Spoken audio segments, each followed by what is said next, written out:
Check, check, check, check. Check. Okay.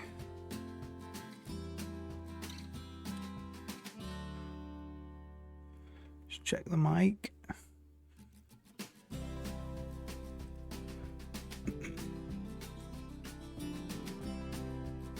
Alright, good. What was I doing? What was I in the middle of doing yesterday?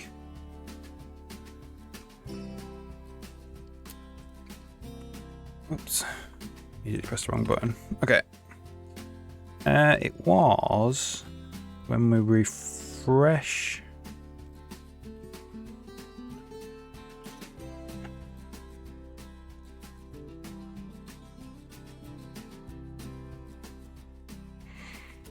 We were working on ponds. Okay, so it was an after drag, wasn't it?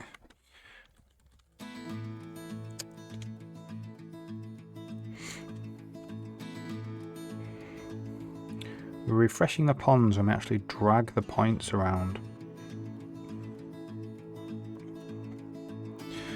So obviously we also want to make sure that we're only refreshing it if it's changed. Because after drag might not actually change the shape of the pond.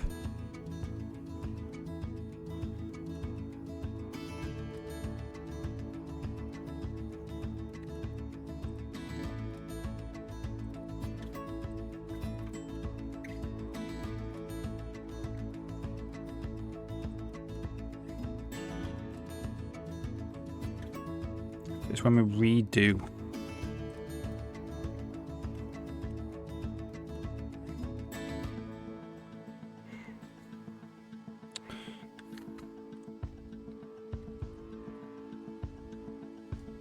Right, so that's kind of bugged.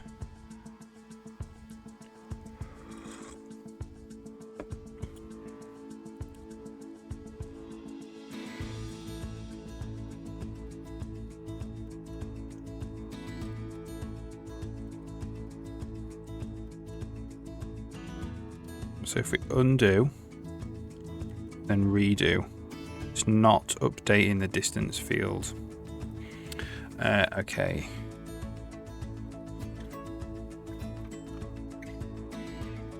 So this content path thing.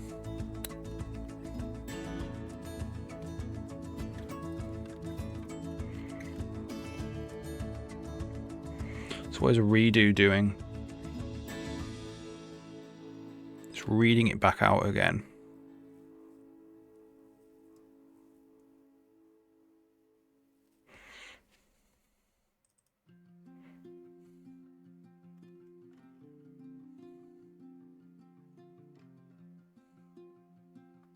So we're writing the data.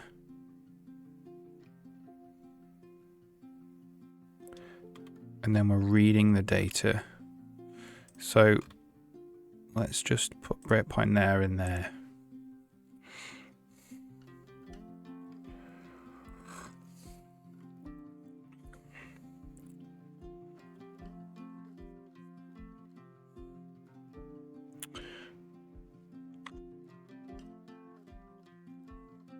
So data is an image. So we're writing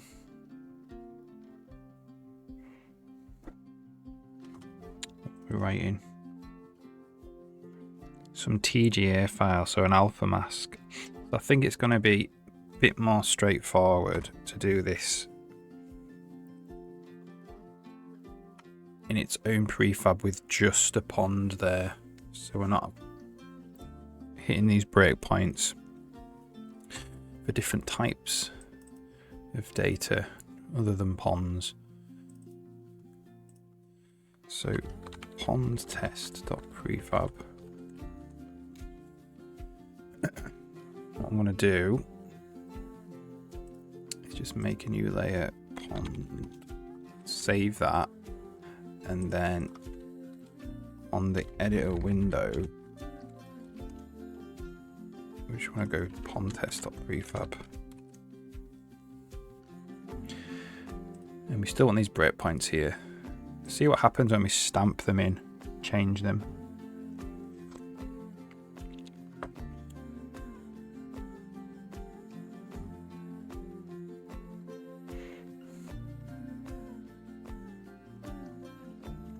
So nothing happened there. Interestingly, because it wasn't in the cache. Let's start here then.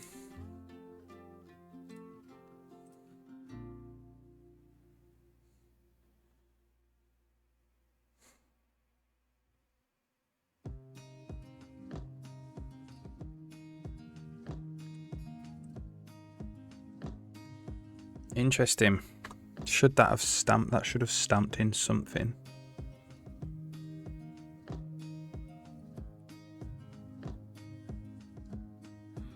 That should have put in something in these content paths. Should have called one of these or both of these. So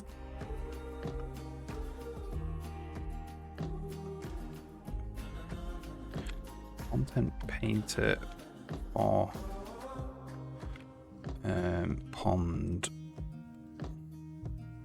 So we should do a push undo redo game board there.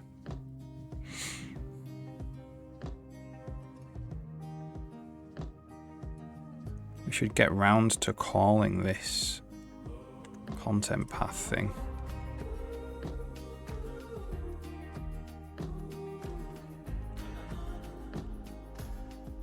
Brush instances.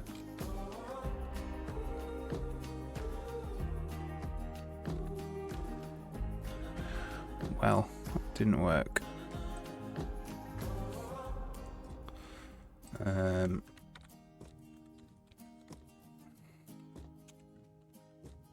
Content brush instance. So it's the instance data writer and the reader, I believe.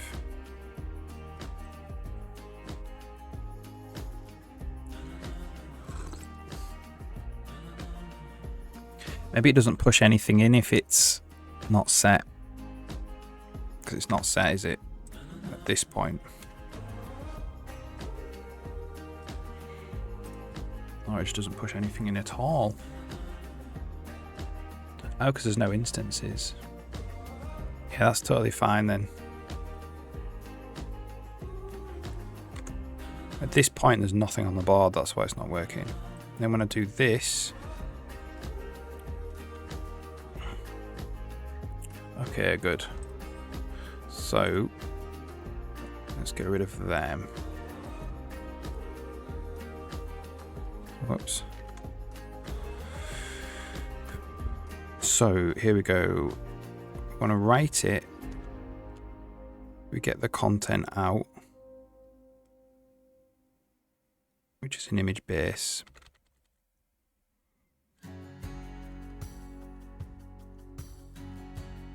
And we're going to write the image in.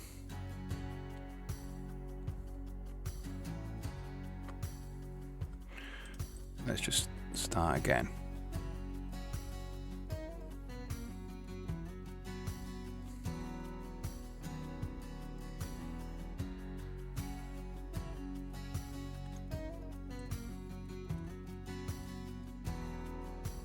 What we're going to do, so we're just going to write the image in, and then when we redo, we need to read it back out again.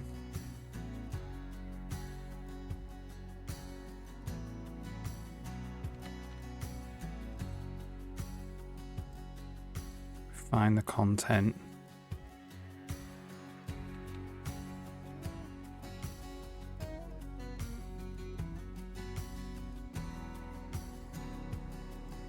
Then we resave it.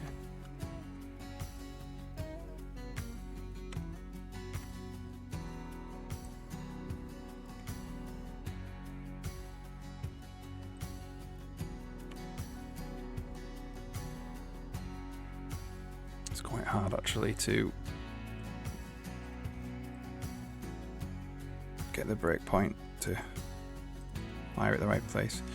Okay. So if we do this, that's just not worked.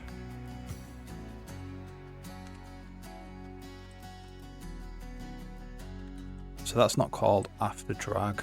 Has not been called there.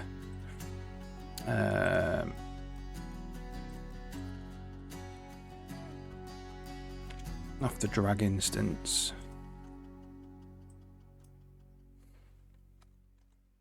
Refresh, generate points.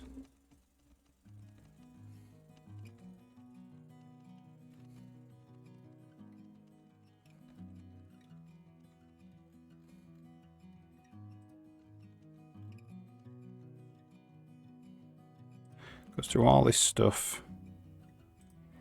Writes the distance field path to file.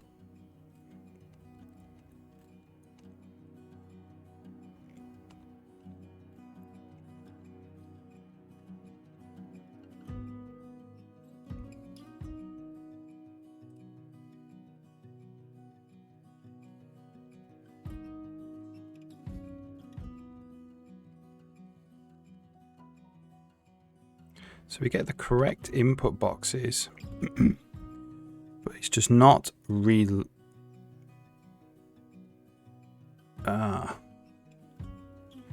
it's not reloaded the distance field. That's what's happened there. So it has written it to the file, it's just not reloaded it. So that's on refresh content.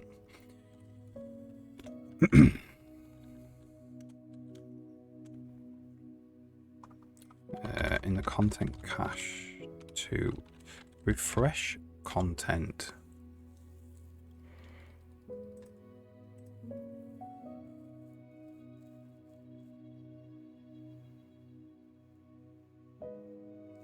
If we save the file, it should refresh its contents in the content cache. Let's go through all this.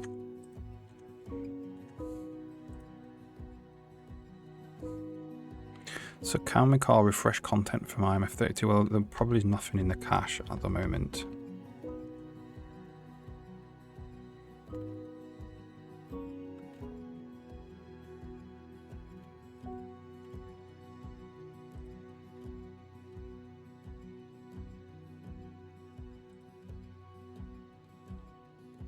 Ads running soon.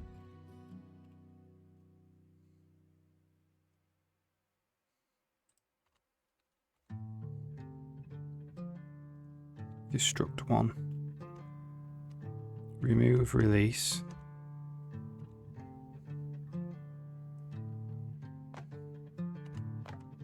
Construct one.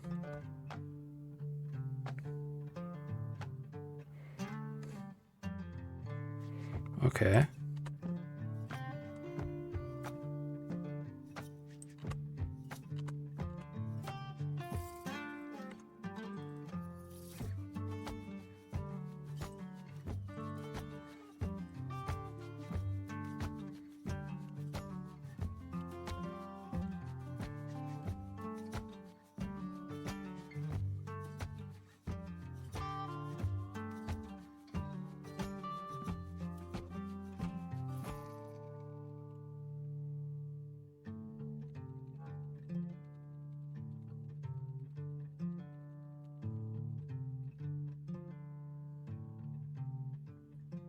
Okay, so it did refresh it.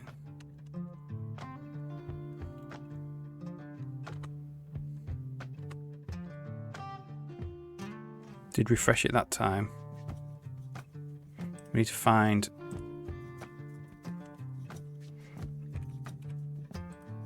so sometimes it is refreshing it and sometimes it isn't.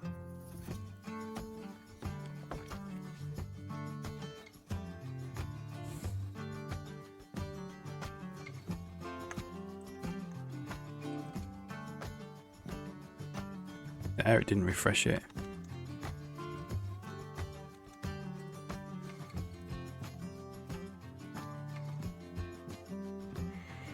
Well, it's meant to be remaking it there.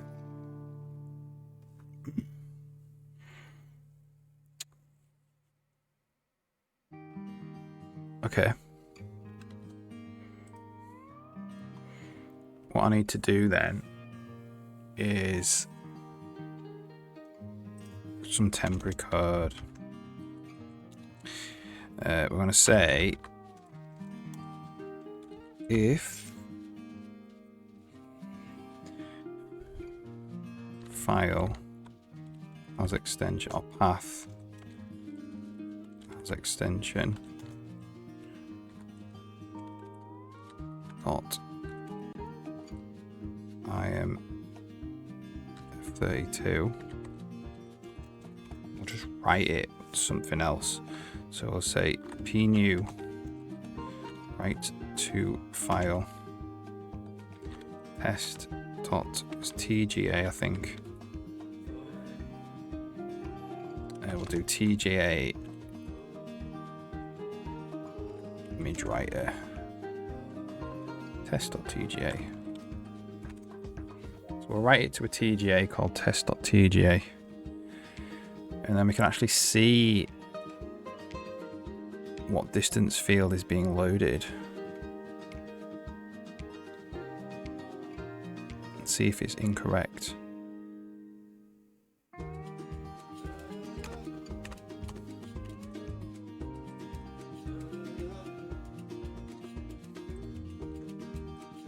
Right. So it's just first get a situation where it's not working right now.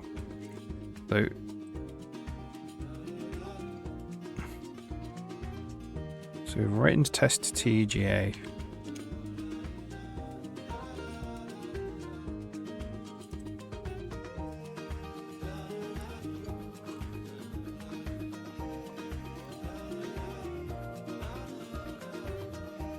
That was completely wrong.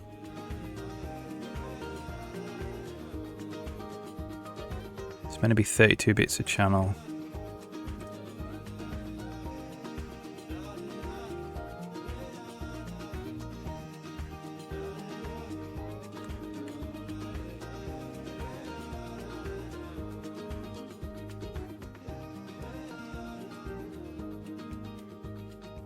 Channel count 1, bit depth 32. So why is that not writing properly?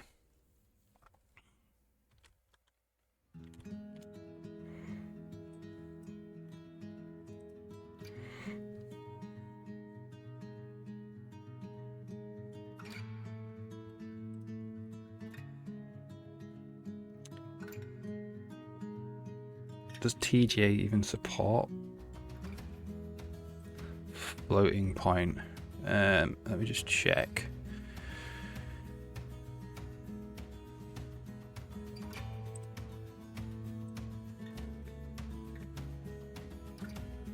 So where we call refresh, yeah, I'm actually writing some stuff. Oh, we've got IMF32 image, right? Oh no.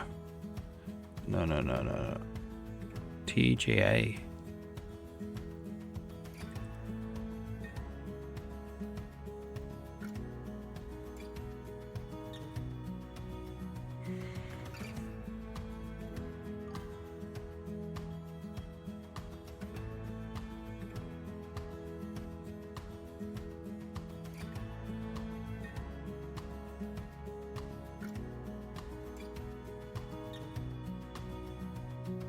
Let's do it here then.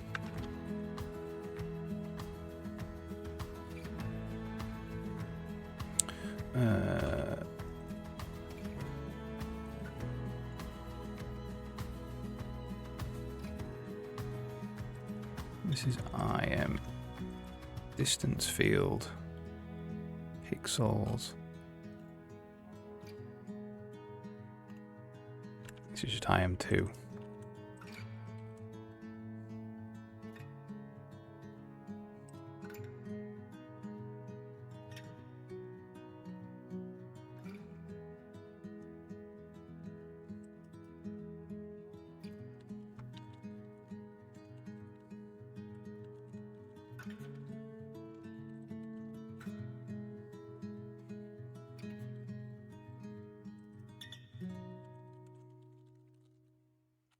Pixels. Oops.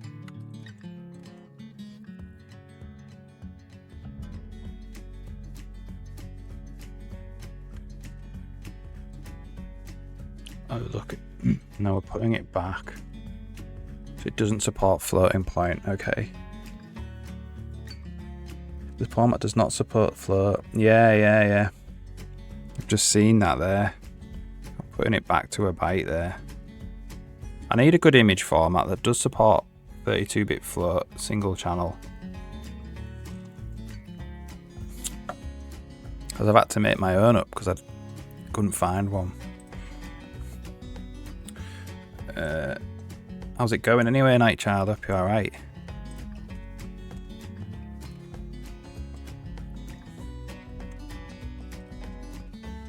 Okay. Distance TGA.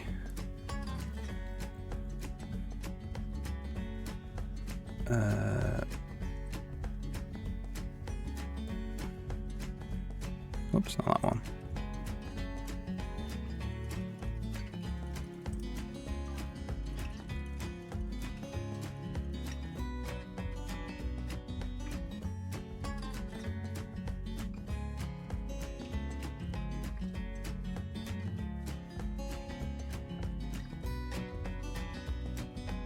Obviously doing this wrong.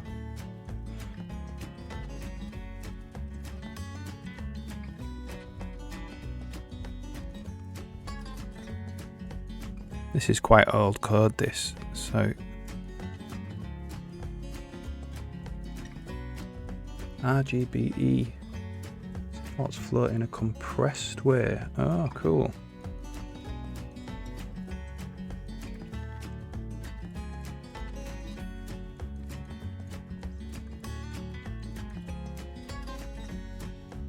Radiance HDR.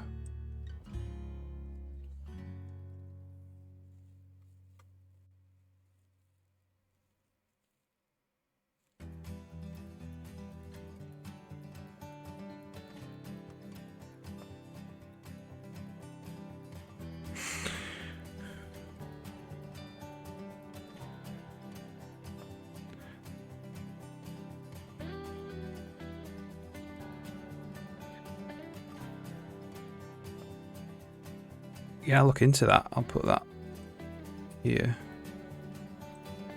Thanks. PNG supports 16-bit int. Ah, right, okay.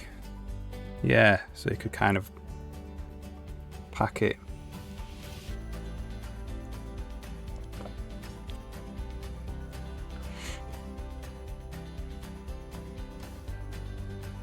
So I don't know if this is really what's going on here.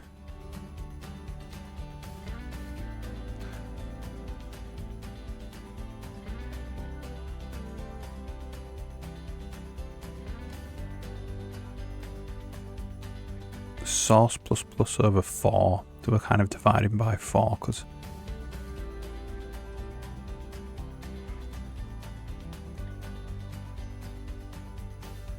I've left these in when I was like writing this algorithm to begin with. I've forgotten what it does. Didn't seem to work though. Just gave black basically.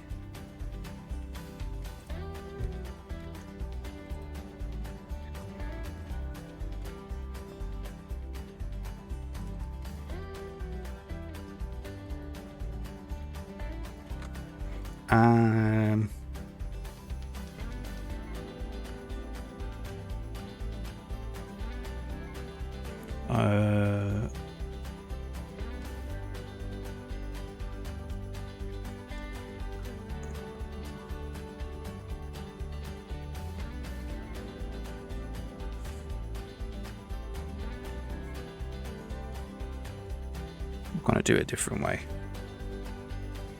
TIFF supports 32 raw 32-bit float. Ah, okay. Don't support it. Yeah, I mean, does Photoshop do it?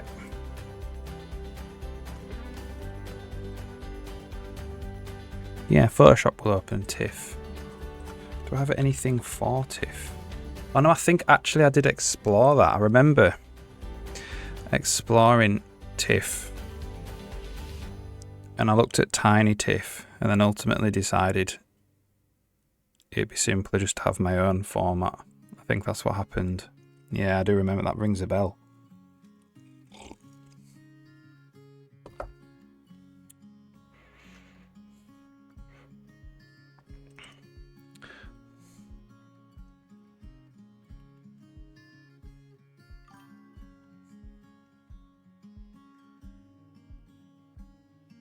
Float support is rare, yeah, exactly. I'm using it for distance fields, so rather than images. So I could come up with some kind of compressed version, maybe one day.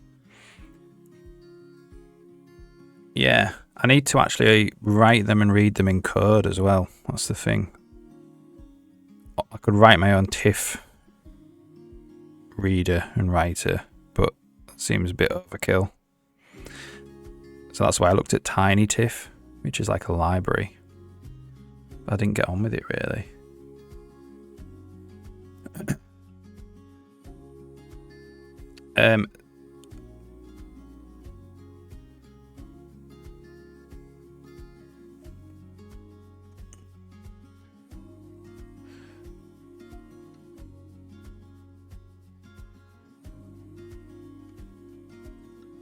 So this is clearly wrong. Let's do...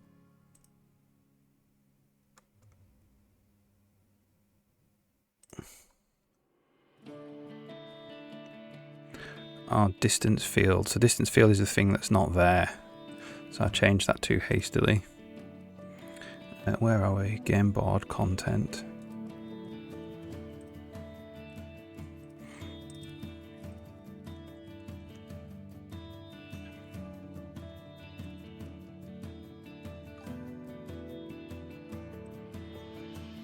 So this is like image distance field.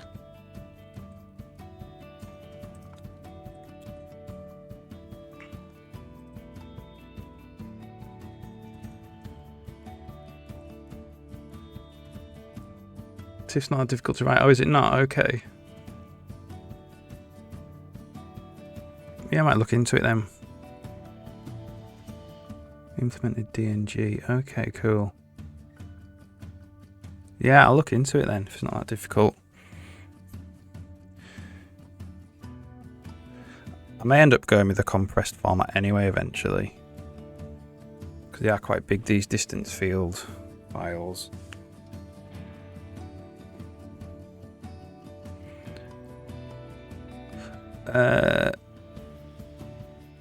So that's IM. So width is IM2. Get width. Height. IM2. Get height. Channel count 1. Bit depth 8. This is distance field clear.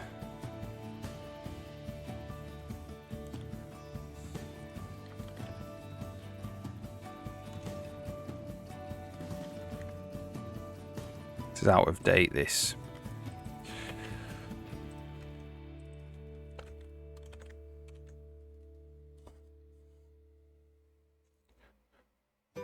No. The dest is the distance field get pixels. The source is IM2 get pixels. Yeah, it is, yeah. I'll just do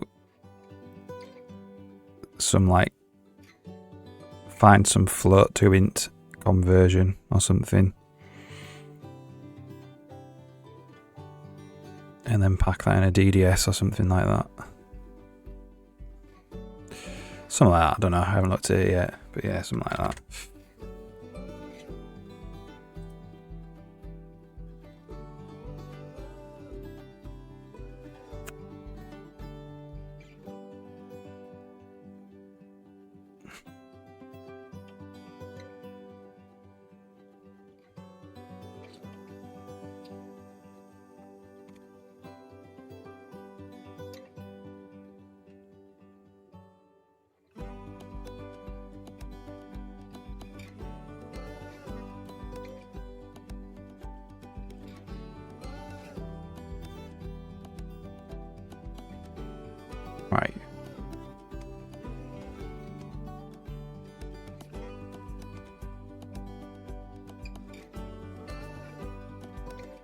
Not entirely sure why I'm dividing it by 4.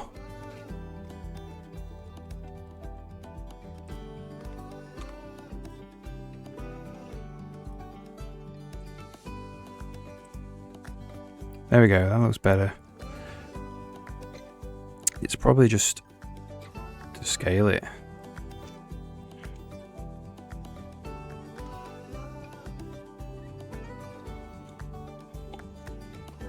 Redesign distance fields. Awesome. Never looked into that before.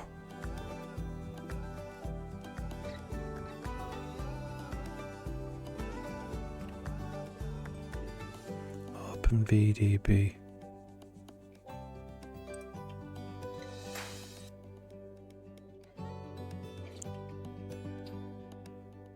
Oh wow, look at that. This is from Avatar.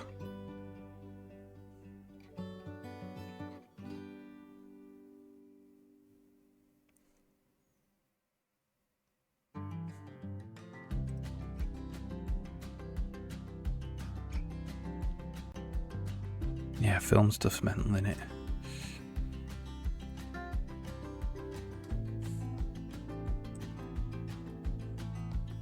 Redesign distance fields. Yeah. So you could do the same. Because this distance field obviously for this pond, but there's distance fields for lighting as well. So you could do it in 3D, I suppose.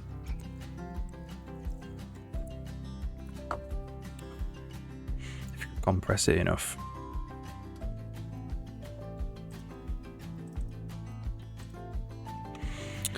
Right. So that's the pond's distance field. Oh, and we've got heap corruption though.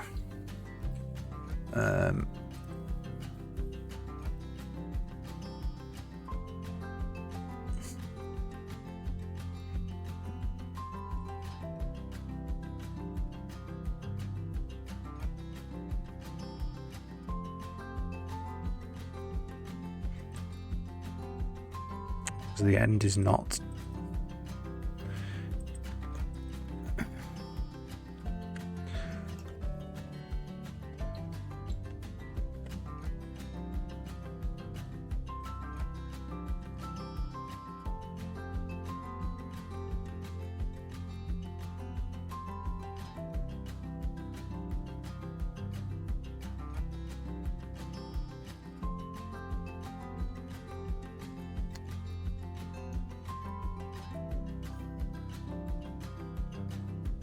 Cloud shadow tracing. Yeah. Yeah, I can just imagine. Awesome.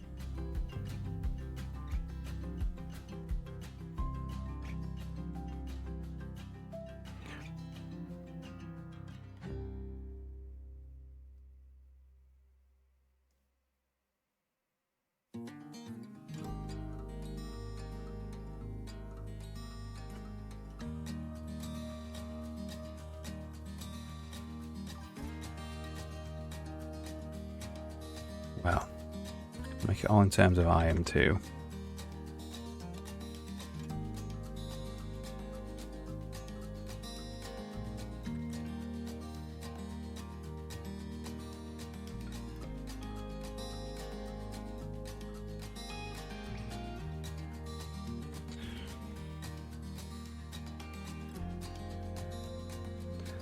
Oh yeah, cool.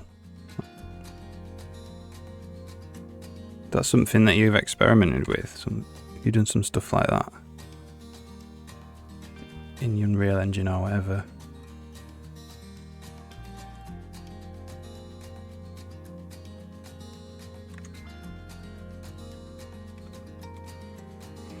Definitely causing a heap corruption.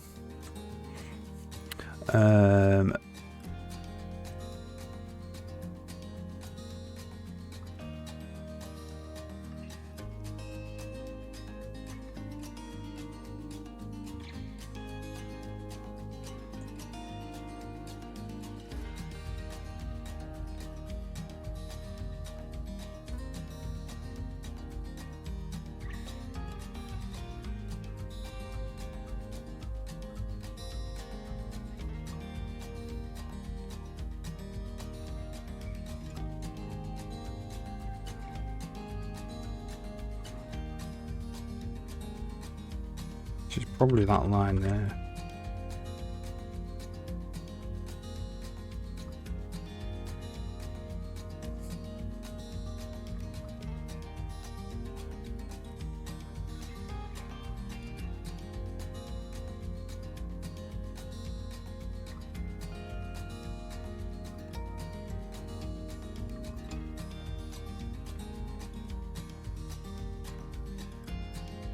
Oh, can't do that.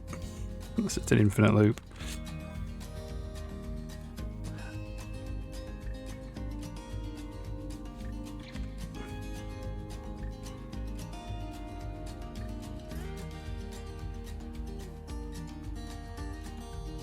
Should get this right and then leave it in so we can actually look at the files.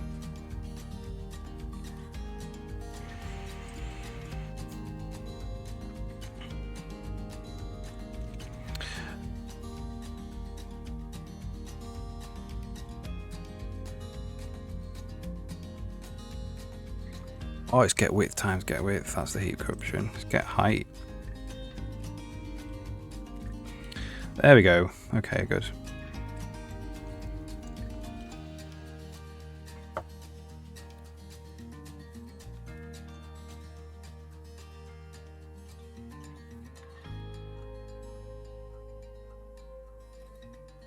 Writing off the end of the image. Right, good. So we have this. Let's load up the most recent one. So when we do this, what does this now look like? So that's correct. That is correct.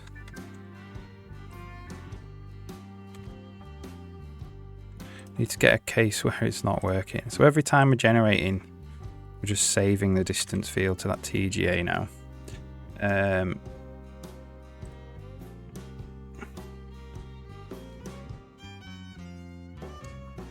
Just need to get it into the state where it's not worked. You just write the tech. Oh, that's awesome. So you're a bit of a graphics programmer then.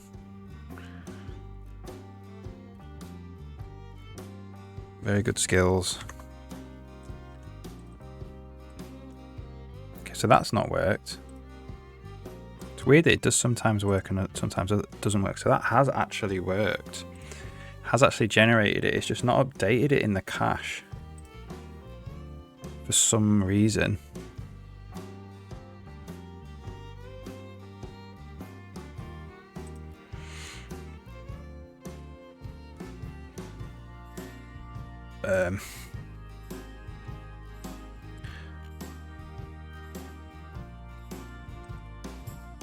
So it's what's meant to happen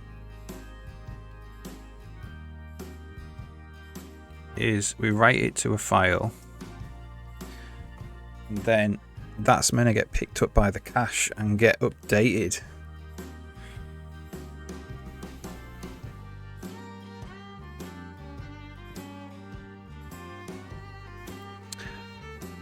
In the cache, that write is meant to get picked up. So let's turn that off for now. That works now, which is good. And then here, we don't want to just straight up write it. We actually want to do this little conversion first.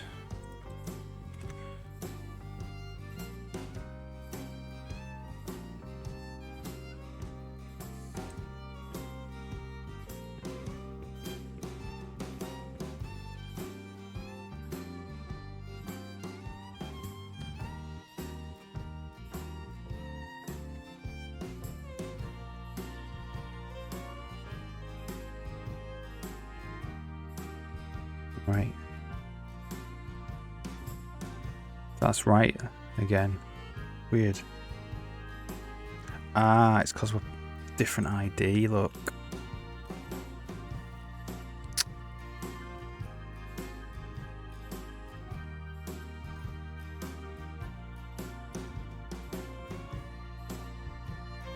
probably.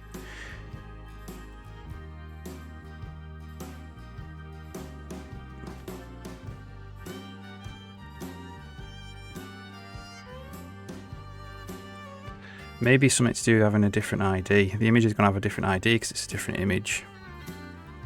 Thought we'd fix that though.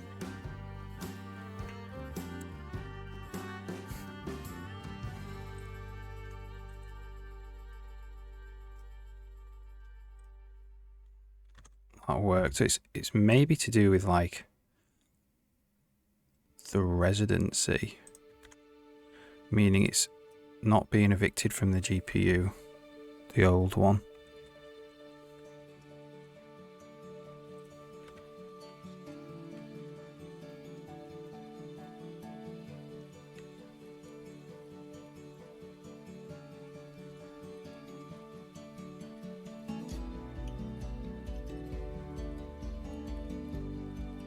So the asset keeps it's the same lookup ID.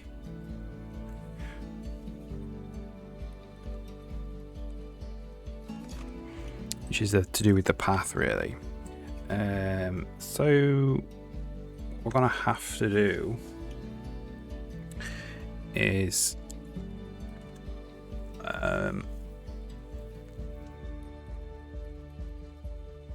we're actually rendering the pond.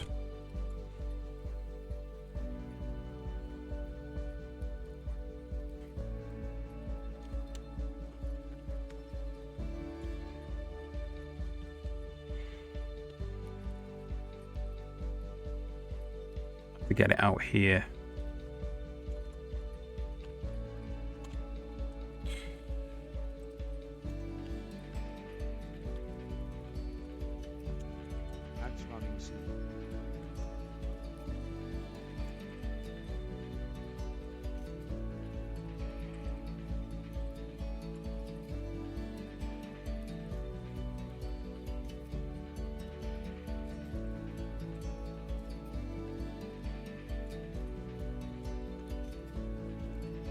This is just going to render it every frame. I'll draw it out to disk every frame, write it to disk every frame.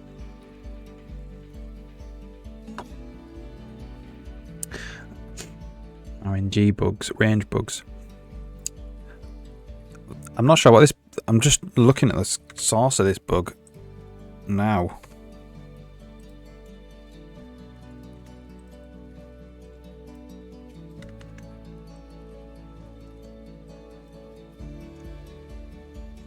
That's kind of a bug as well.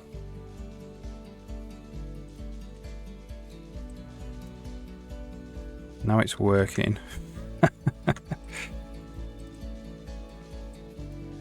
There we go. That didn't work. So let's just load this up. Okay, so it's put this get wherever we are.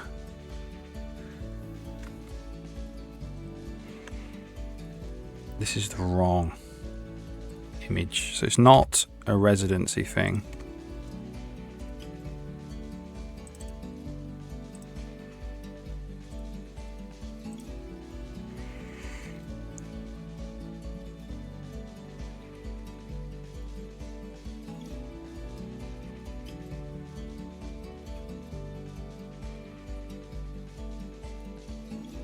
What is get distance field doing? It just goes to, oh, it's asset uses ID. That could be it.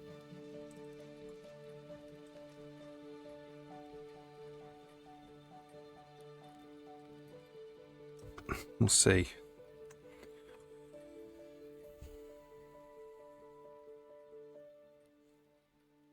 So when we refresh it,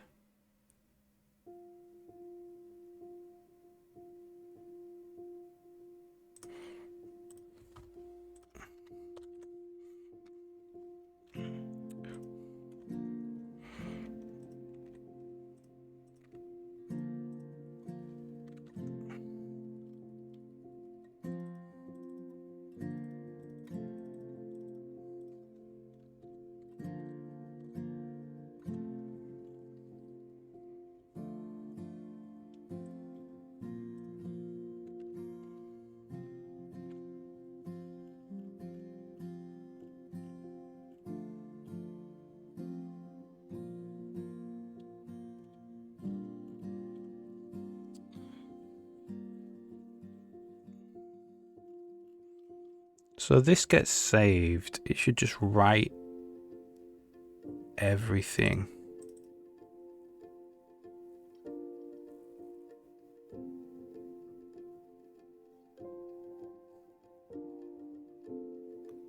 Regardless of what ID we use, it has this path, this file path.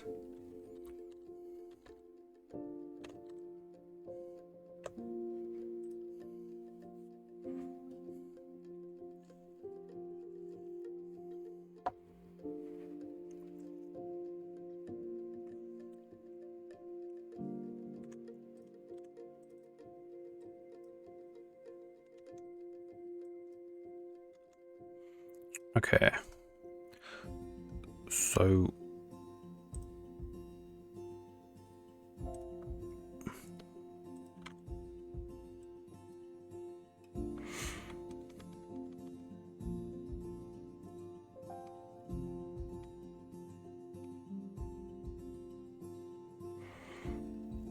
So lookup ID is 566 there.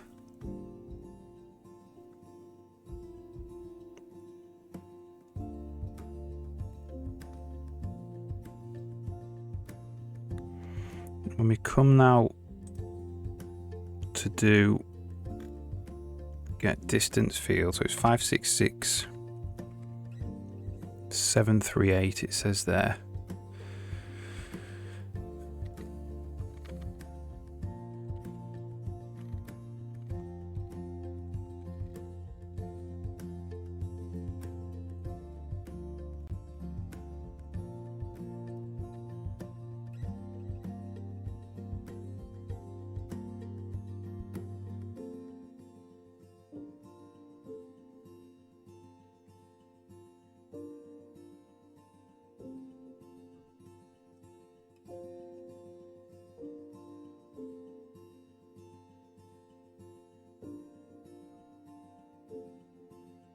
So we're looking for 738.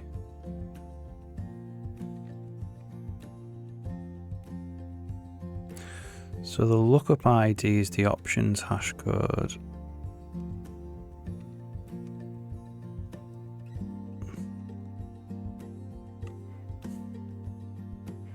So we've got it 2 times. One's probably the old one and one is the new one.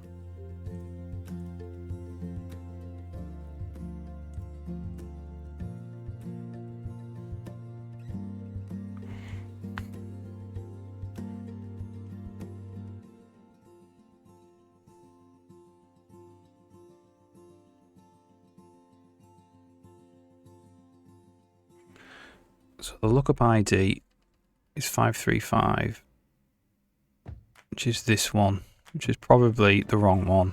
I've got it in 2 times, basically. B2 Dennis, thanks for the raid again. Hope you're alright this morning. Hope you had a good stream. Just exploring the little bug with the content cache. We've got the same asset in twice with 2 different IDs. And it's something to do with when we refresh the content. So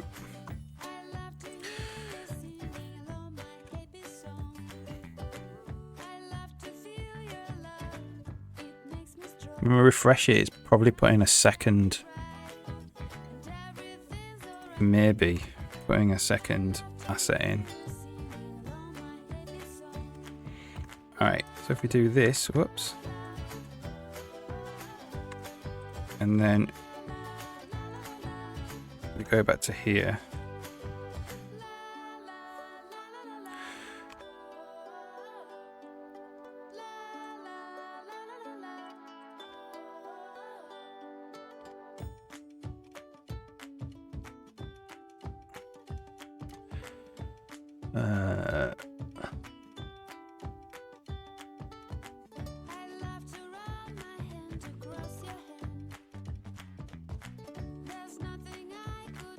Lots of finding content brushes.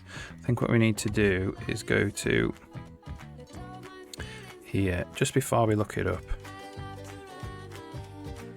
Whoops.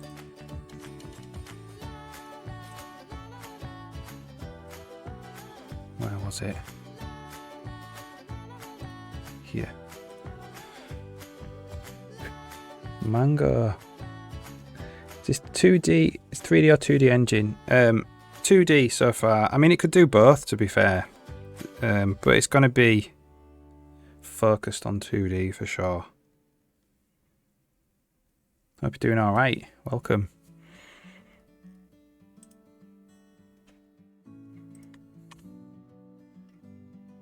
So it is in there 2 times there, look.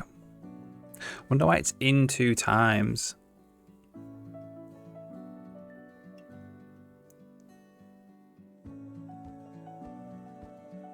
There's 2 different IDs.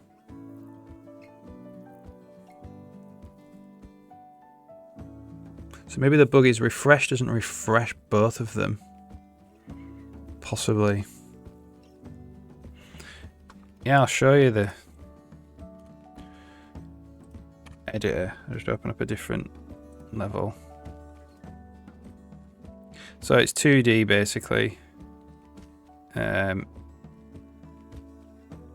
restricted. It's not like, you know, you could just pass through 3D geometry in a proper projection matrix and stuff. And so after this, I'm just updating the editor at the moment. But when I've finished that, I'm going to move on to the UI for the game, like the proper game UI. And I'm thinking doing some 3D stuff in that. So the UI will be like on planes that will like, if you put the mouse over the top, it would might do like tilt a bit like this. That's what I'm currently thinking. It's going to be like a sci-fi style game, so I think Minority Report. But I want it to have like a Star Trek feel as well, so maybe some kind of like old school retro Star Trek style as well.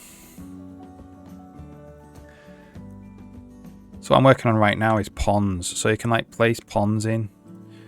But there's a little bug where if I change the shape of the pond, like that worked, but sometimes it doesn't work.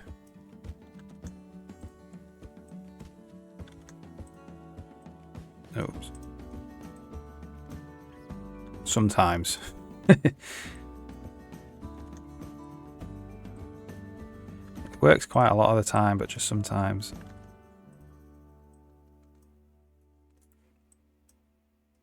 I don't know. Sometimes it doesn't work.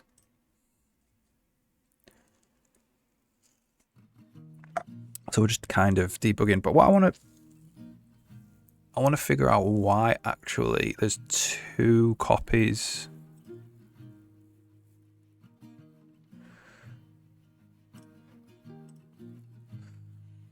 of that texture in the, or that image in the cache.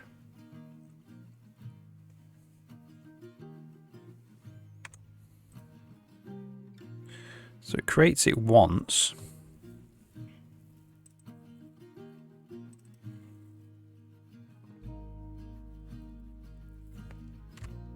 And look, it creates it again.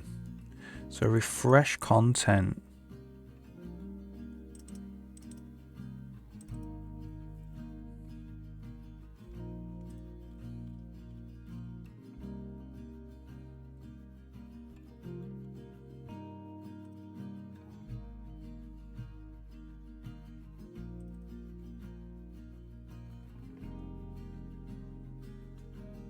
Is this the same IMF32? Pond test ponds 265. I should actually just check that it's the same file.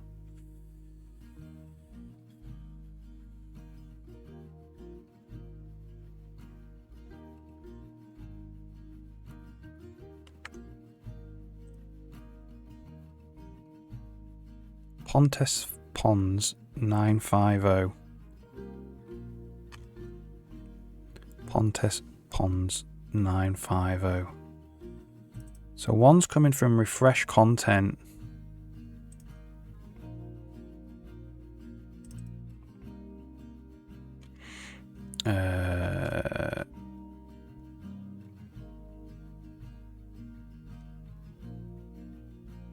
Right, so one's coming in as a texture and the other one's coming in as an image, I think.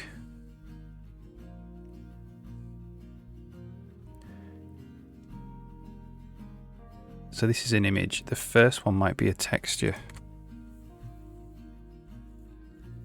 So two different types of asset, you're both using the IMF32 file.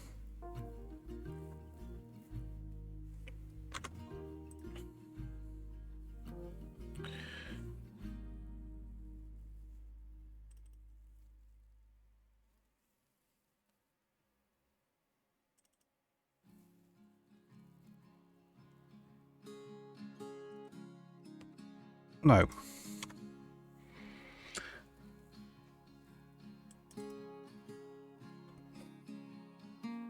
That is incorrect. That assumption there. They're both images.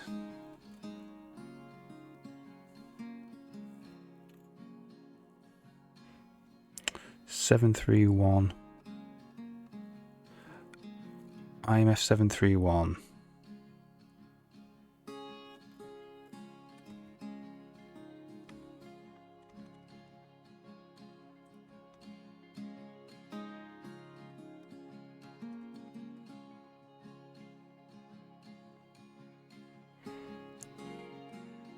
So the lookup ID there,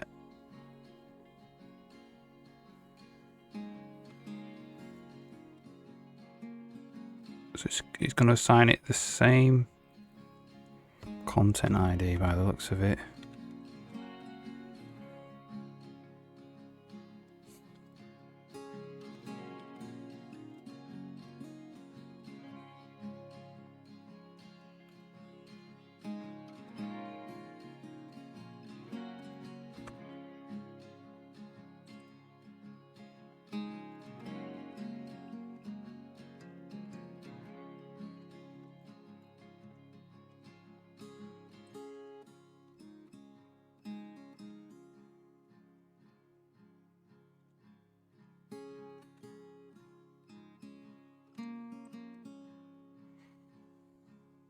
That's weird, like clicking it there.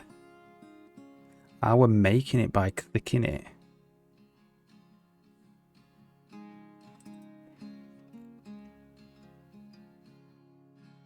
So get content.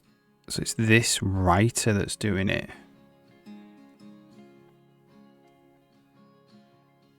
IMF32.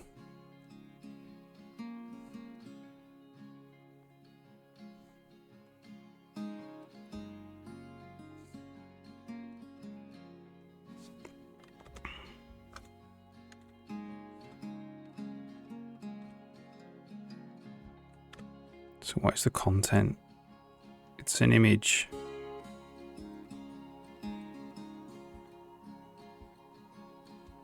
So that actually made a new one.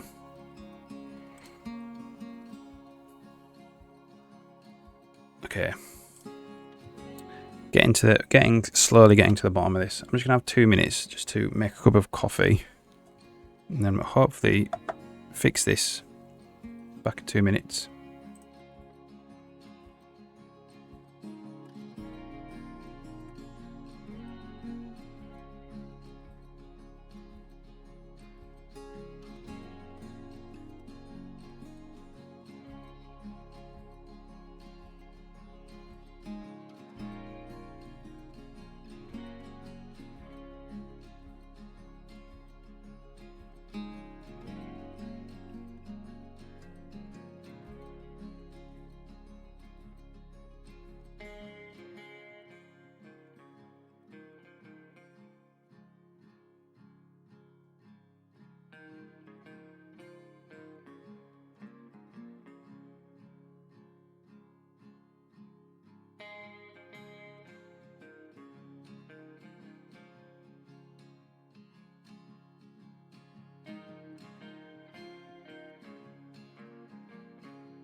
Okay. So when we click on it, it serializes it because it's basically selecting it. So it's pushing an undo redo step. But what it's doing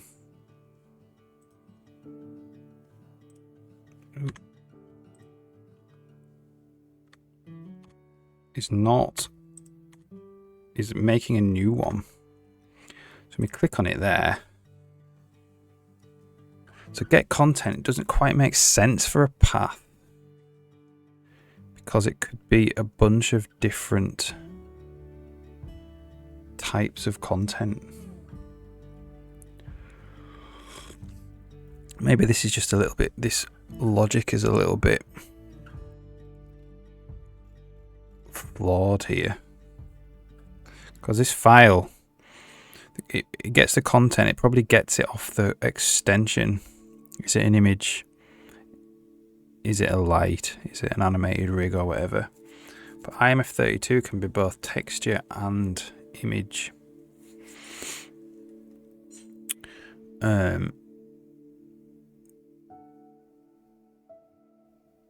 So what's gonna happen here then?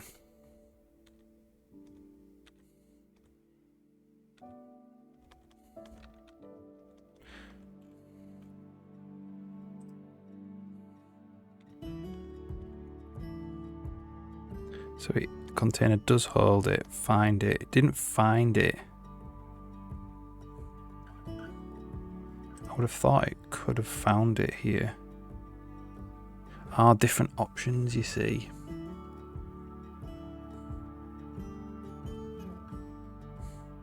The other options are like, it has to use a specific ID.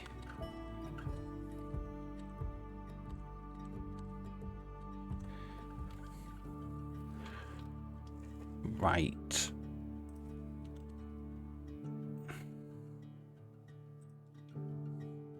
Different options mean different entries in the cache. So the other one's like, get it with no options, and this one is get it with this option, with asset uses ID. Which is straight up just this ID.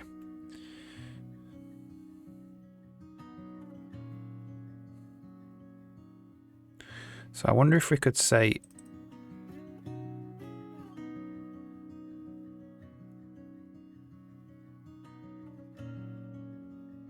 we could just pass the ID in there.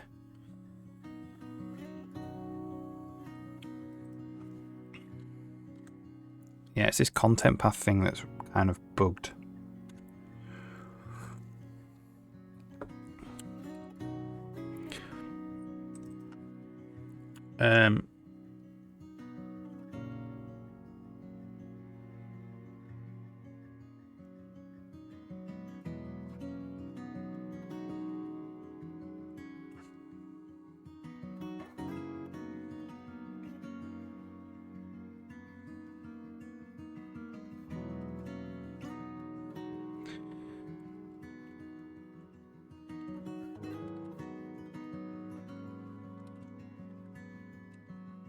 So we need to pass basically asset uses ID here.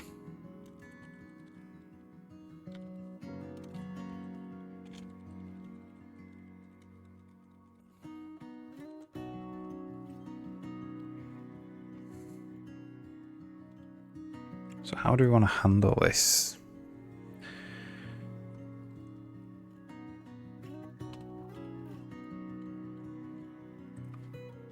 We need kind of a callback when it wants to get the content. So we can actually call get content ourselves, passing in the proper options, like some kind of optional callback.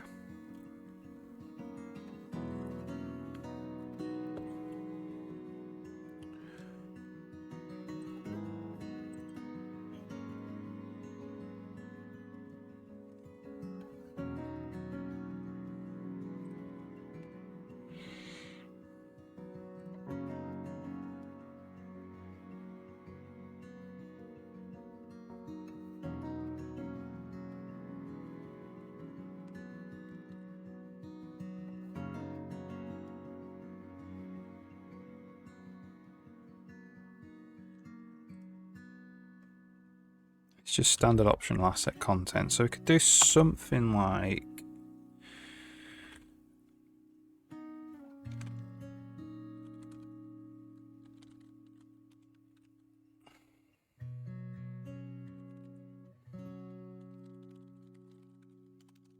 standard optional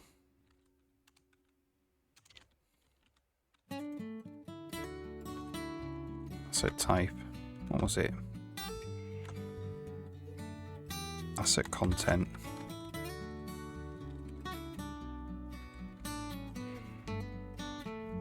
And then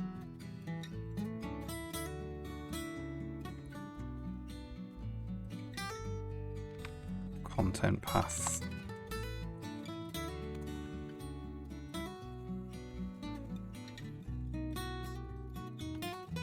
Like that. On get content.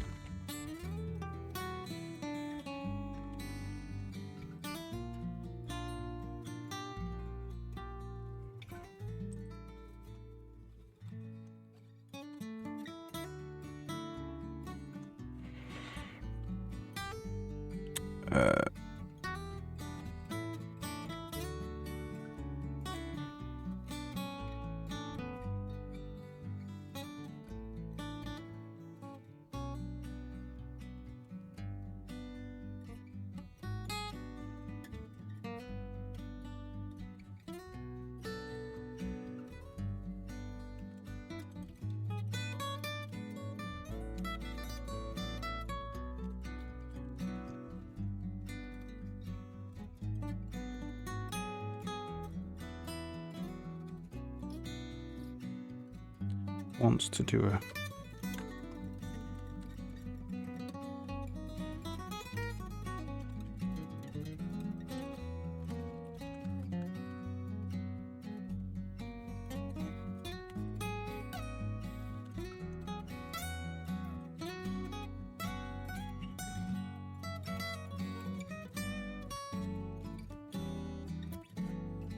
wants me to define, because I've done this, I think.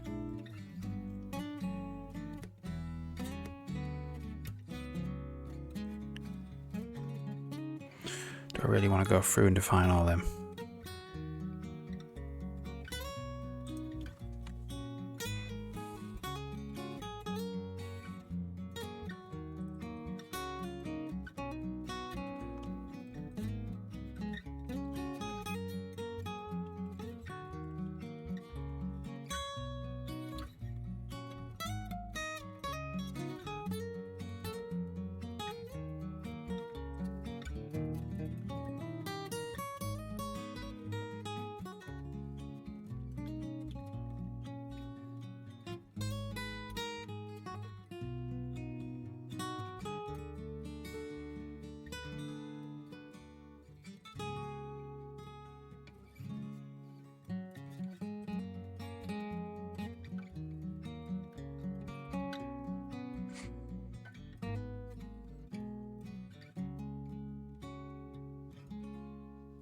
It needs to know what to do with this, basically.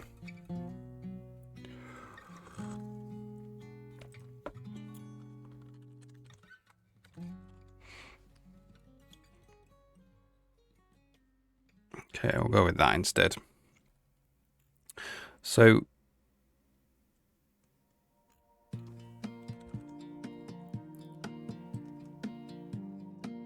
we can just do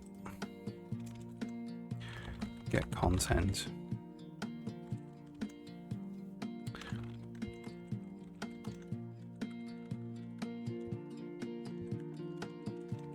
Go if on get content, return on get content this, else return content cache to do that.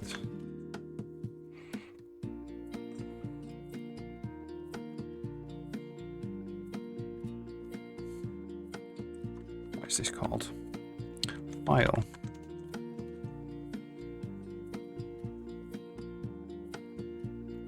And this is just get content.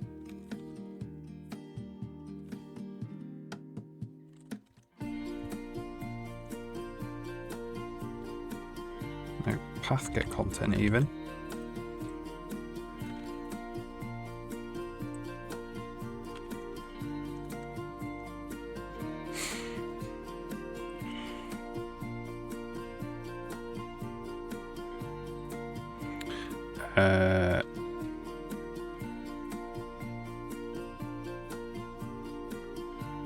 Can we make this const?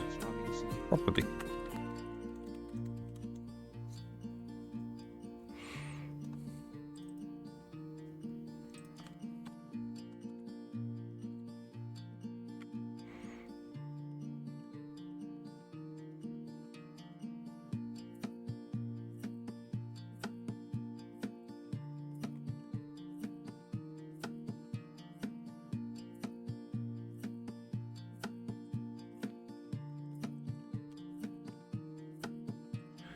Do we not have...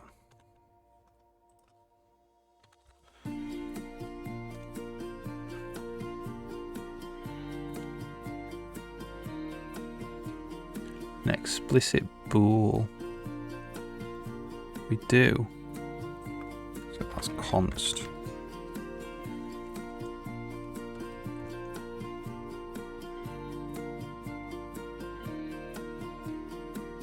Okay.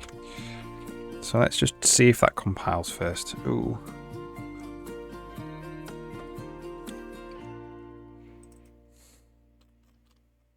Not quite.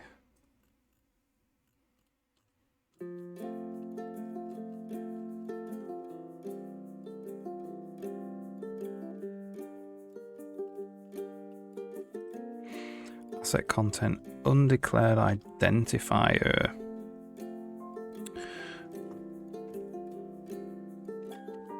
That means we need to include the content cache.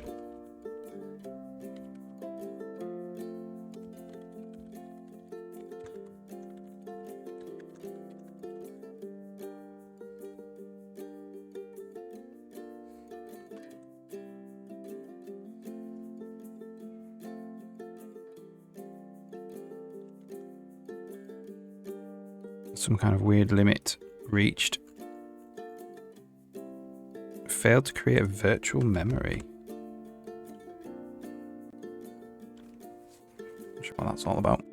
Morning, Fu Manchu. How's it going? Hope you're alright. Hope you had a good evening yesterday. Your kid's still on a half term this week.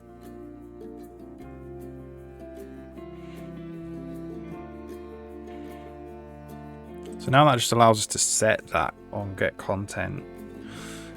So let's just run through this and check that it's not going to break.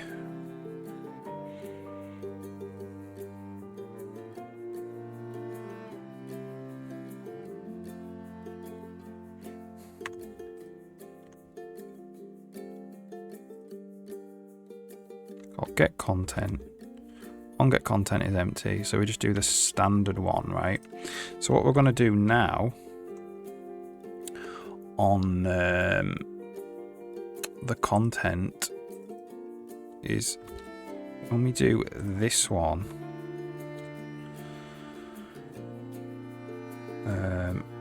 we're going to go, what's it called?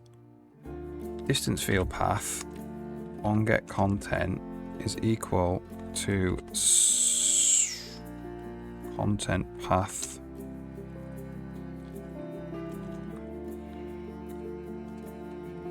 and we're just going to return cc get image path.file. Well,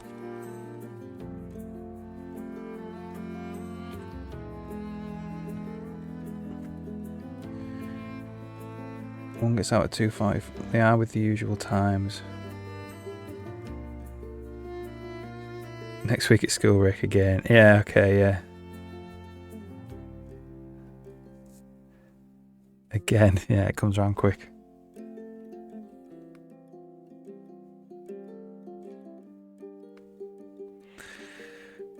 3 weeks for ours until they're off, I think. So this is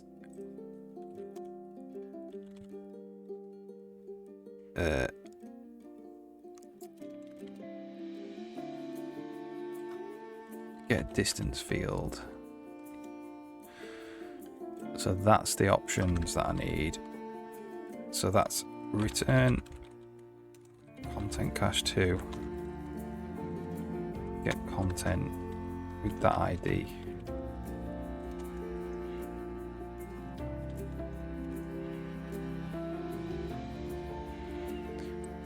This is path of file.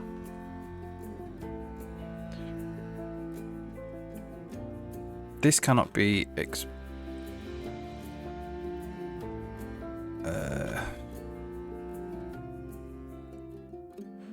right. So it's just this. It can't really be this because this might get moved. So we're going to say auto test ID is ID.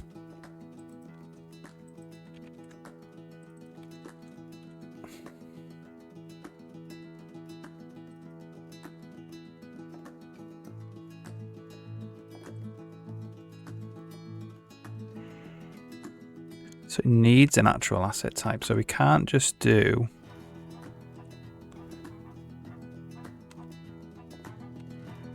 path and options.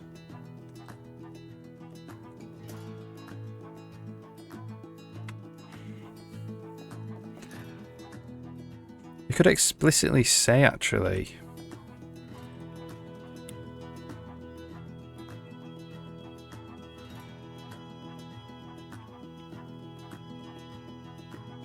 no, I don't think so. I'm going to say we could explicitly say what type of content we want to get.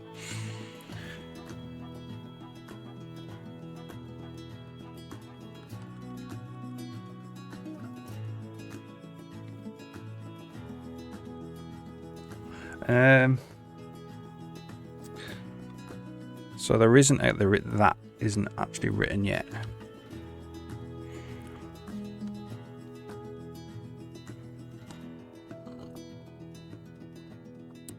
Thing is, get content is also a little bit.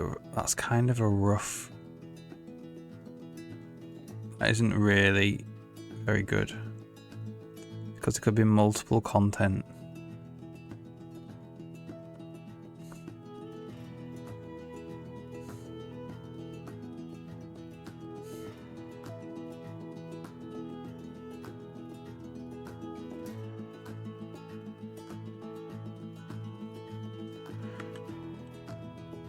Could be multiple types of content with the path.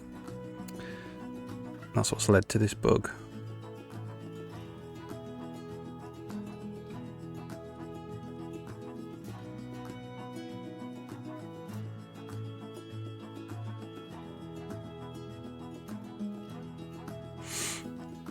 I wonder if you have to rethink this content path thing. Who's using it?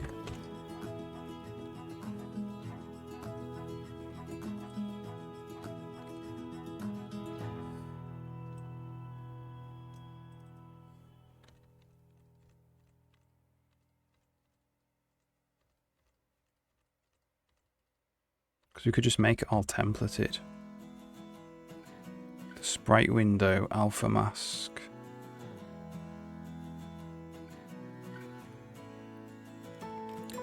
And the distance field. There's only 2 places they're using it. Maybe we get... Maybe we...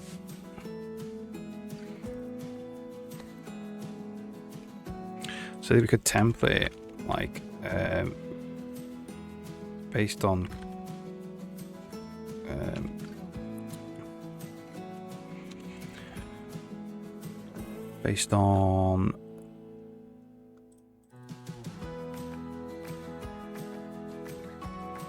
it's got to be an asset type.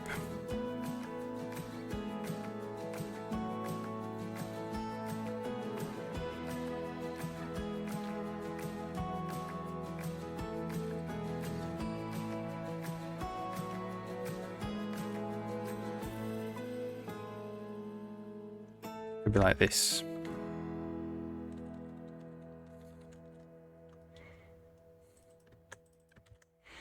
And this is not. This could just literally be the asset.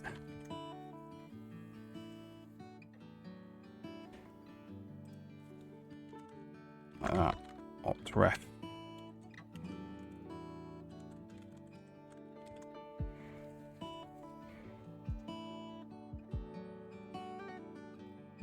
Just means that all this has now got to go in the header file, you know. Which we could do. I think this is better. This is better.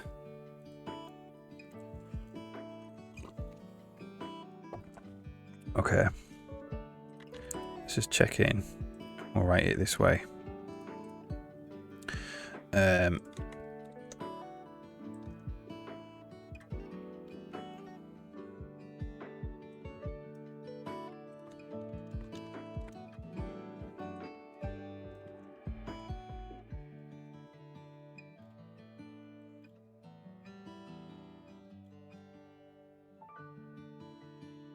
So this is just file.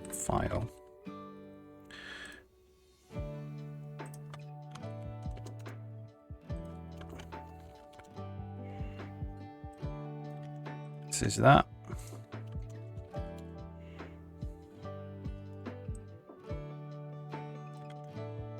This is that.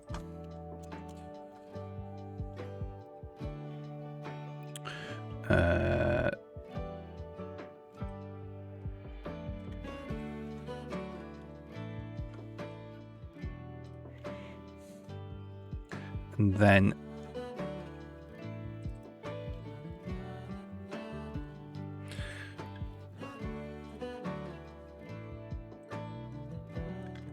this goes there like that.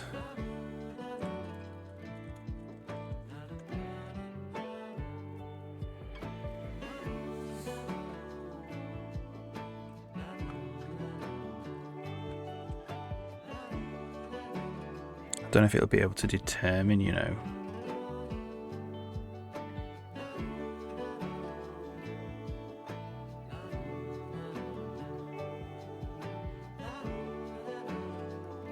It might be able to.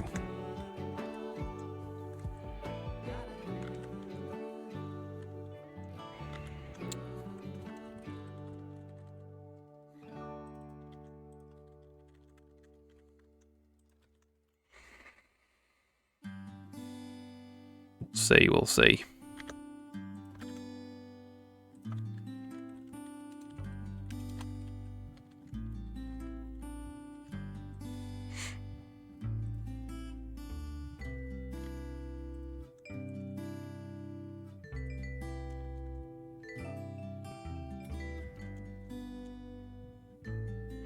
So read is this. Write is this.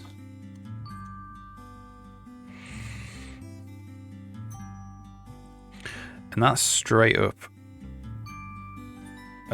We don't need to do this now. We just have to do write content.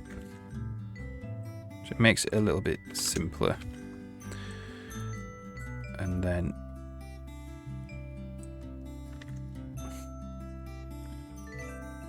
that's content as well.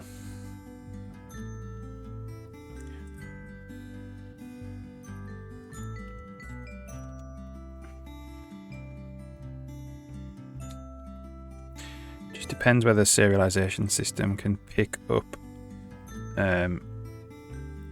these extra template parameters. Knows what it's doing with them. Is asset type is in editor asset types.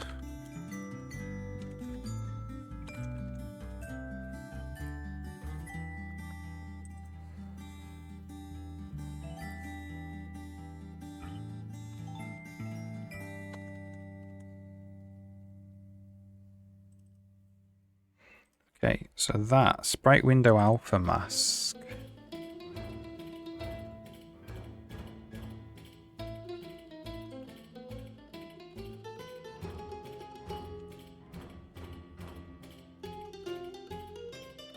Is it an image? Is it a texture?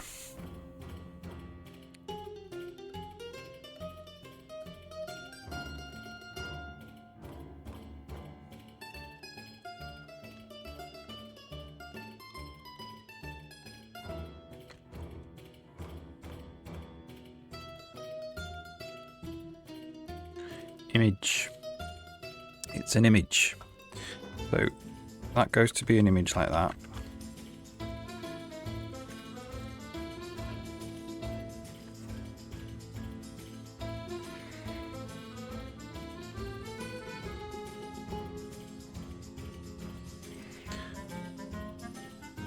This is also an image.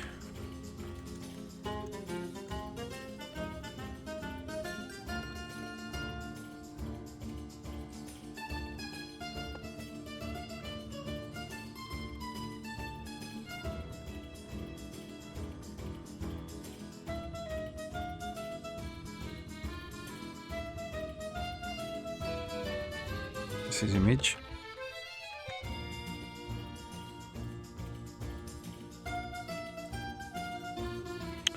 Okay. So on get content now. It's like this.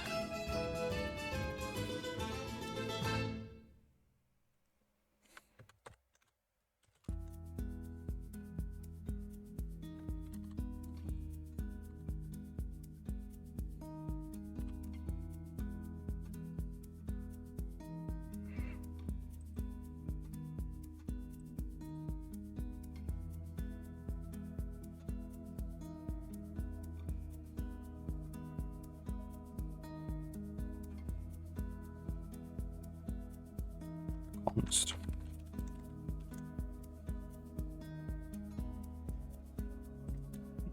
See if that builds. If that builds, then awesome.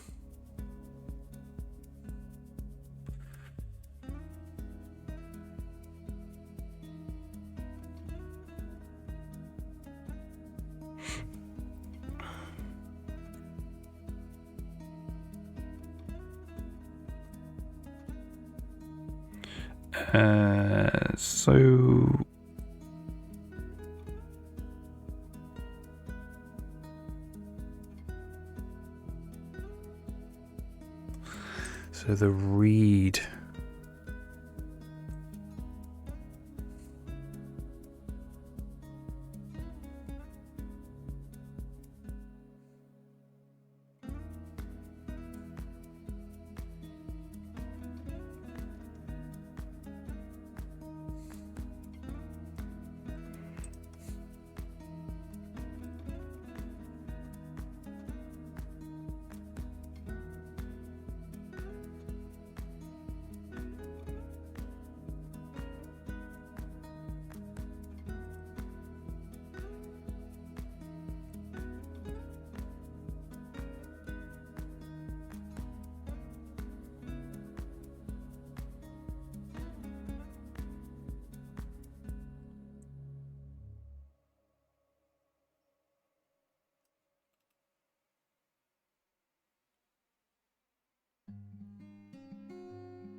What can it find? Struct opt ref image base get content. It cannot find get content. It's basically, oh look, yeah.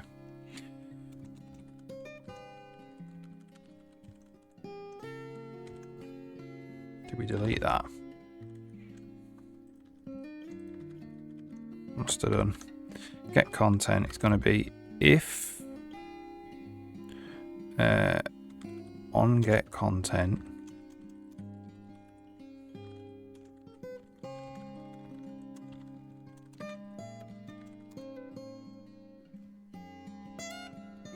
shall we have written this? Return content. Let's return cc get asset type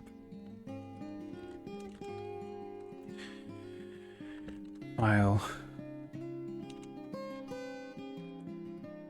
That's it.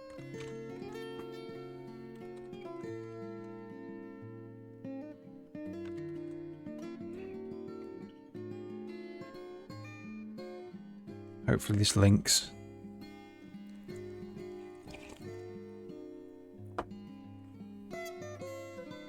Awesome. Right then. So,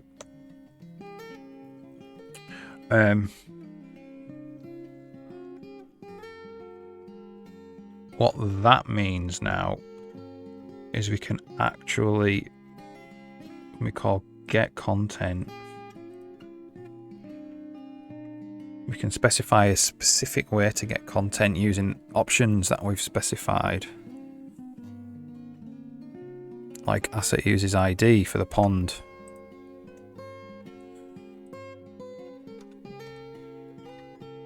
So we can say path file, asset uses ID.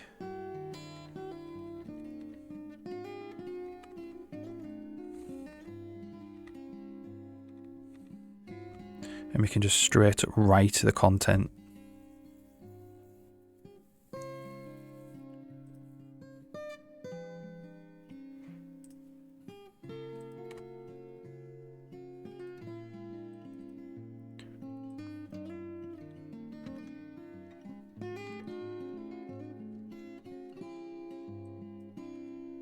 Cool.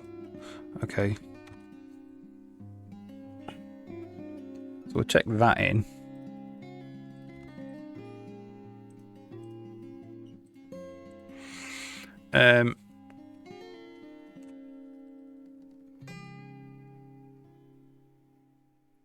So that should avoid two things going in the content cache. The same.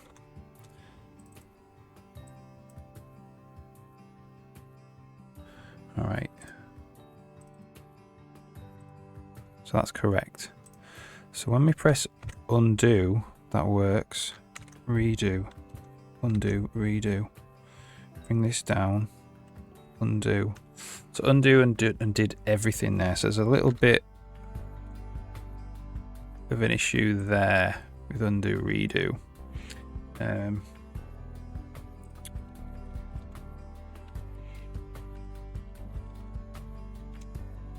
So I'm just going to stop doing this for a second.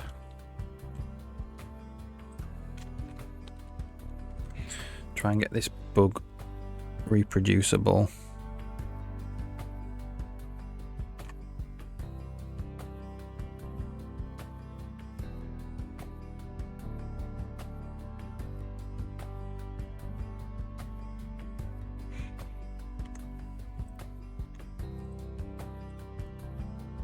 That seems good. That seems good.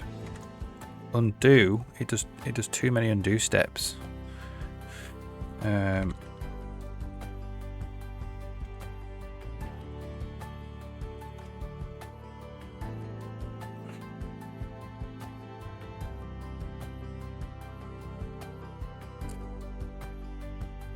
So this is if we're doing this.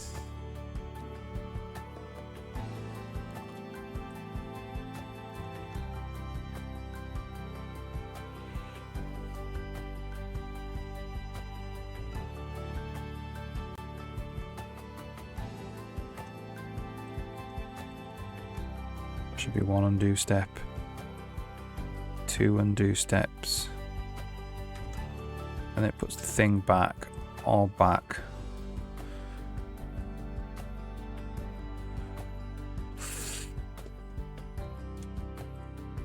What's that all about then?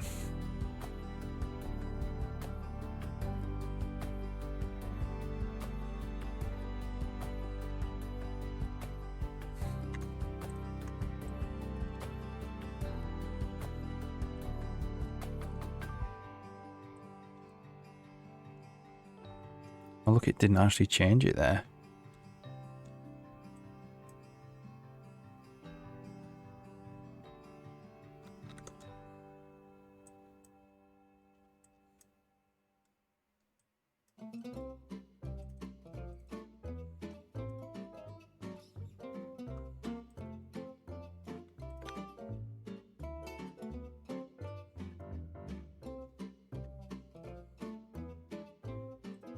Okay, well, that seems to have not fixed anything.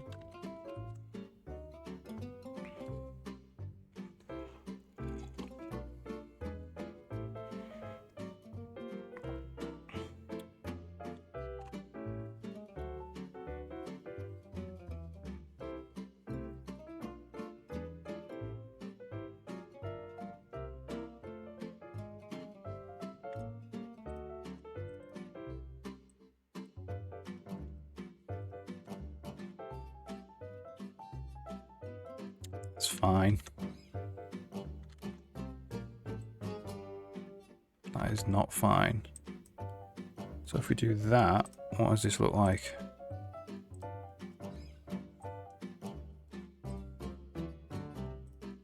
Okay, so it's not updated the distance field.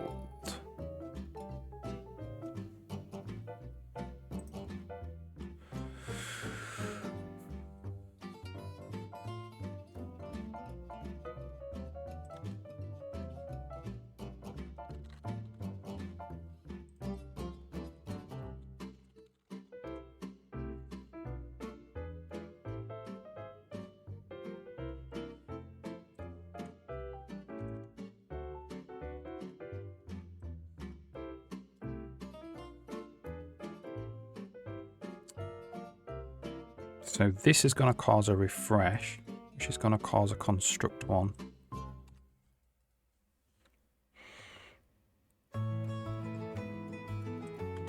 She's going to write distance.tga.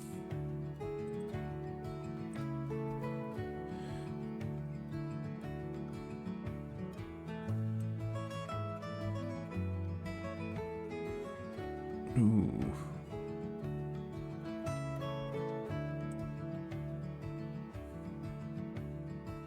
Yeah, that is the correct one. That is correct, because... Okay. So let's go back again.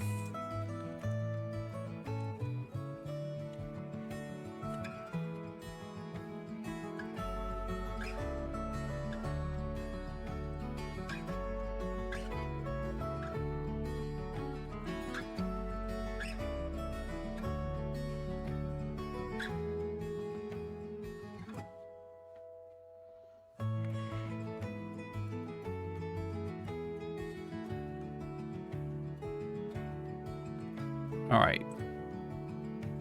So this, I'm going to call this one construct1.tga. I'm going to call this one refresh tga.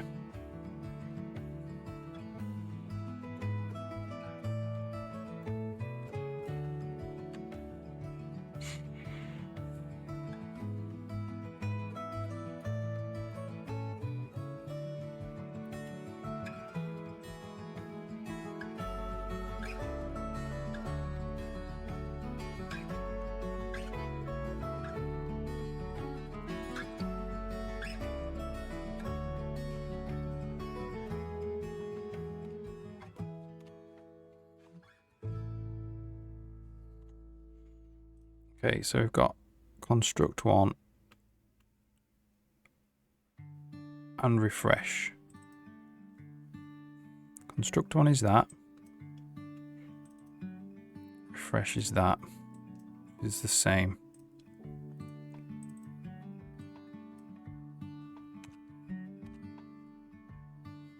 That's correct. That is correct. That is correct. They're all coming out as correct now.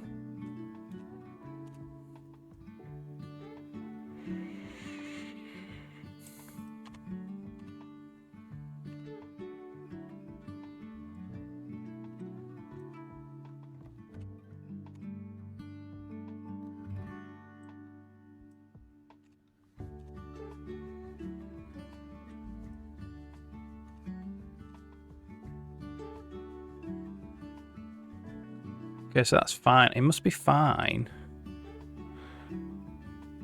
until we call undo redo, and that's breaking it.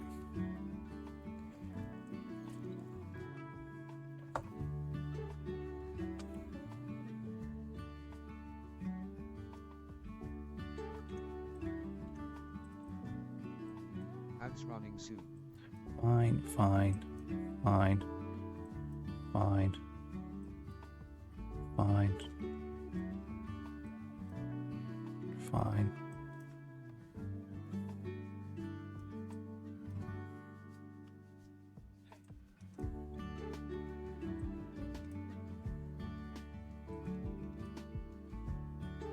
So it's fine until we call undo redo. Okay.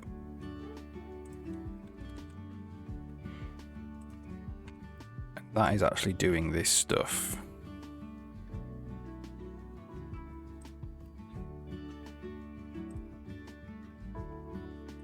Well, let's just check.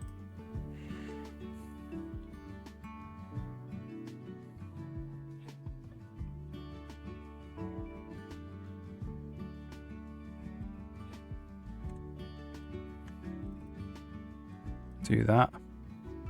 Then do that. Undo doesn't quite work because it's undoing 2 steps at once there. Let's figure out that.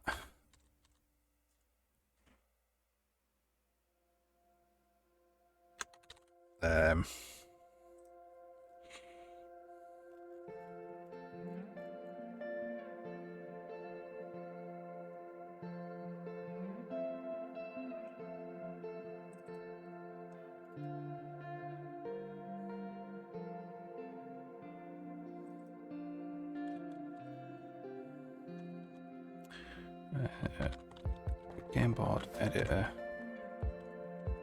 Push, undo, redo game board.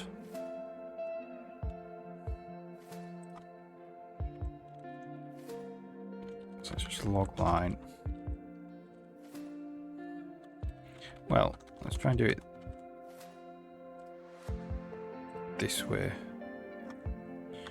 Push, undo, redo step.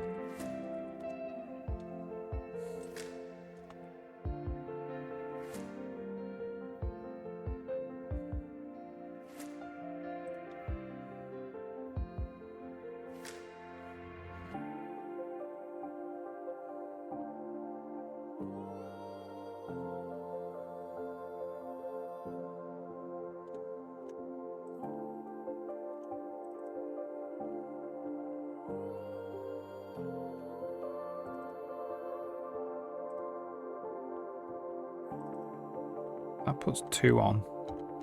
Double clicking puts 2 on.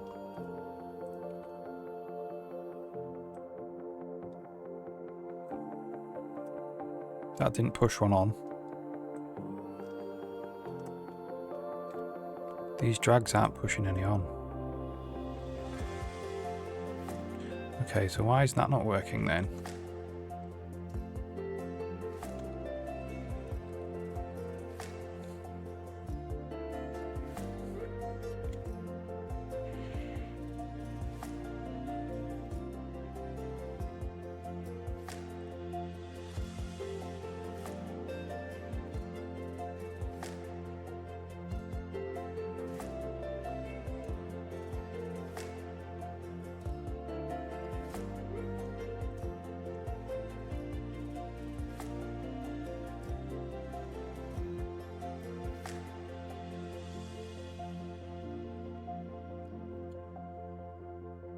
So, okay, it doesn't push, the drag doesn't actually push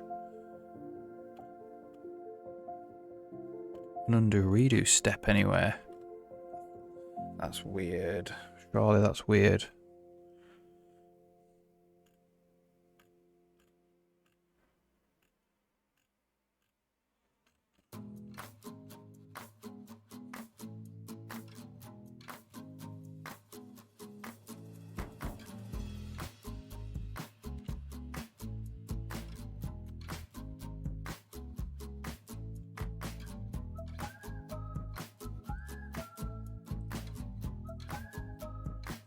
So let's do collider.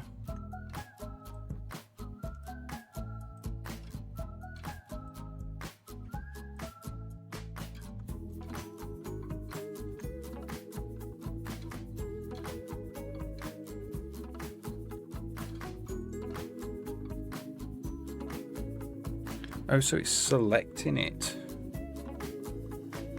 that pushes the undo redo step on. Does that mean we have...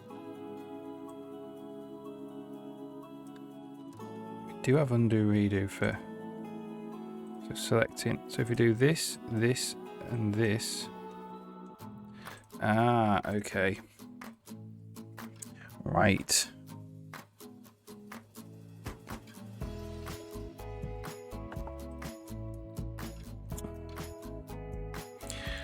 Okay.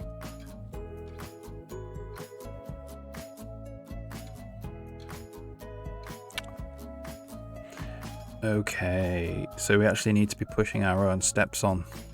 I assumed it would be doing it for us.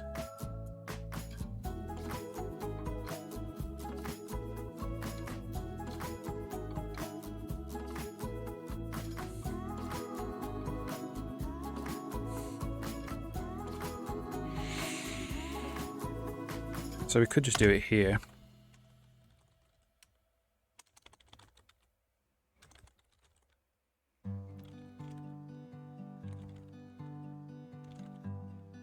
Get input window, left button just dragged.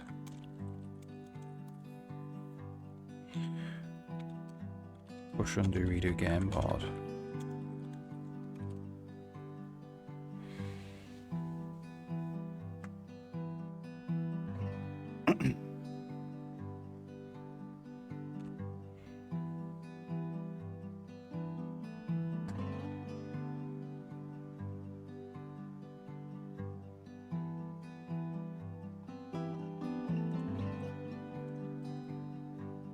If we do this and this, there we go.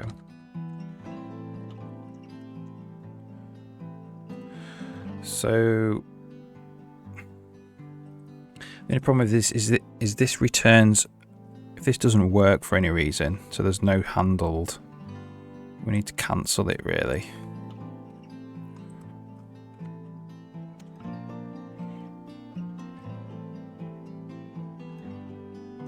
So we do have undo redo dot cancel last step. So we could do that.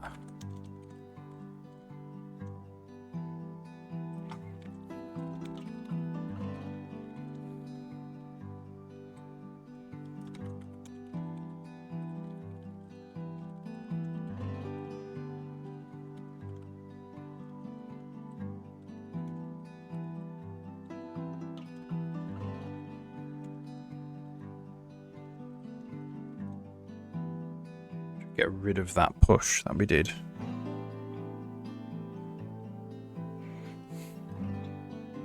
So for some reason, if we don't handle it and we've just dragged, we cancel the last step.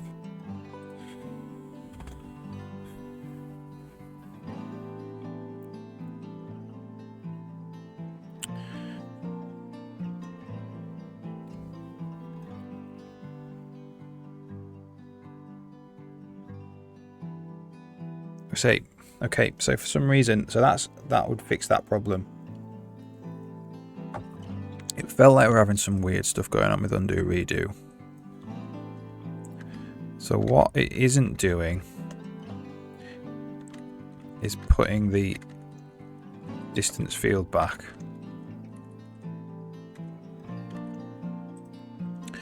So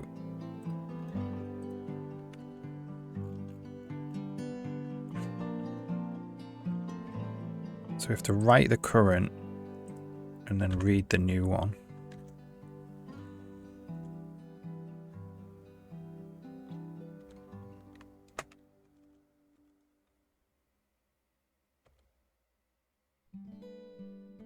So it's calling save content.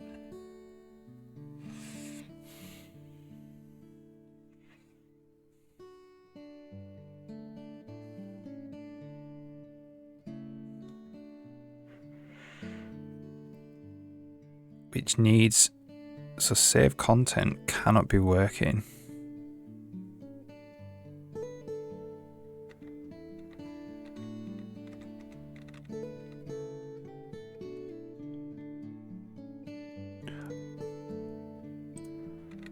Or maybe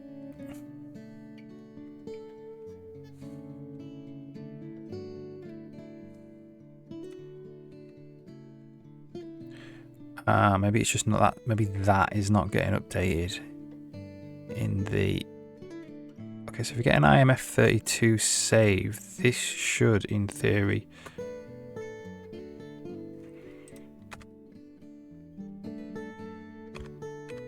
trigger a load, which it didn't. So that is probably just not updating on the GPU.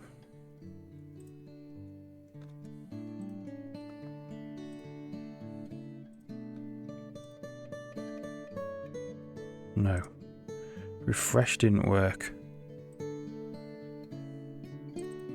Construct one didn't work either.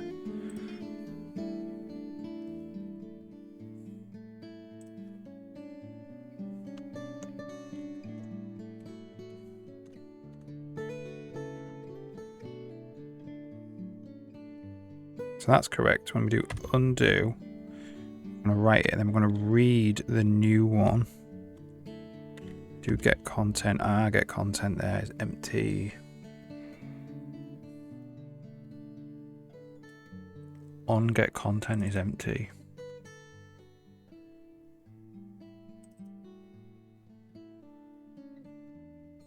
Look, it's because it's constructed a new one.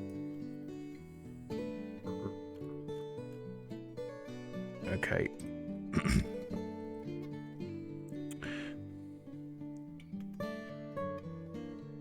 Okay, we need to fix that. It's constructed a new one and it's lost the lambda. That's what's happened. Alright, but take a 2-minute break. Just use the loo. We'll be back and we'll see if we can fix that.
Alright, so what's happened here is it hasn't serialized on get content.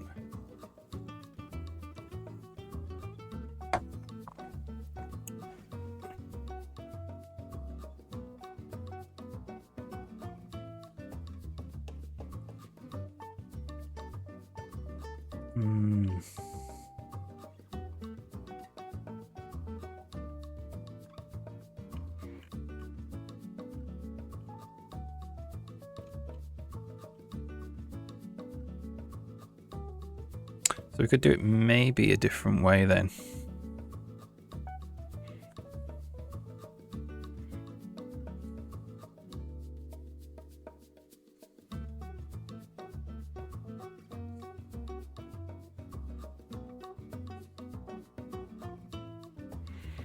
Or we just stop trying to generalize it.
Could stop trying to generalize it so much and just supply the ID for now.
Don't know really.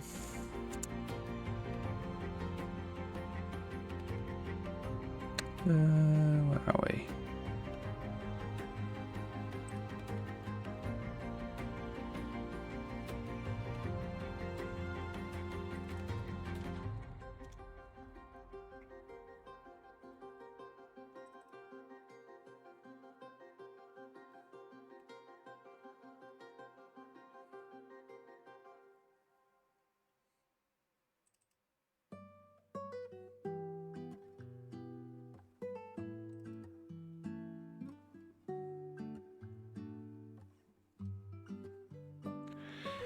So it's when we want to reload the pond content data, really.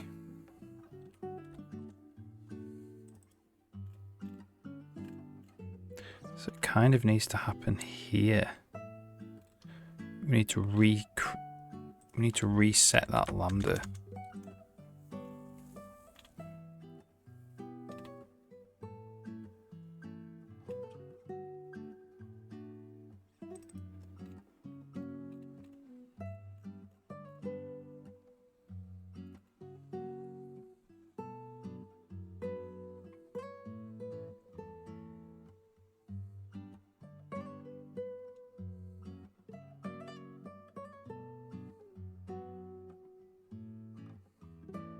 So it's reading in the distance field path and it's scrapping the old one, which means that it's losing that lambda, which means it cannot get get content properly.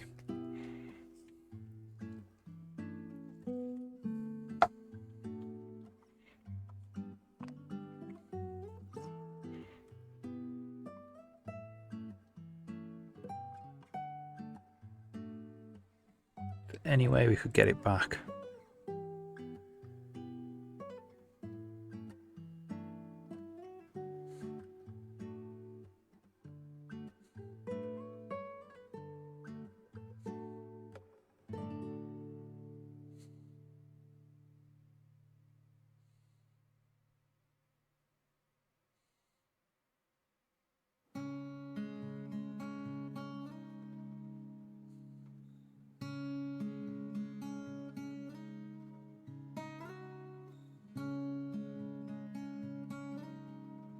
Or, you know, we just scrap this idea.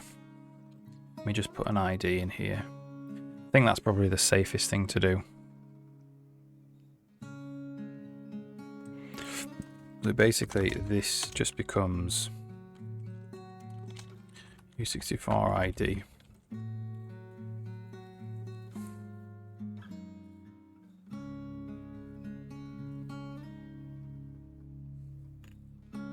Like that. So we'll do content path.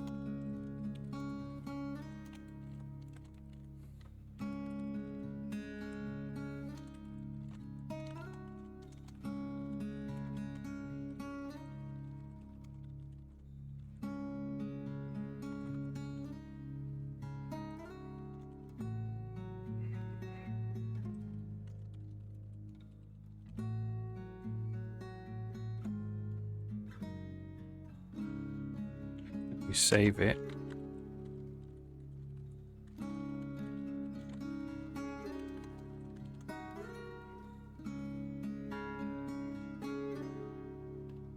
And then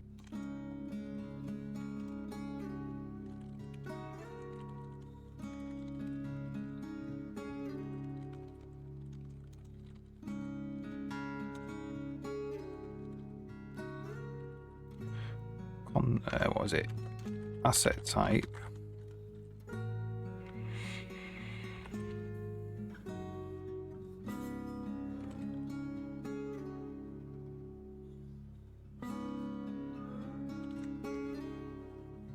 So I could say if ID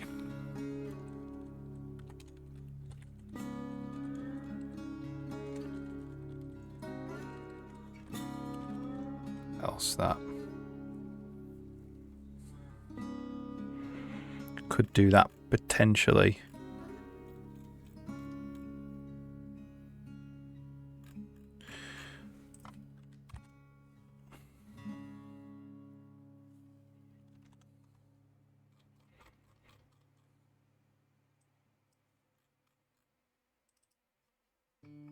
This is file.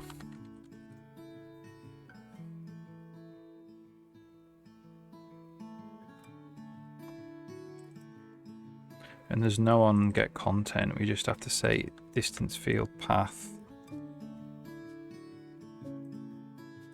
dot ID is this.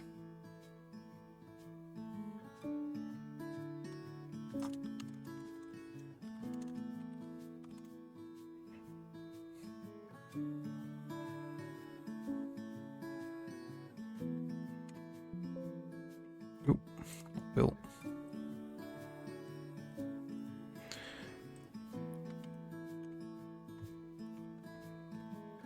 So we just have to look at get content now.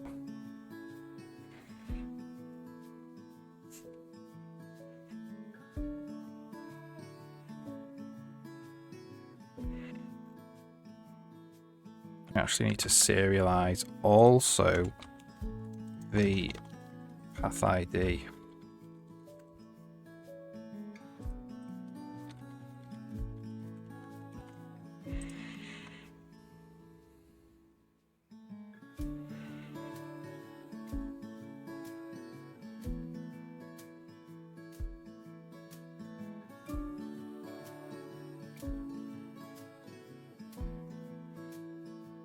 So I think possibly, so it uses ID, it's no, wrong way around, it's file. So it uses ID.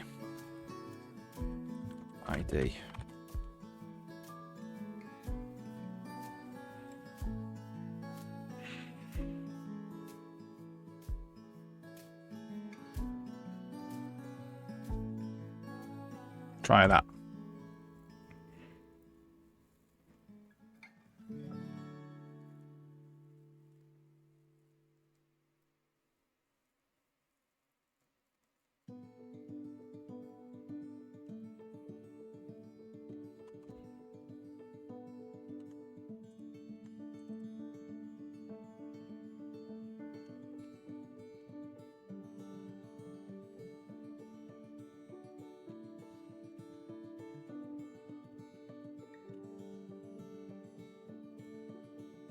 Yeah, so let's just see then if this...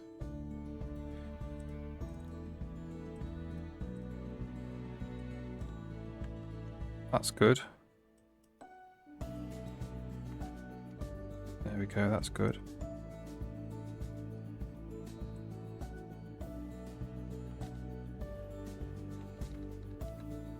I think that's it, I think we're working.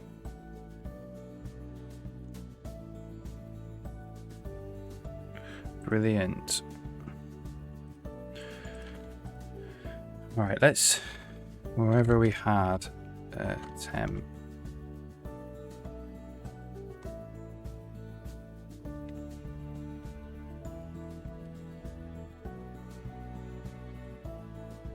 that's going to go away.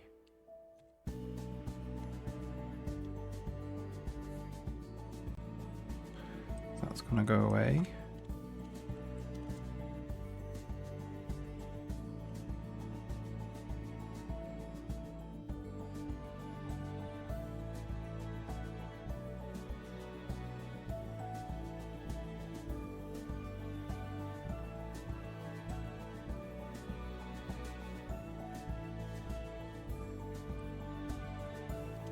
get rid of that as well.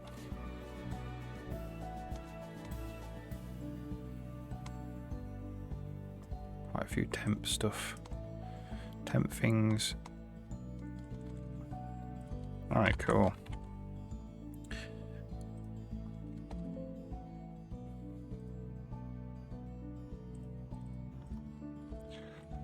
So, game board editor. So the next thing to work on,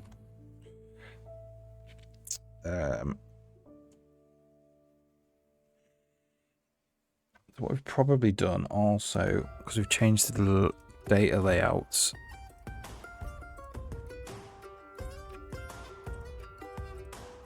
is we probably need to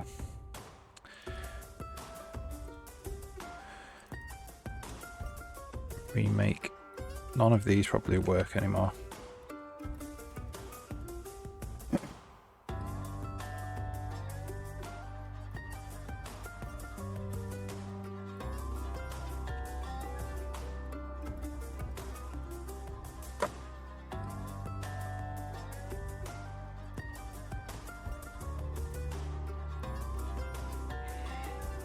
All right. Let's do test.prefab.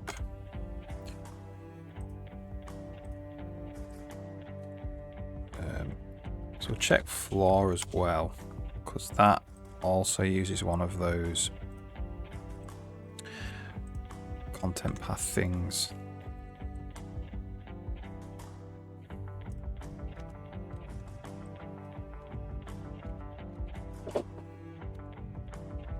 Seems good.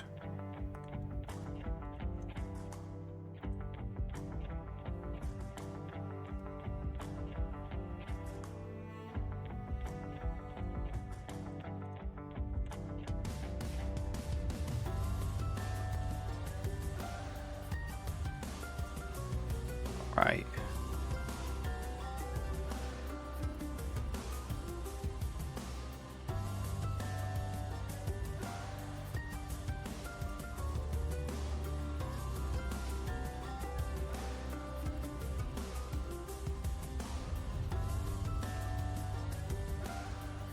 Make a new layout called grass.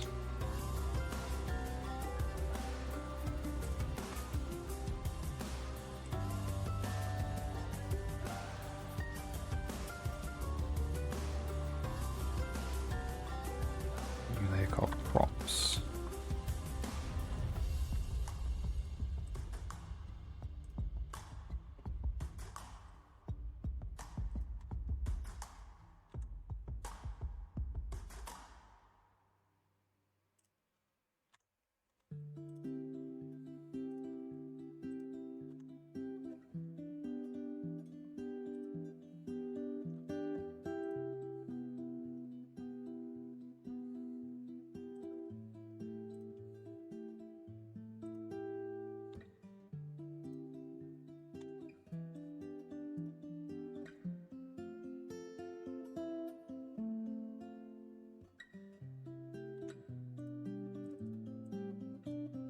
We lost our ability to drag triggers. We have. Okay, I need to fix that now.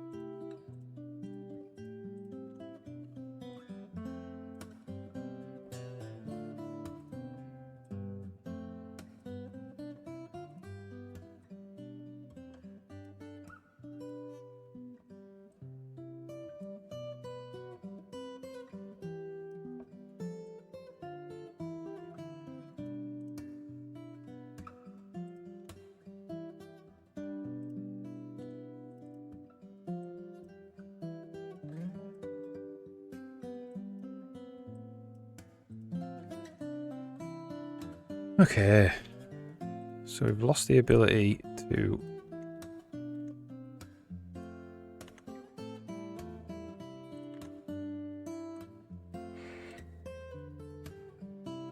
set up some animations. We've lost the ability to drag the triggers.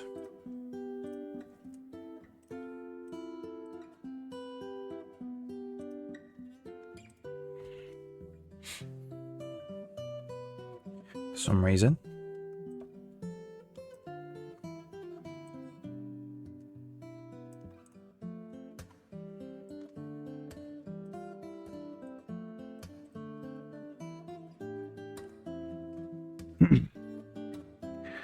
So what you should be able to do is drag a trigger to any shape.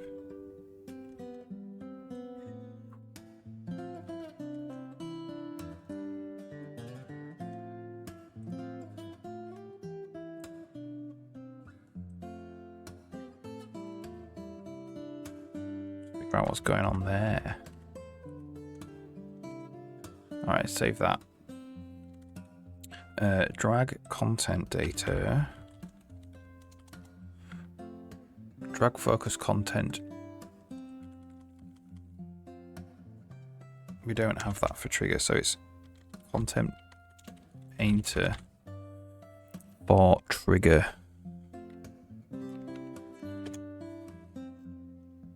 Brushing trigger.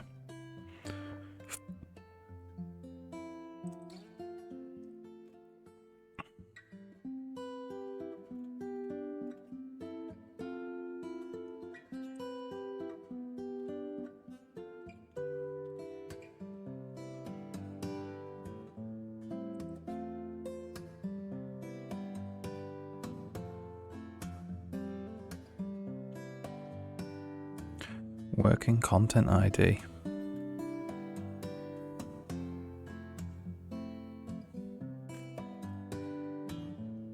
This is finding the instance.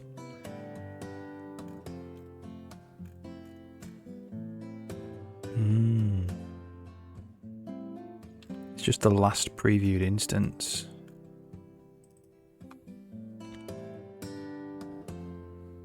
It's the last previewed content type. We don't actually store the last previewed instance.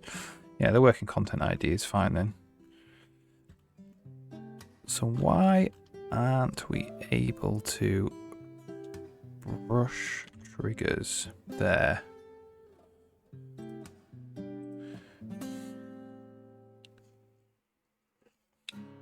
It's probably because we don't have brush mode set.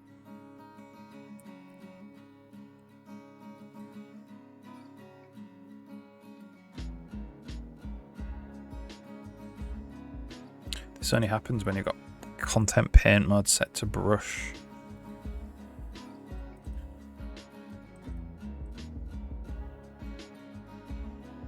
So if we do that, so if we do something like grass and set it to brush, and then we go to triggers, no, it doesn't work. It's because it's turned back to stamp.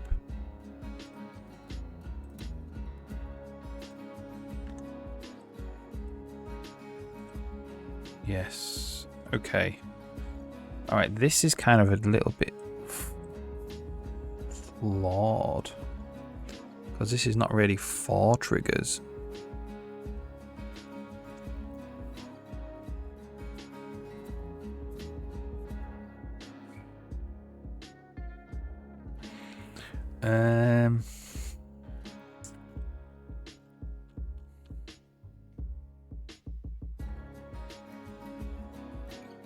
So I think if we stamp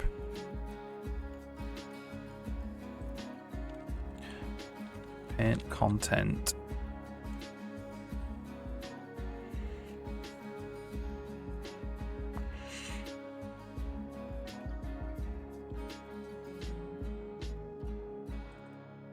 painter requires brush, not that one.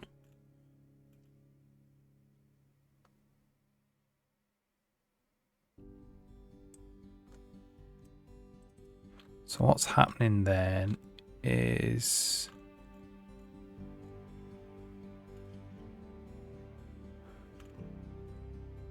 something's swapping it back to stamp.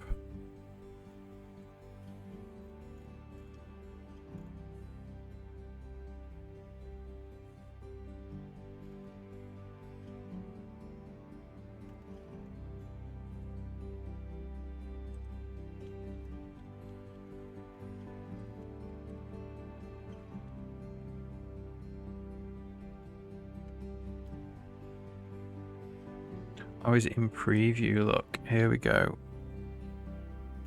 We're just setting it to stamp there. What we need to do is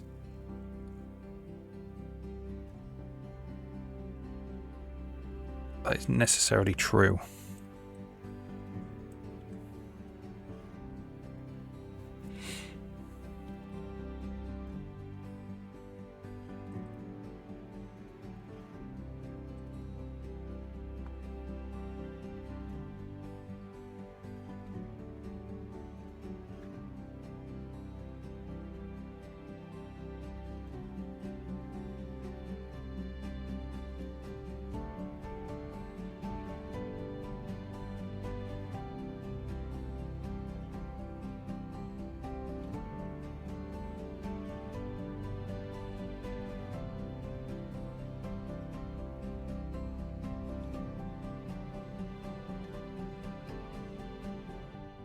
So this here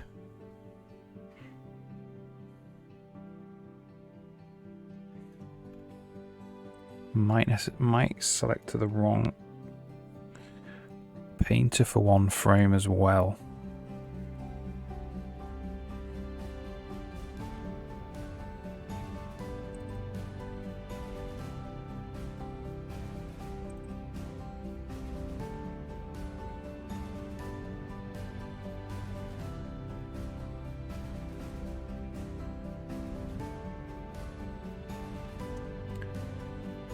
So I think we could possibly do this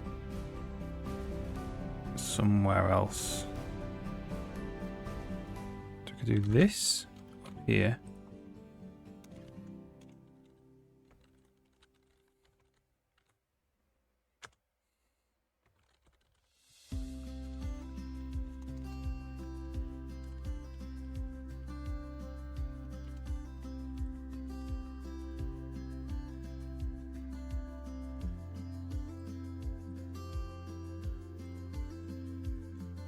Is stamp only in mode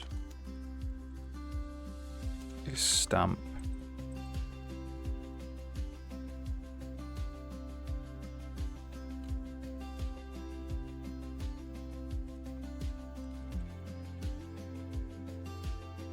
Then we don't need to do that.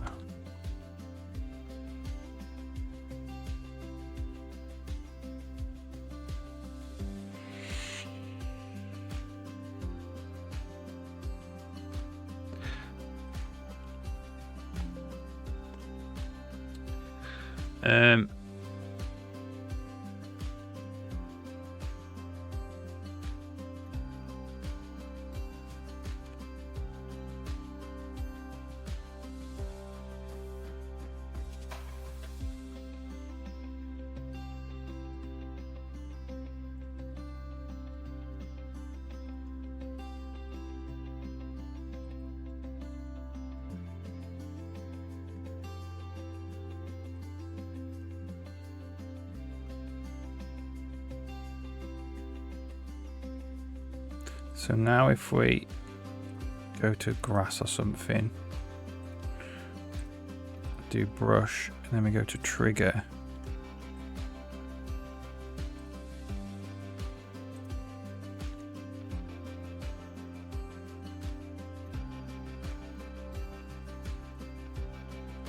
So why is it not allowing me to do that?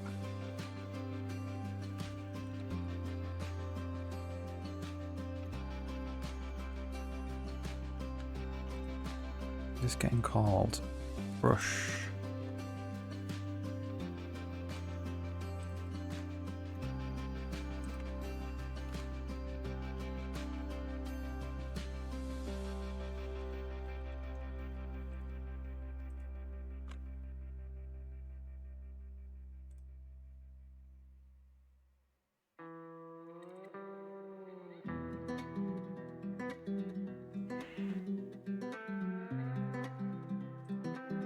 Ever saying that there's the drags? Okay.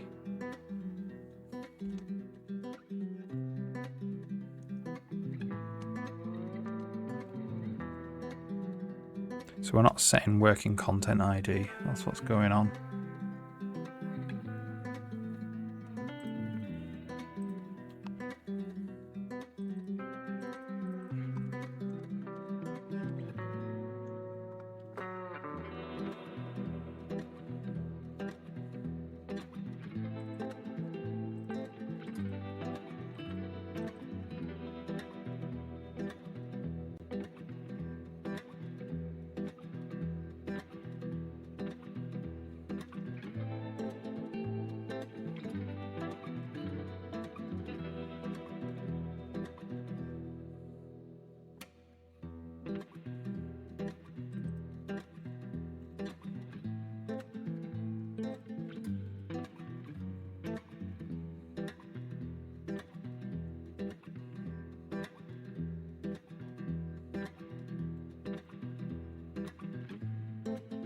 So let's just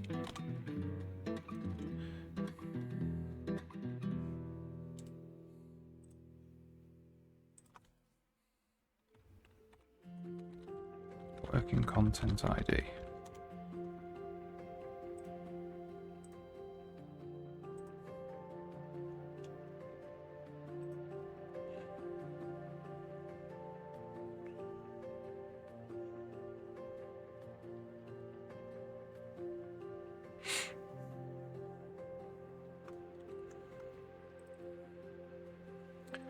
Nope, wrong one.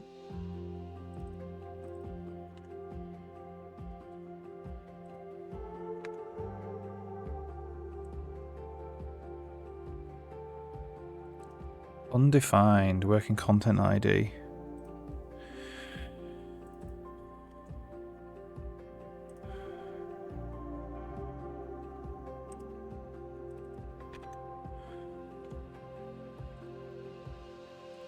Well, no good that really.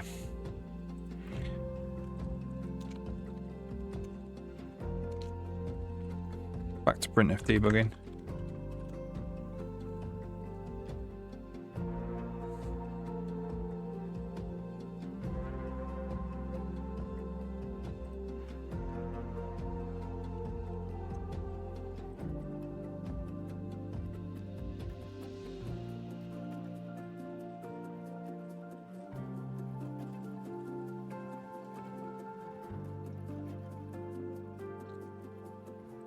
I wonder if we could just use the set it to be focused.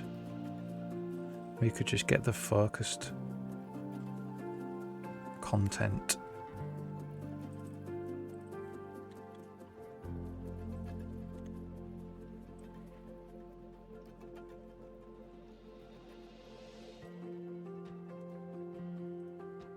It seems to be working all right.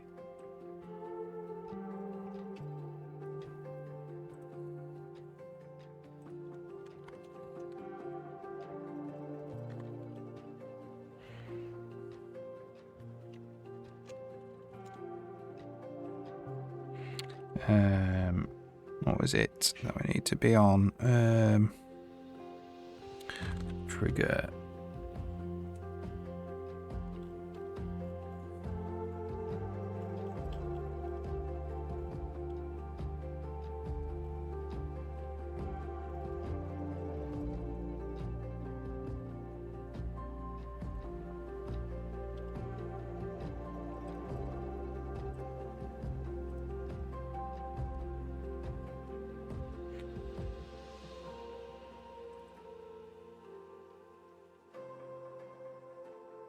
So let's do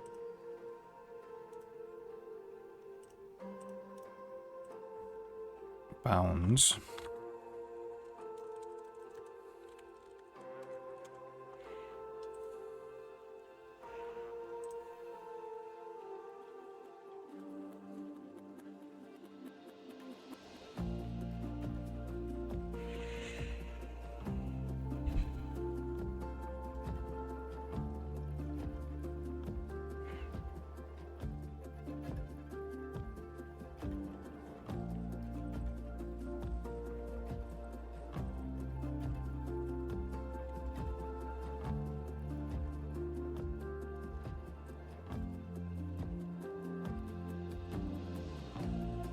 So working content, it's not even getting here at all.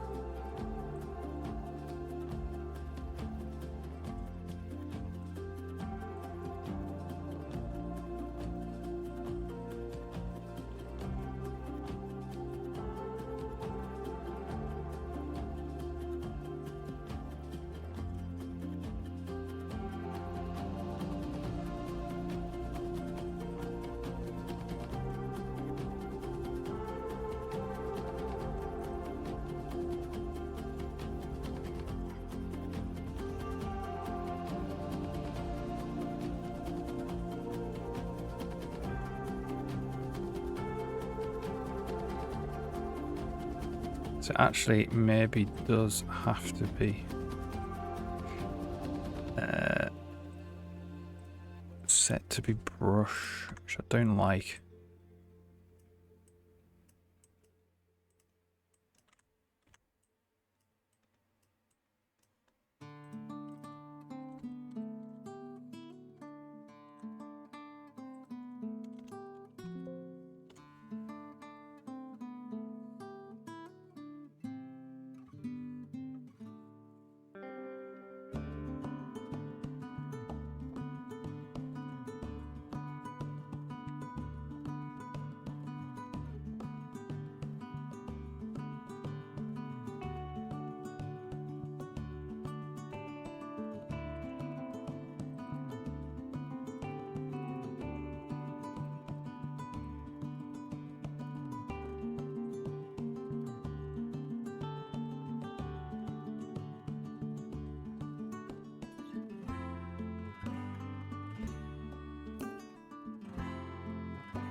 It's just not going down. It's not even hitting paint because of this.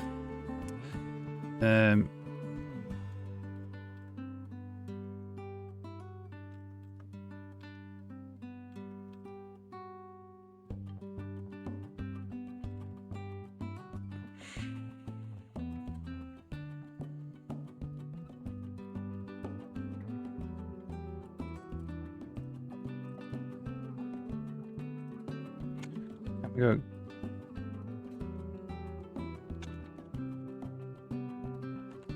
Paint mode is just equal to brush like that.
Yeah, that's no good really.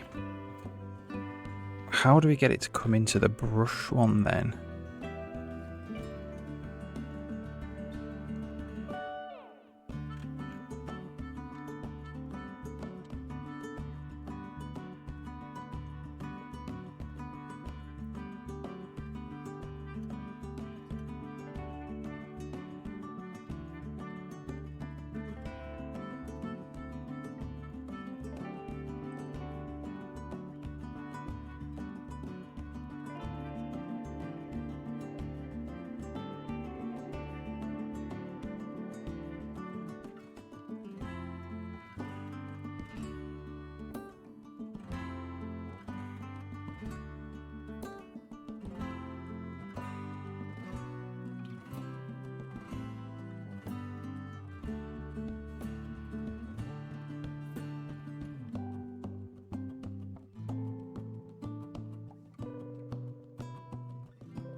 Oh.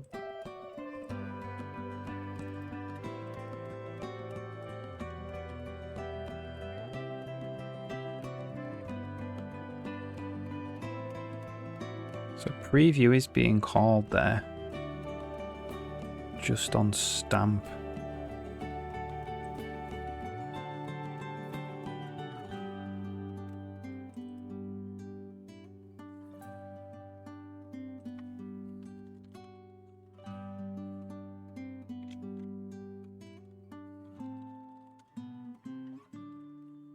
Rather than on brush.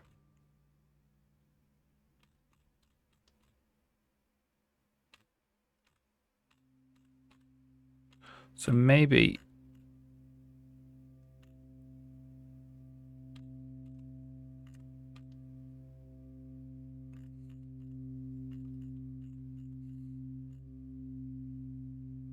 oh look, no.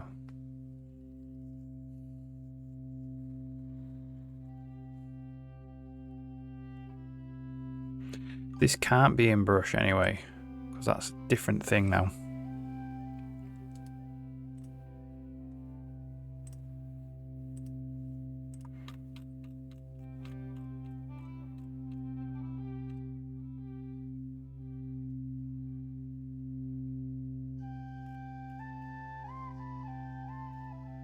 We do have an after stamp instance. So we can do this a little bit differently, I think.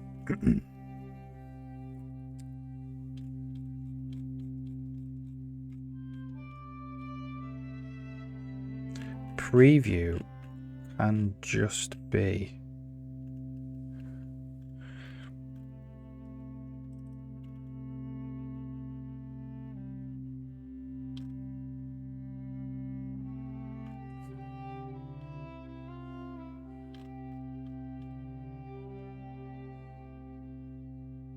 Alright, let's do this properly.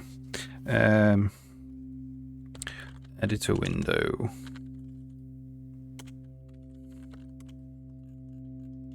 Let's just test.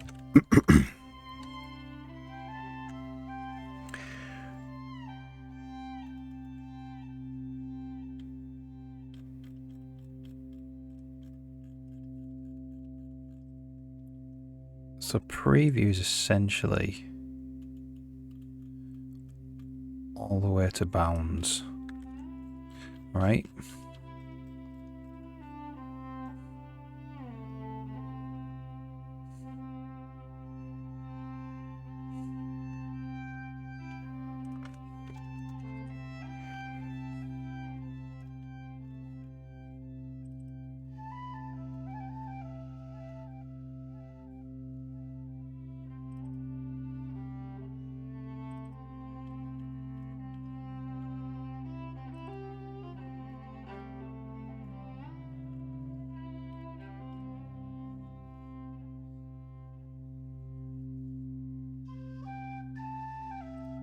So if canvas has drag,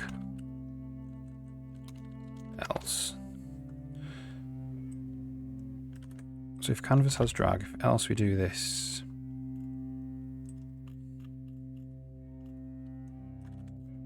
If the canvas has drag, we do this.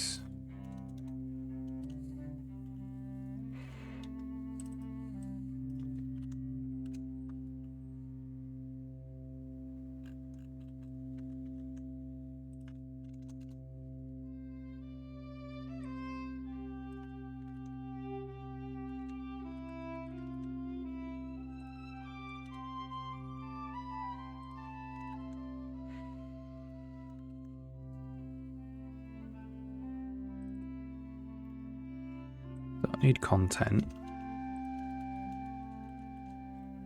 All the return results just returns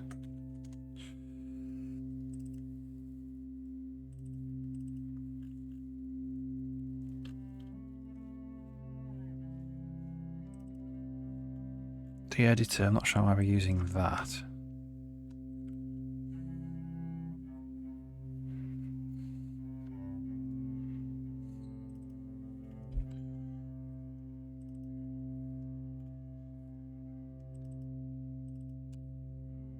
So we don't need any of this.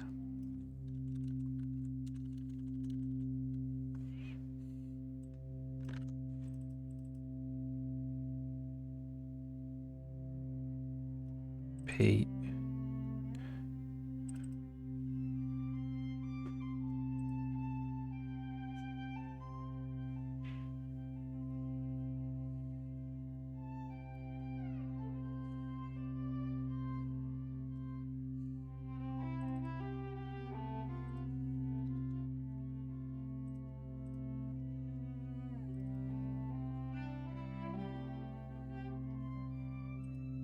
So let's just do canvas draw quad in world bounds translate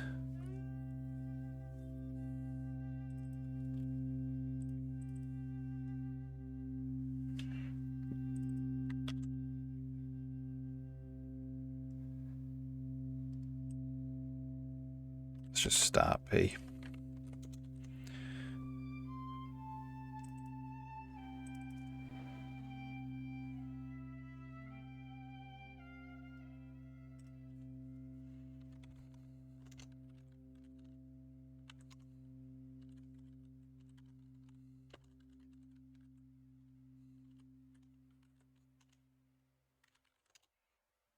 Yeah, quad Z max.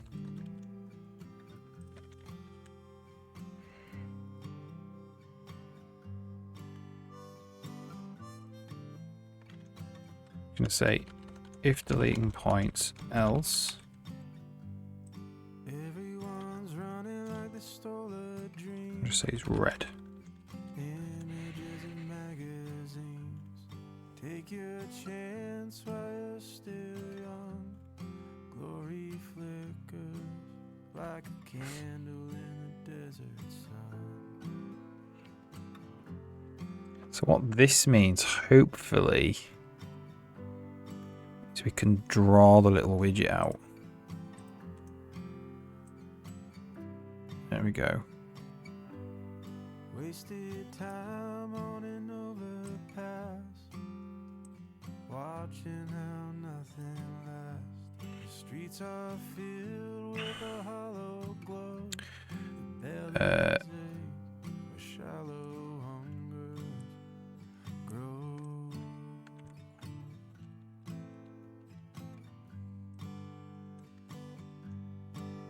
15 point else, it's blue.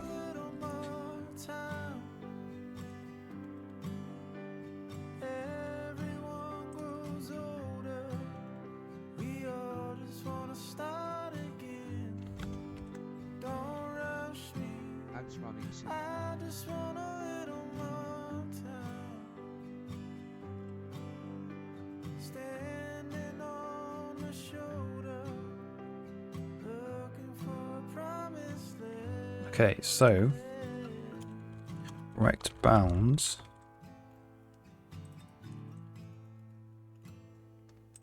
Where do you hide on a quiet night when your fears are nestled by your side? The TV screen burns too bright. You sitting tall, ghost behind your eyes.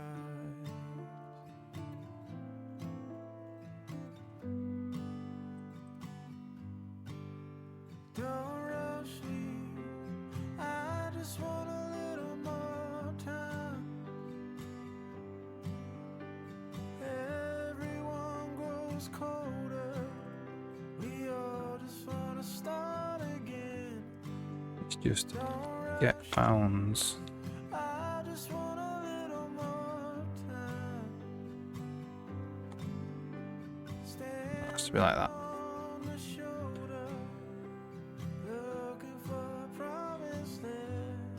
So we'll say drag start floor like that.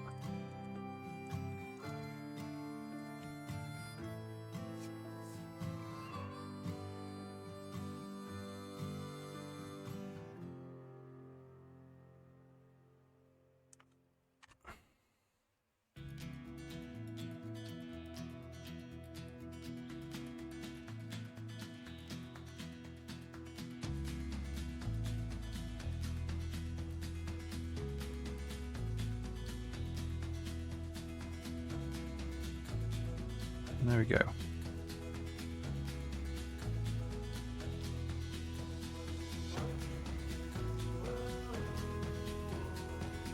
We need to actually probably seal it. I'm not sure actually.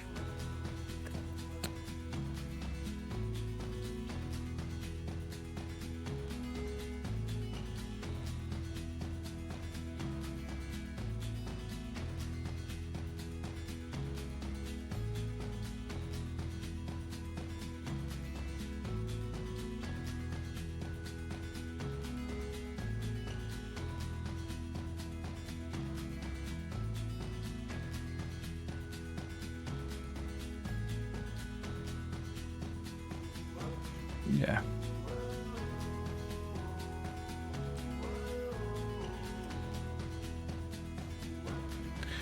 And then what we want to do actually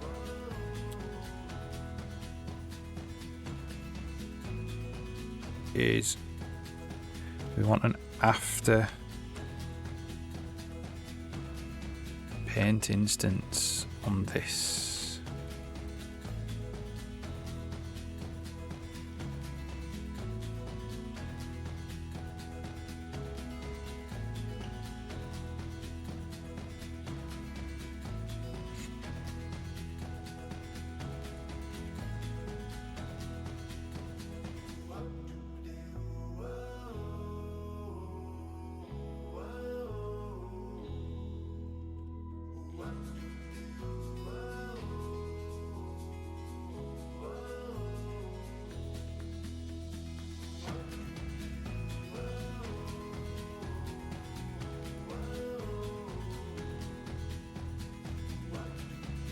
So the bound actually needs to be kept as static outside here.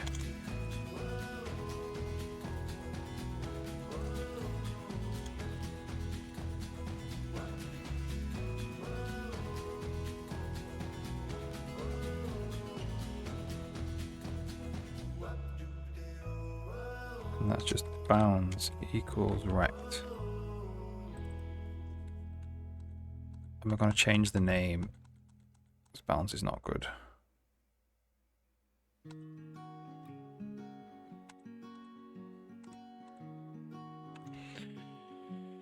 So I'm going to call this trigger area, or trigger bounds.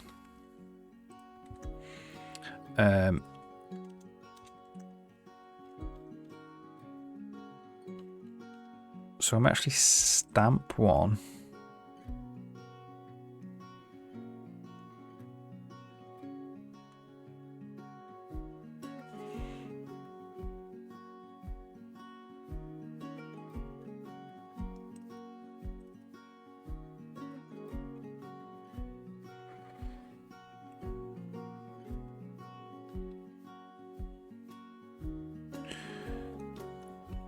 On after, we actually want to put them all in based on the bounds.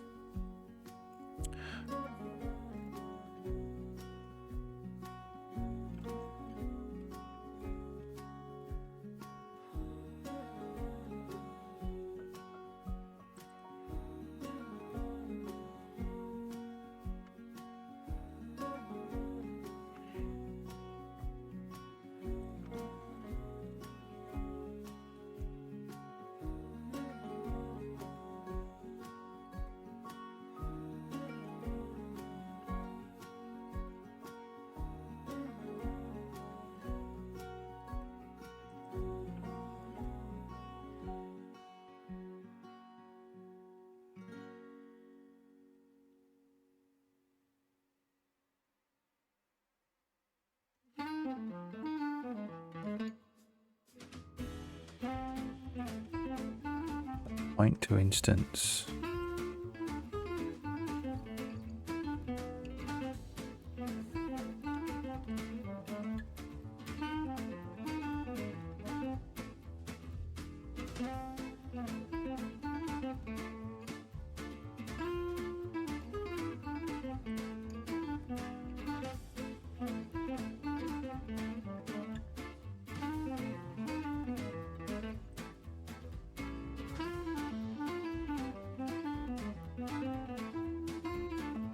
I think what we do here is we do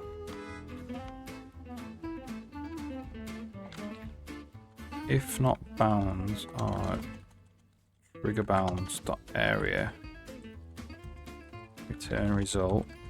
So we have an area. So we're going to get the content and we're going to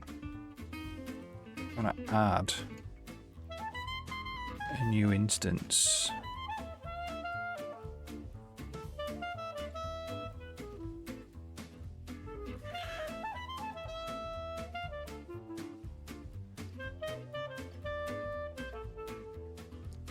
At this position.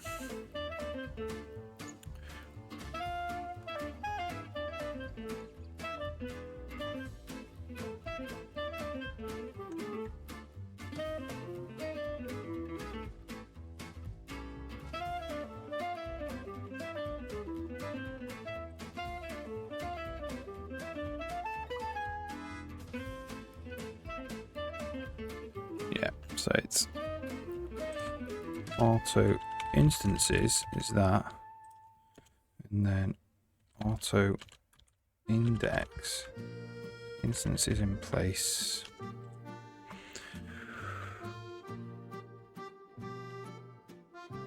I'll just add this. The position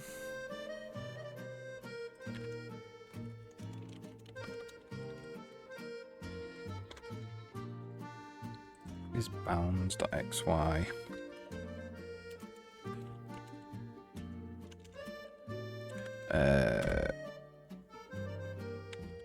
Trigger bounds.xy. And then instances index dot set data trigger content data.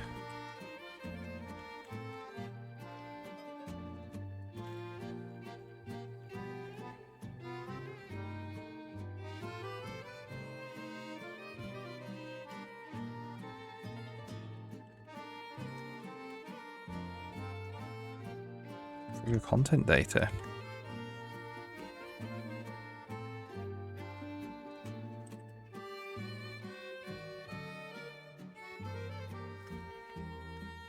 Like this.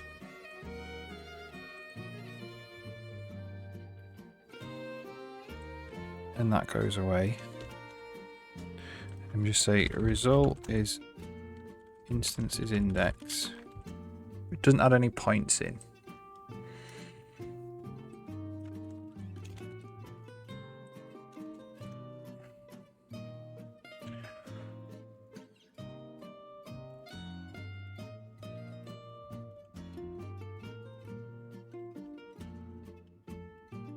So I think I'm going to remove these two.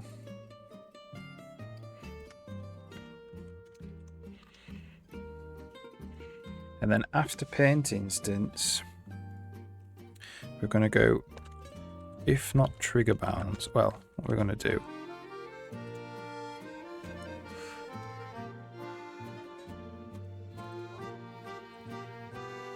We need to remove it if it's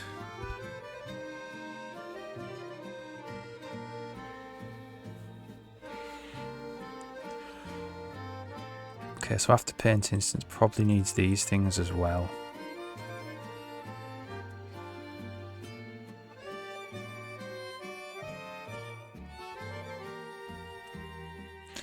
We remove it if the actual trigger bounds area is 0. We need to remove this instance.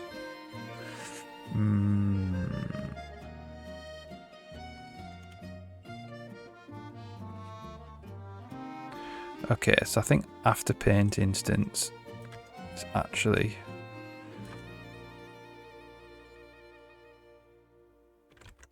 going to be like that.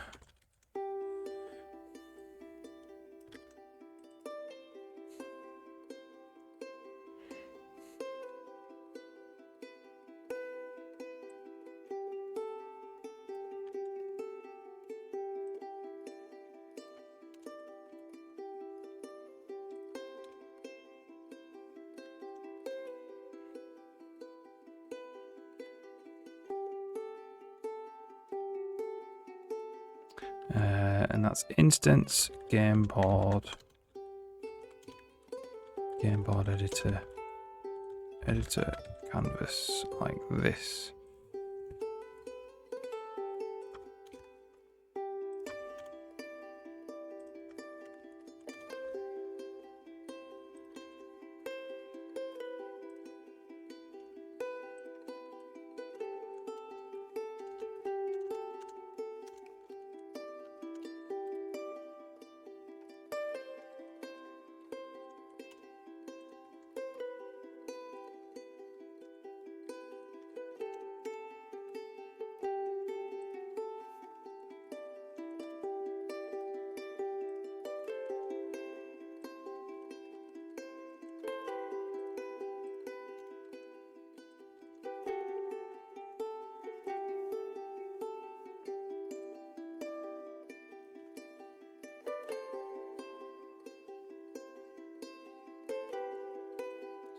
That.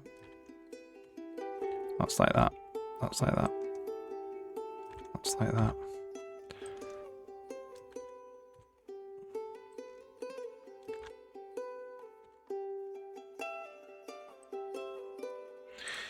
Instance game board editor canvas.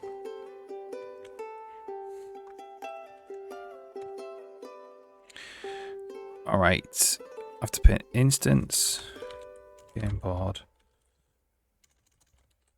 this editor canvas.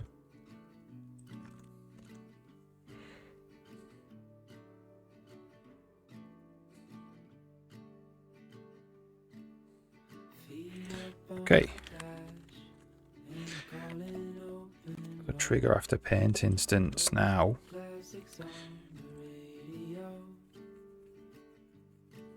If trigger bounds area 0, or if not trigger bound area,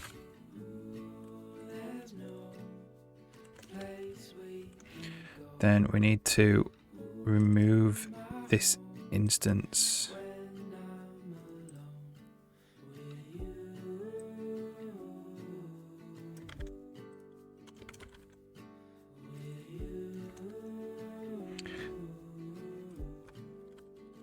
Content.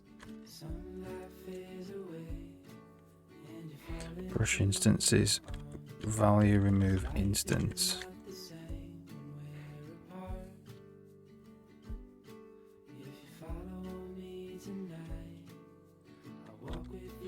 Get brush instances. Value remove instance.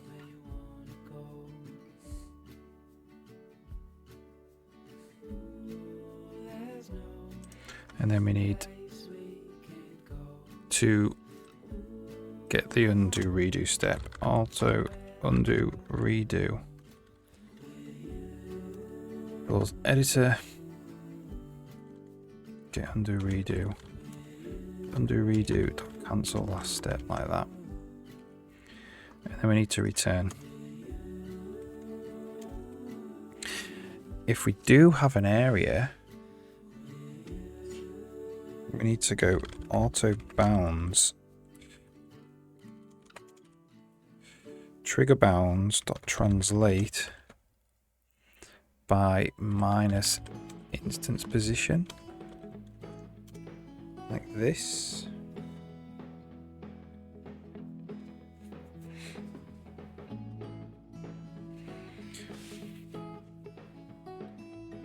And then we need to add them all in. So for auto y equals bounds.x, y is less than bounds, not x, bounds.y, bounds.y plus bounds.height, y plus plus.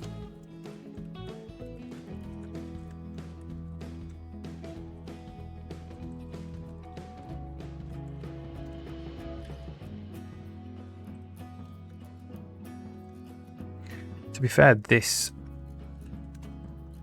could just start at 0.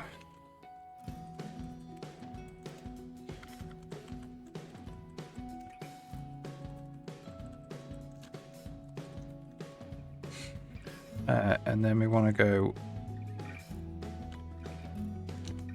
So first, what we want to do is we want to go auto trigger get content. No, instance get data trigger content data.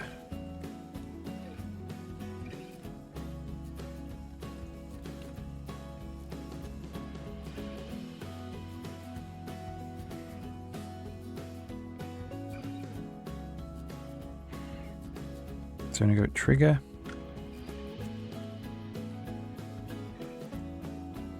Basically need to add a bunch of points to it. Trigger point.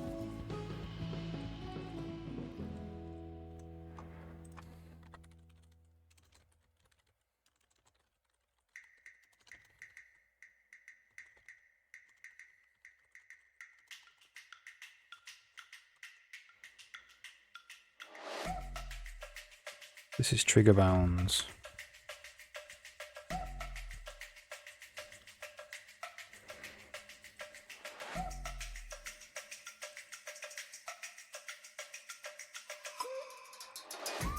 From int to const float.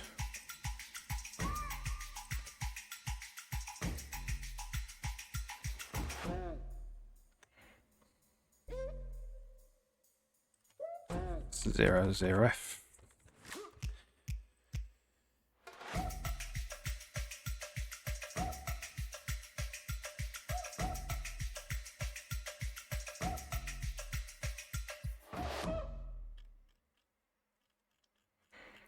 And then we just do trigger bounds dot rect like that.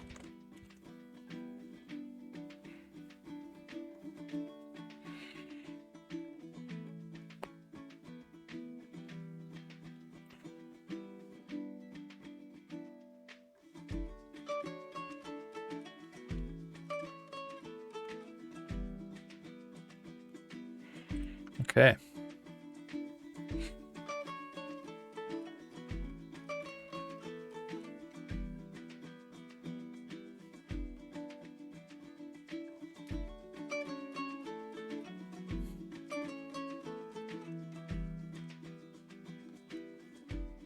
So added 1 point in.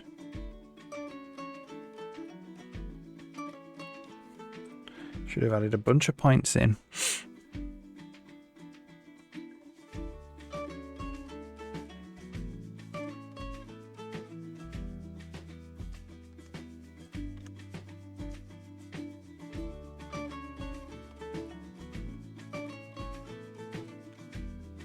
Trigger bounds. Okay, so that's not being set properly.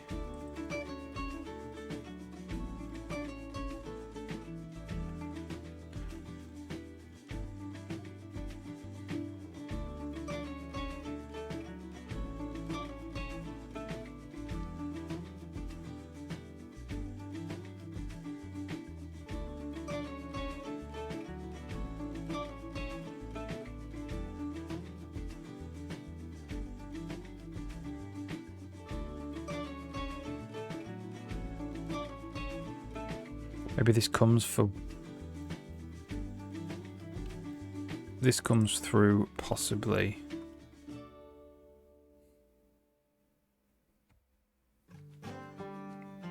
for 1 frame after on the release.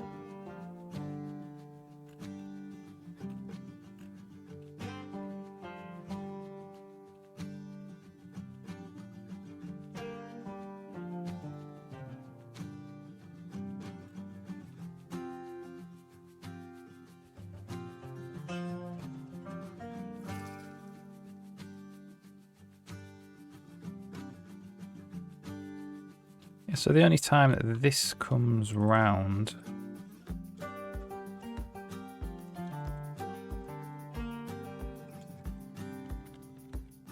the only time that the trigger bounds is cleared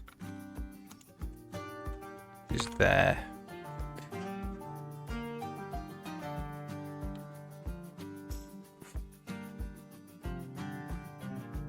And it must be here. It must come to here 1 time.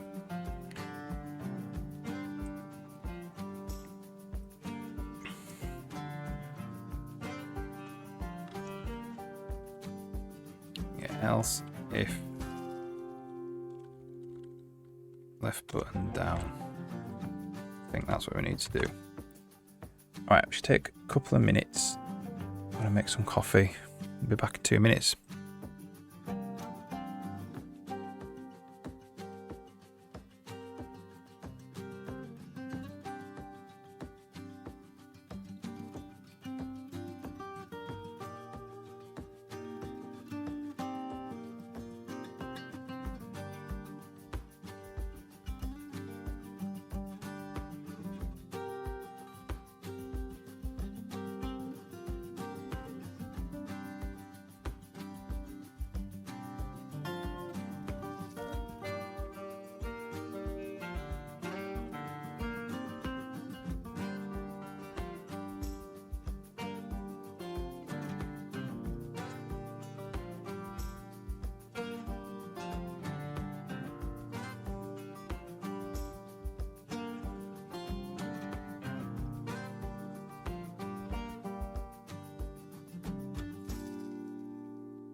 Ooh.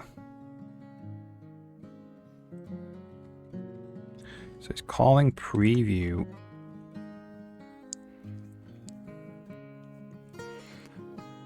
It seems to be one last time.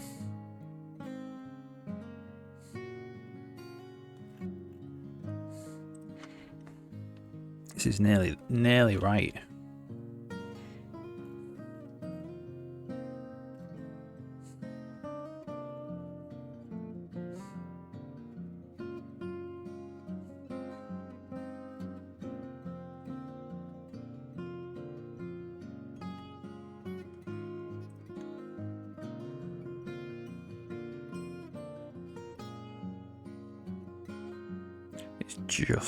It's just that trigger bounds is been overwritten there.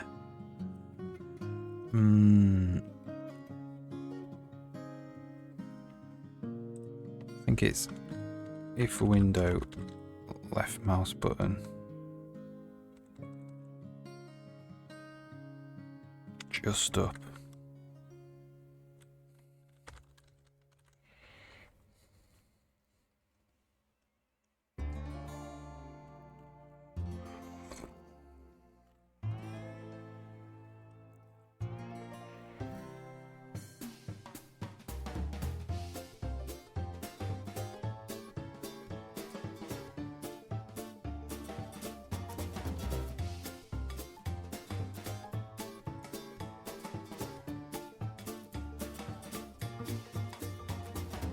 Trigger bounds is 0.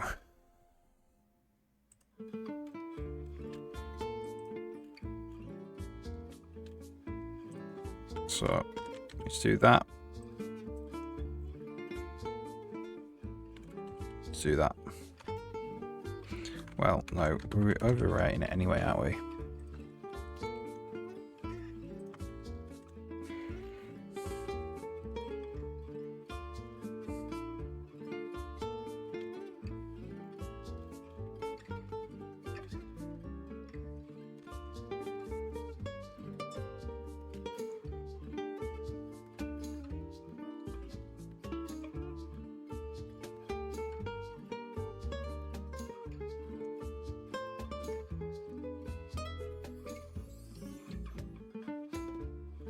There we go.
Okay, so we're actually adding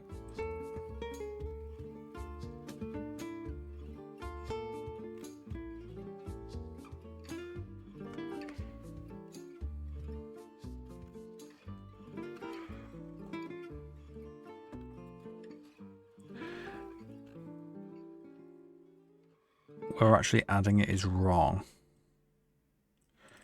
The actual add position needs to be start P. So we're going to go static in line 2, trigger offset.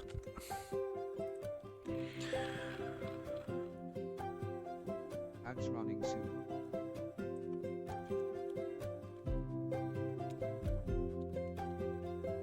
There. Trigger offset here. It needs to be start P. And we add it at trigger offset.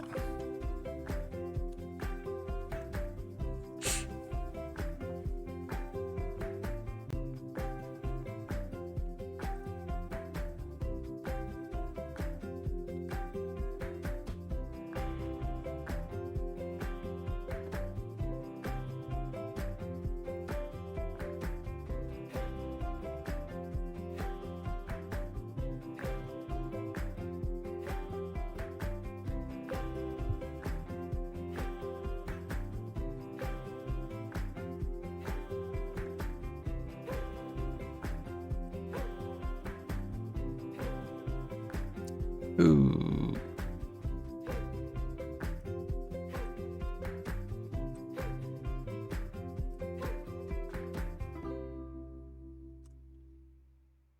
Oh, it definitely needs to be bounds XY.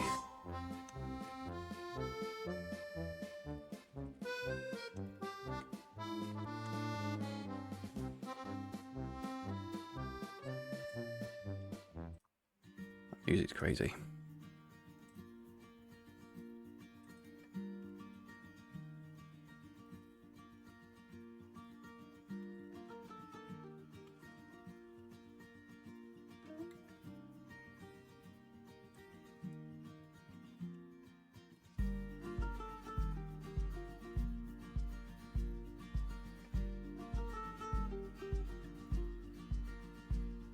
So we need to set the position, that's what we need to do. Let's do trigger instance position to be trigger bounds.xy. So actually I'll do this.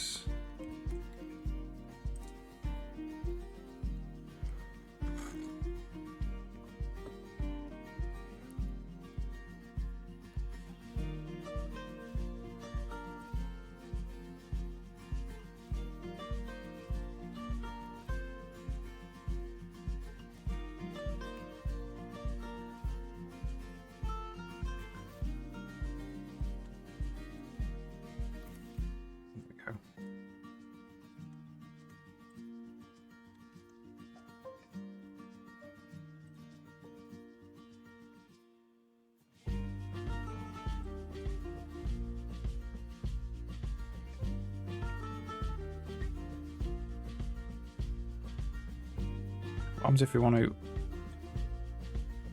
delete them?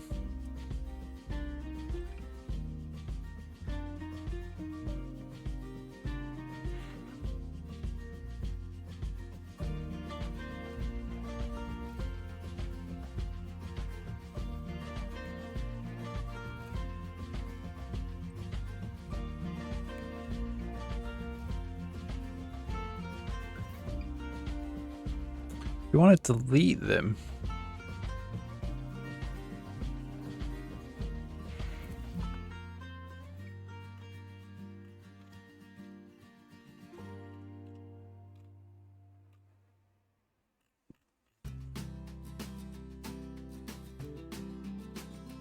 So do we come here if we are deleting?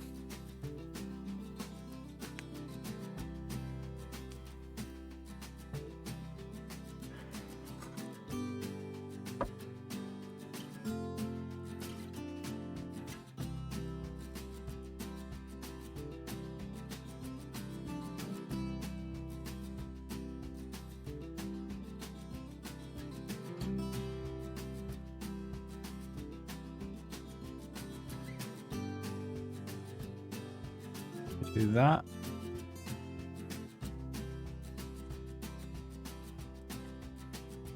Yeah, so if shift is down,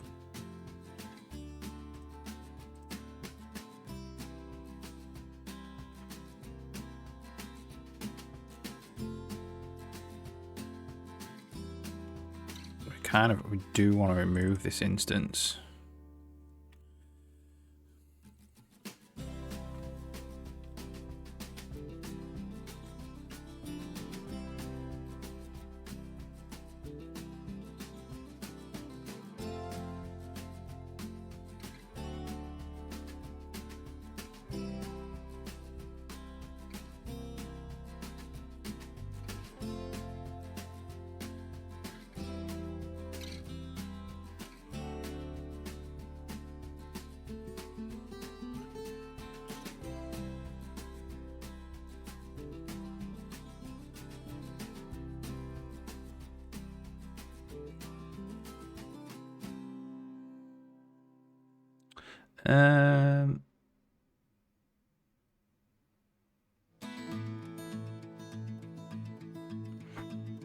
I think we'll do it here. We'll do the deleting here.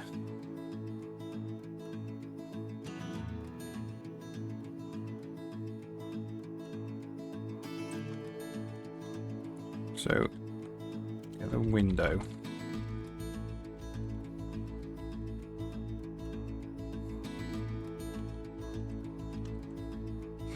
Say if window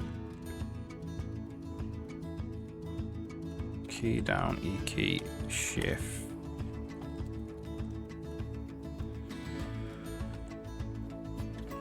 Else.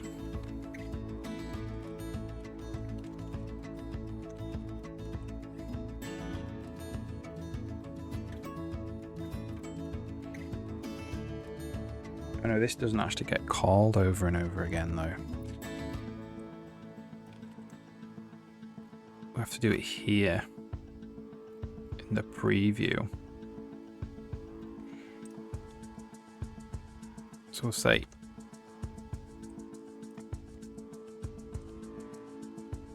return a result.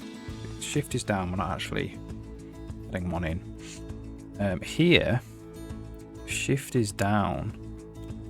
We need to go through all of the content.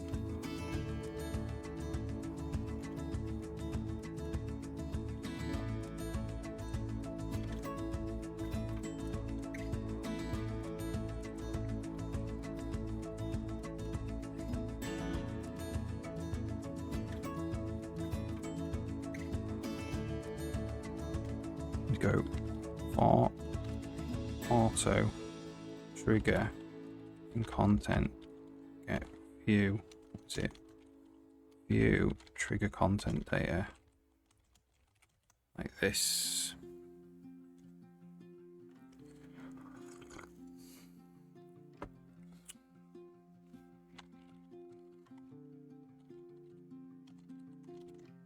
Trigger get bounds. The offset position.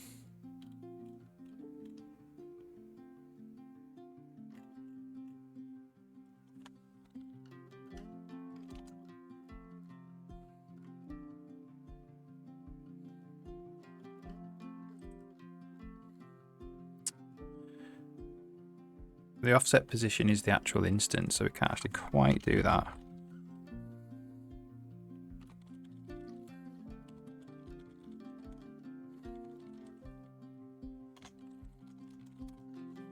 If not instance,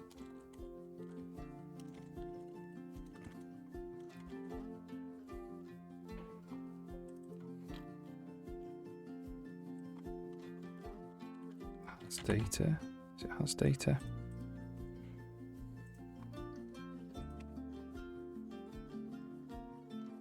Has data. Trigger content data.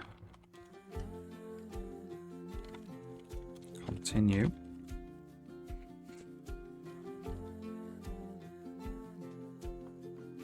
Well, we can actually say auto trigger equals instance get data trigger content data. If not trigger, continue. If it is a trigger, then we need to say auto trigger bounds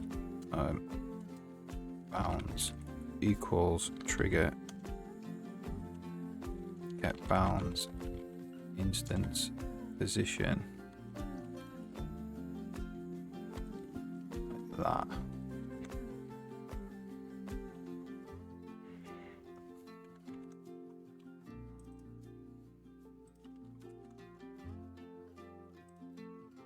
Trigger content data.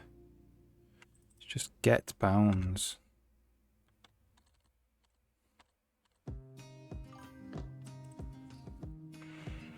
Hey, how's it going? Knoodle Kicks, that's a cool name. Hope you're alright.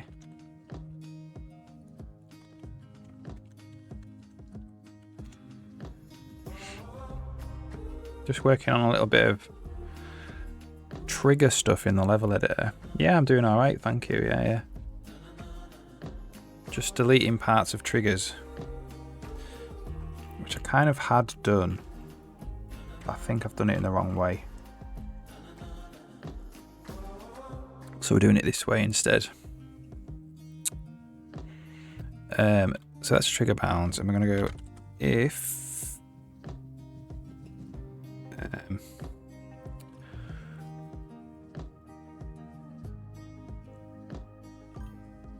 trigger bounds intersect bounds.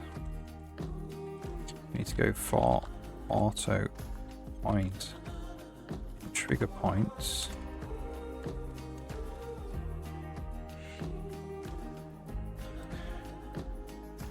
Yeah, it's going okay. Huggable cookie. Alright, okay, yeah. Nice one. Going okay, yeah, so I'm just making it, I'll show you.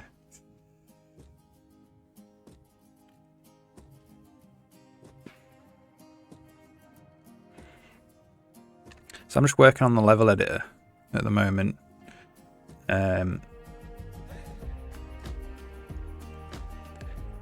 And you can place down triggers in the world, and they're just like areas in the world that like broadcast events based on certain conditions. So it depends what the events you want to broadcast them or what conditions you want to broadcast them. But you set this little lightning bolt here, and you can put one in, and then you can put events. So it could be like, I don't know, a game event, broadcast chest. So that becomes a chest. And the condition could be like trigger when you're inside, when it's inside this trigger. And the playable character is inside this trigger, it's a chest. And then you'd have some artwork for a chest. But what I'm actually doing is allowing it so you can have triggers of multiple sizes. So you can do this and drag out a big trigger. And then what I'm doing right now is just so you can delete parts out of a trigger. So they don't have to be squares. So I could do that. And then when the idea is I release the mouse and it deletes, puts a hole in the trigger. So that's what I'm doing. Do you get confused by chatters talking about random stuff while coding? No, not really. No, it's good. I like it. Yeah. It's just like you can drag a square, so a trigger can be like a rectangle. But if you don't want it to be a rectangle for any reason, could be any reason, I'm not sure, you can just delete parts inside the trigger. No, it's okay. It's fine talking. It's good. I like it. I enjoy it.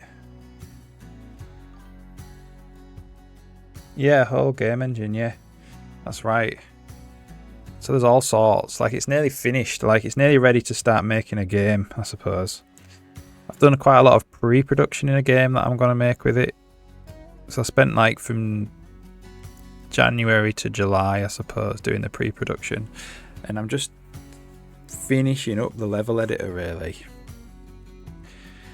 But like, it's not just... So this is the editor. But there's all sorts of different things. Like, you can have dialogue trees. So this is an NPC. So when I was doing my prototyping for the game, this is me testing out dialogue trees. So Jenny's an NPC that you can talk to. And they evaluate from left to right these routes. And based on conditions, so this condition is like the quest has state started. They'll speak these dialogue trees to you. And then there's also like, you can attach patrols to NPCs. So this is a couple of patrols for Jenny. So patrols are like where the character goes from A to B in the world. And then they happen at like times of day. So you can have different patrols for different times of day. And then you can like basically make activities. So they'll get to a place and do an activity. And then an activity, you assign a behavior. And then you define behaviors in more trees, basically. So this is a combat. This is testing for combat. So like if an NPC gets to a certain location, they'll start ticking this tree, and this tree will mean they'll become hostile under certain conditions. 2D, yeah, currently 2D. I mean, when I start doing, I'm just really about to start the proper production of the game. I'm going to do all the game UI, so all the menus and stuff, and I'm probably going to do a few 3D things in that, so it will be kind of a bit 3D. I'm going to try anyway, experiment with menus that like panels that can like rotate in 3D space. So when you like put your mouse over to it, it like clocks on to your mouse and starts facing your mouse and stuff like that. Thanks very much. Small linear console applications. Oh, right, yeah, it's fine though, isn't it? As long as you're coding. Main thing. So yeah, the engine's like, it's got like a cutscene editor and dialogue trees and behavior system. The editor's pretty good. So this is a .prefab file, which means that like when you make this is not actually designed to be in the level, designed to be a level. It's designed to make components of a level. So you make these prefabs and then they become brushes. So if I was to make like a new prefab,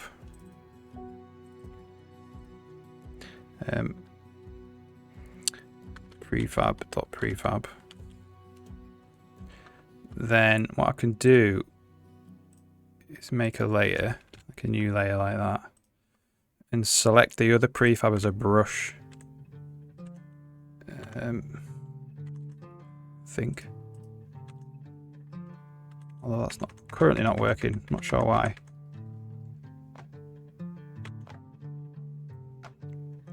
Anyway, I'm just kind of like debugging it all, as you can see.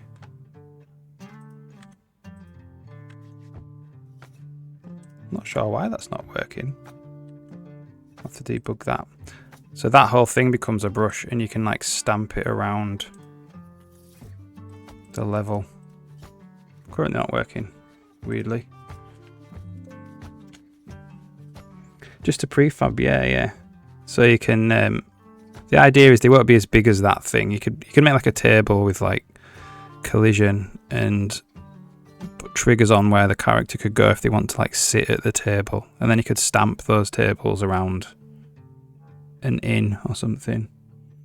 Yeah, the game's gonna be, it's like a, oh, thanks for the follow. The game's gonna be like a sci-fi gardening game. So you're on a big space station, like a huge space station with thousands of people, and there's like green spaces on the space station, and you're responsible for like maintaining the gardens, and then you're going to be like doing quests for the crew, and then going down to like other planets, I suppose, and there'll be little regions and other planets that you can explore, and there'll be some light combat in those regions, and you'll be able to like harvest plants, bring them back up to the space station and plant them around the space station, stuff like that.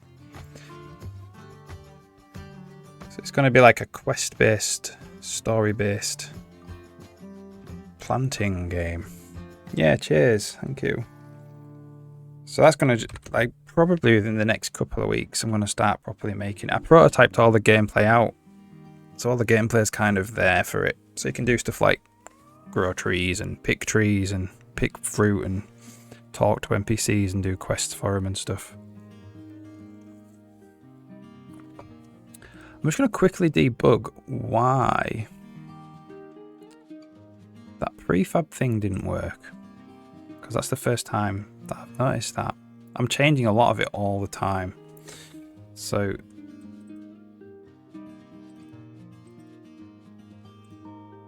that's maybe why. It's up in the air. So preview for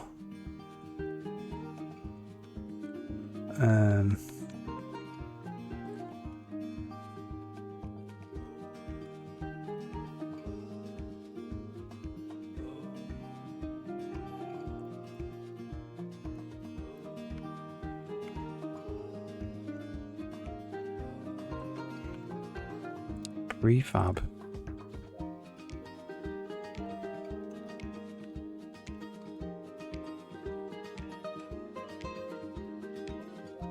Let's have a quick look. I can't seem to find the code for it. Just hoping I haven't deleted it.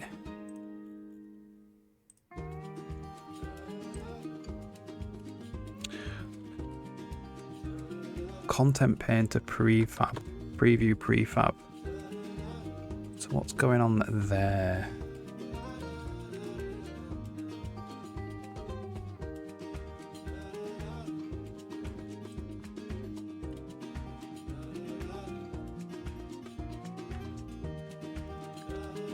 Tick. Odd panel.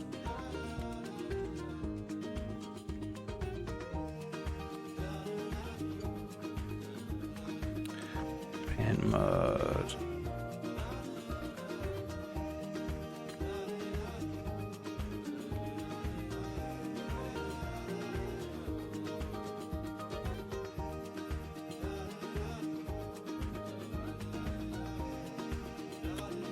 So where are we now? Sprite window. Grass. Cloth. Framed animation. Trees. Animated rigs. Sound. Prefab.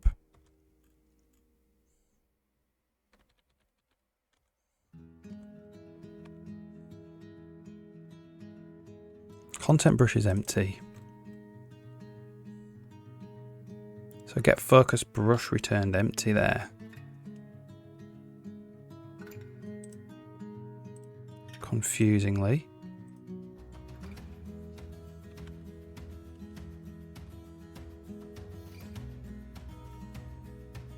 Brush is 79. I'm going to find one that's prefab.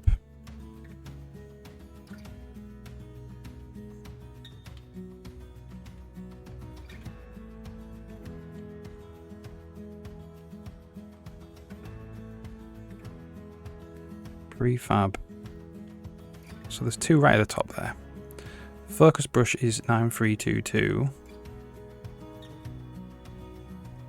So the IDs are not the same. The test.prefab, prefab, 9322. Focus brush is 9322.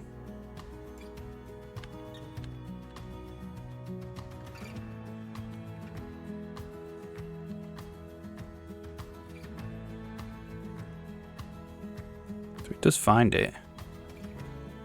Is it just getting reset to something else? Oh look, there we go. It's because we've got this shadowing happening. I moved it so content brush got right at the beginning.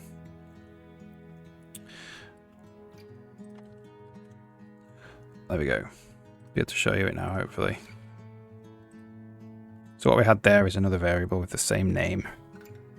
Further down. Which is not great. Hey, how's it going? Vanbjörg, hope you're alright today. Okay, so if we open up prefab.prefab, now we select this. There we go. I need to select the layer. New layer. There we go. And then because this is a prefab, that becomes a brush as well. So you can build up stuff like that, basically. But what I'm actually working on now is deleting these triggers.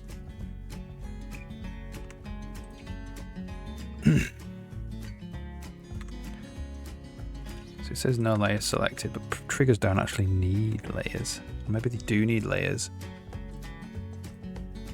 Don't know. Been rather a boring day. Yeah. I haven't been making really that much progress. Got the ponds sorted though.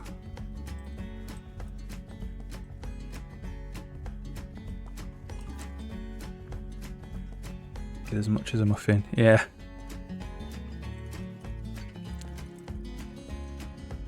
So yeah, all I need to do on the ponds to finish them off is just add and delete points. And then we're done with that. But I'm just taking a little side detour because the triggers weren't working properly. Okay. So we were doing it in preview. Here we go. Point. So we're just going to say if point. Well, what would it be? Bounds dot intersect point location. We need to remove this point. So we're going to go for the trigger points. We might do this actually.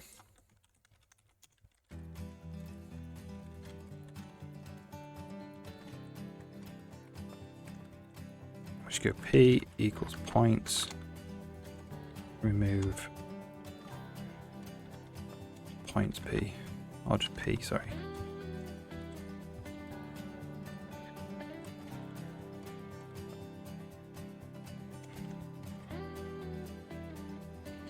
Yesterday I went to refactor my high level regions. Does print nicely. Oh, brilliant, that's awesome. Control flow restructuring broke. Ah, right, okay. Good you got the actual stack stuff working though.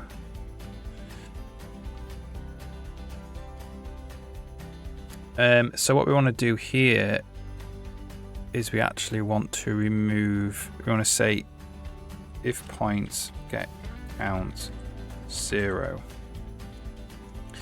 We actually want to remove the instance as well.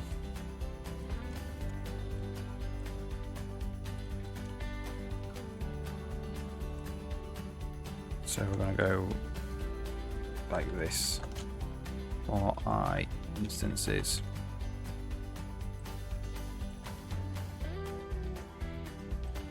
I instances. Remove I. Bit spaghetti. I need to yeah.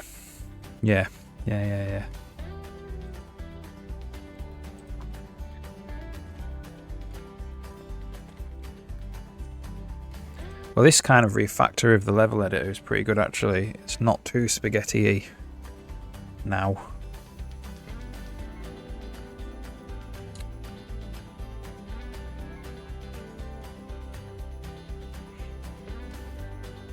So what we also want to do, we kind of like need, because we need to push and undo redo step for this. If we are going to delete points,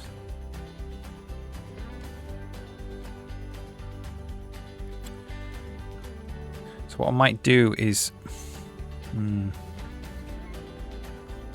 one system at a time. Yeah, cool.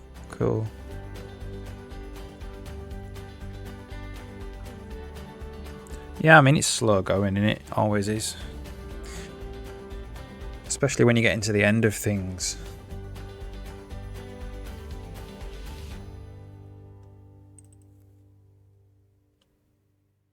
Ads running soon. So what I might do,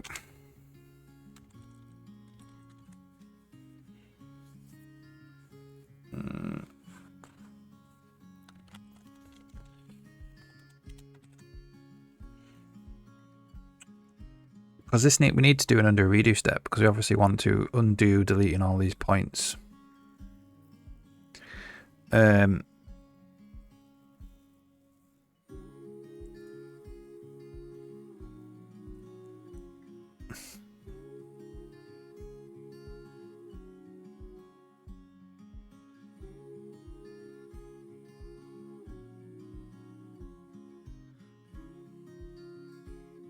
We just need to know if we are going to delete a point.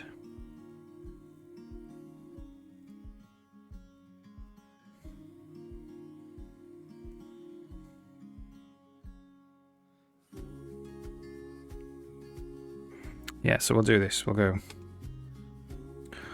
auto push undo redo through. I'm going to go if push undo redo is false, and we'll just do game board editor push undo redo game board there.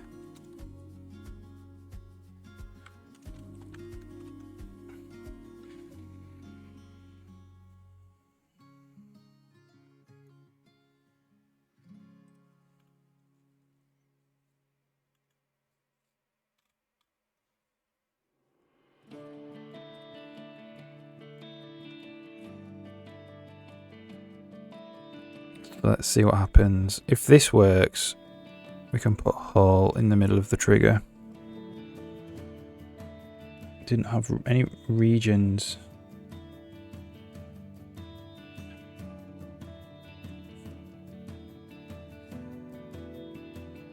Yeah, okay, cool.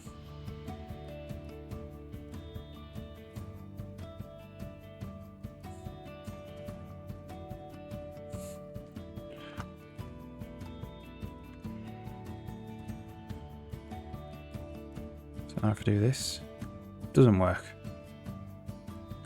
Doesn't crash though.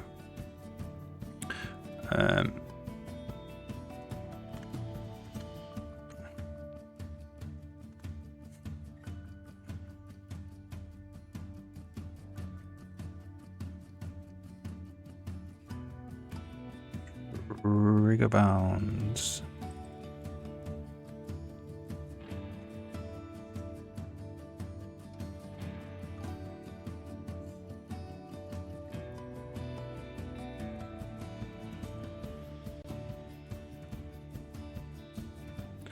Ah, look. Okay, no. Trigger get bounds translate by the so it's different bounds.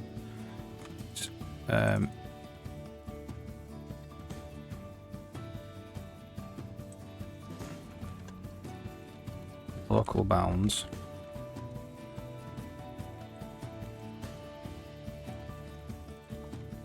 This is world bounds. That's what we need.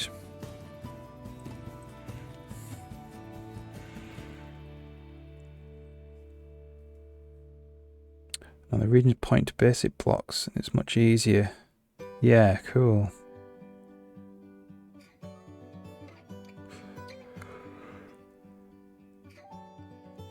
Cool.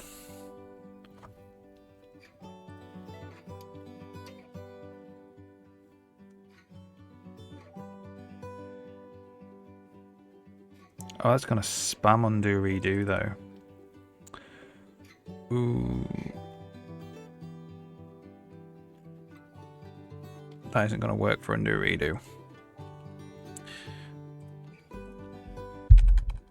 See if the actual mechanism for deleting works first.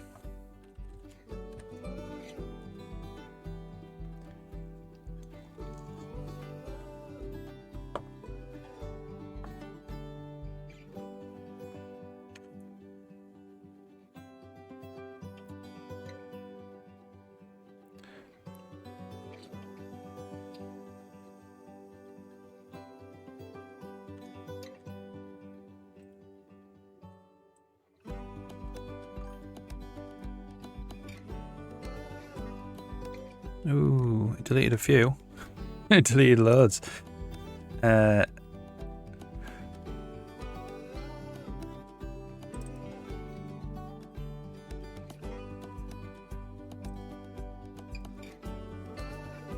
If local bound intersects point location, remove point.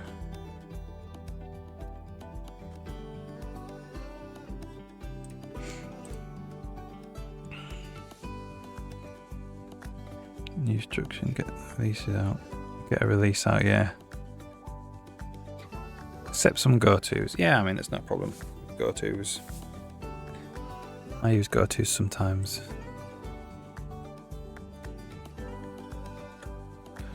What's going on there then?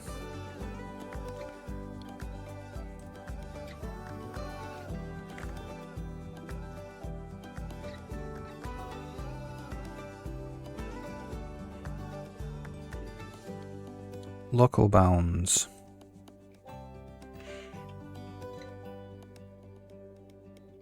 No. That's not correct.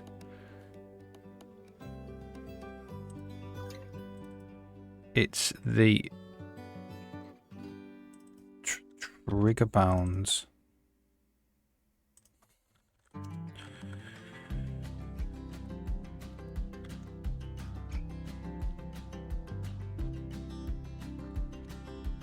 The local bounds is the trigger bounds. Is the trigger.get? What is it? It's trigger bounds.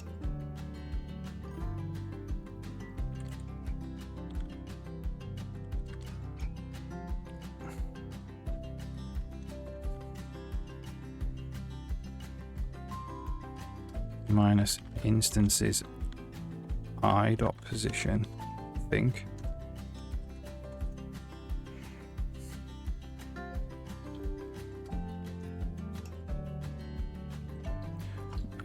Translate by minus instances i.position.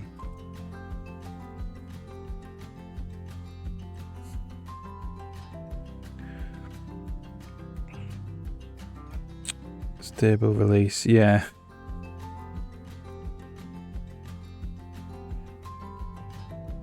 Now have some go-tos. Alright, okay. Yeah, so that, yeah, the actual decompiled output will have go-tos in there.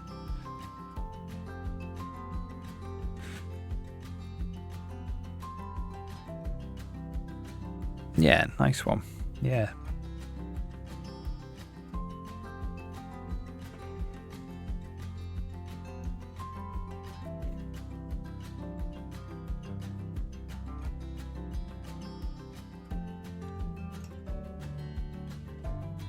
There we go.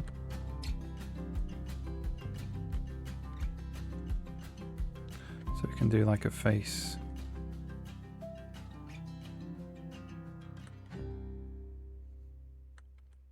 So it probably needs the this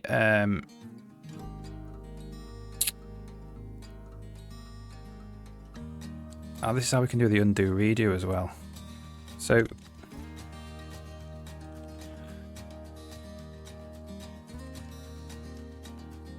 if the key is down, if it's the left mouse button is just down, If the left mouse button is down,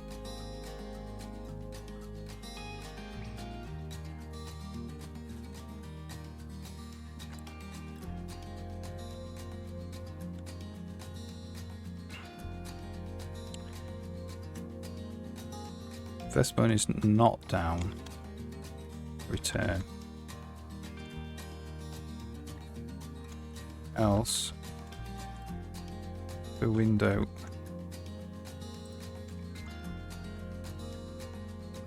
left mouse button just down,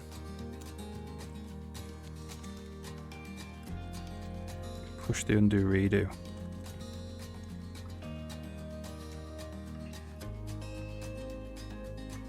Like that.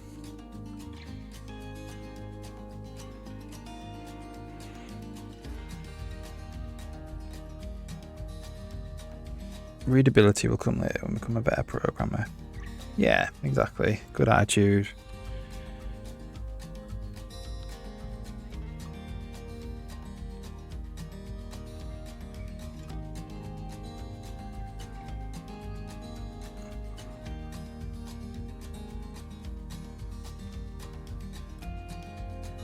So that didn't add one in.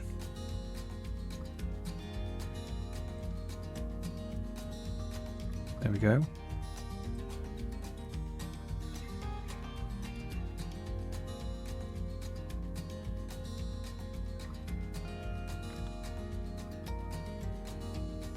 So it didn't add one in straight away. I wonder why that was.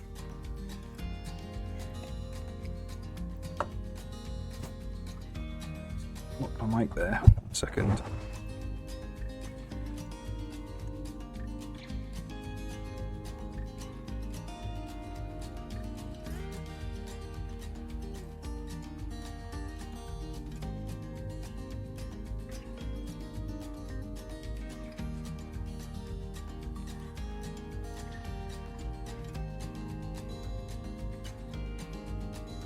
So occasionally, there,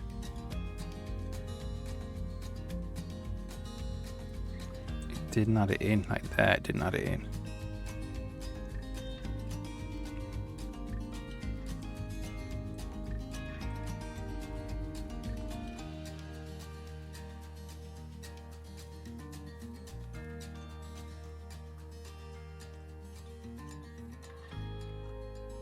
So we need to figure out what's going on there.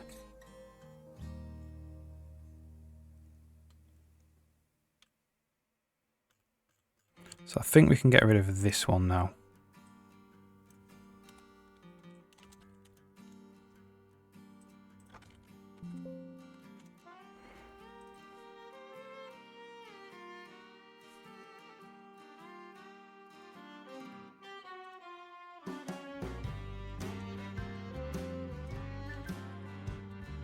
Turn that. So it's probably because trigger bounds ended up being 0.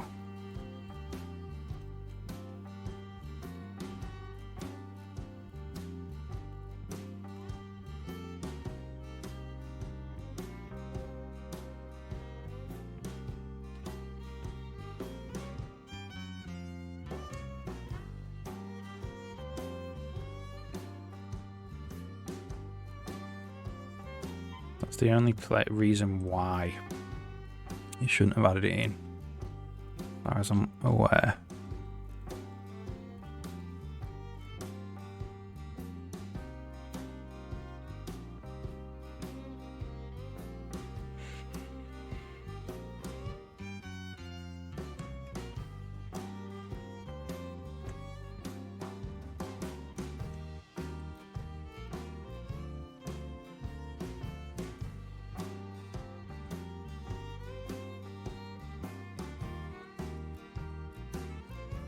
No, look, it didn't add it in there. Or it's not calling after paint instance all the time.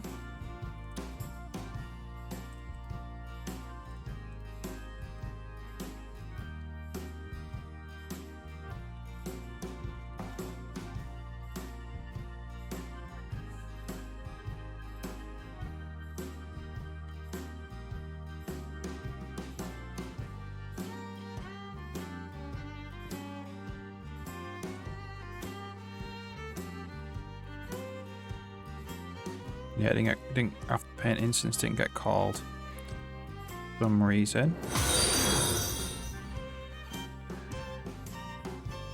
For Chase, thanks for the follow. Hope you're alright.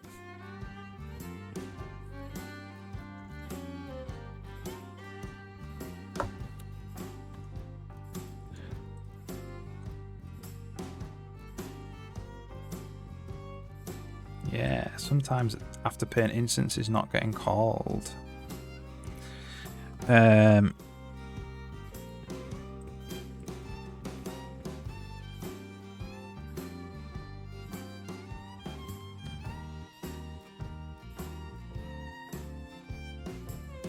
some reason.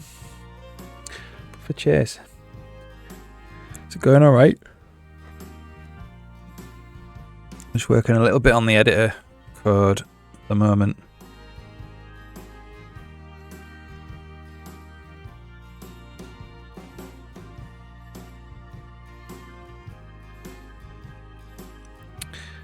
Right, so what is causing that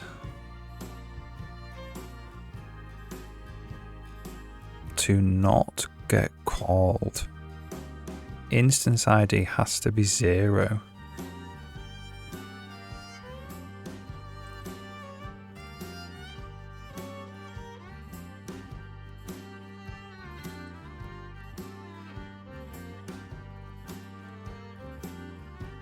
What is instance ID? This static here.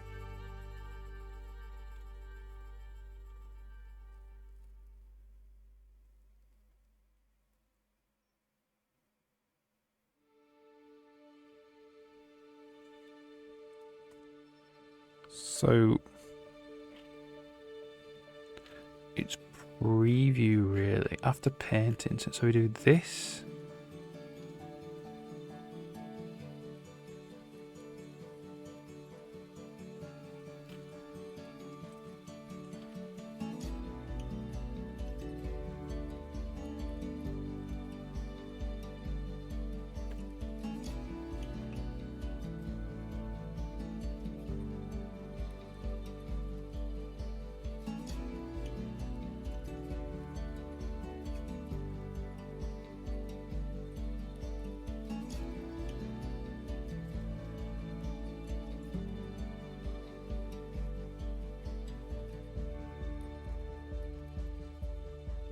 So let's just log line instance ID for a second.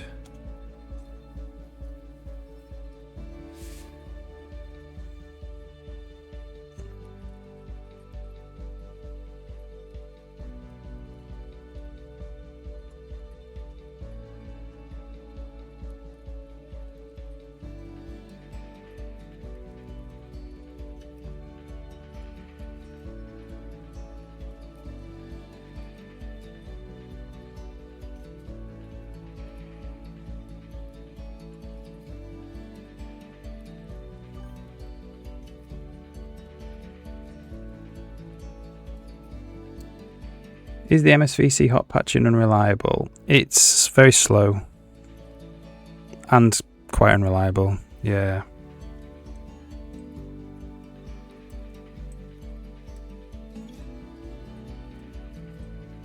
Oh, there you go. Sometimes it's 0 there. So it's returned 0.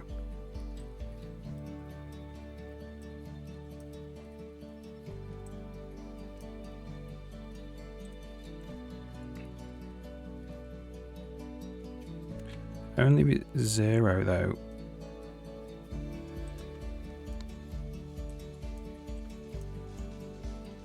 A bunch of zeros there.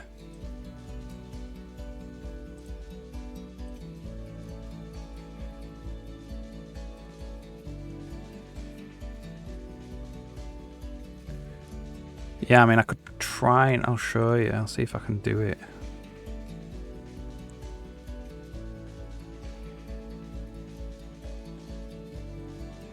I'll get rid of this.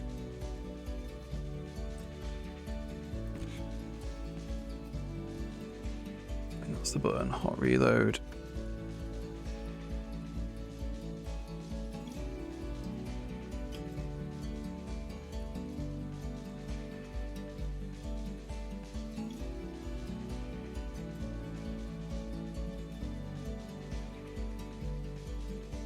It's obviously much worse if you change a header file. Yeah, I mean, it sounds awesome. It's good in the managed languages as well, like C# and stuff. But it's just too slow in C++. Or at least Visual Studios is. See, it's still going.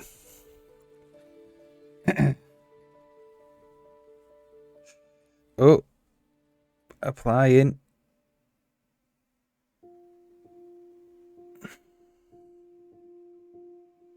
Can do it manually with a DLL. I've seen people do that.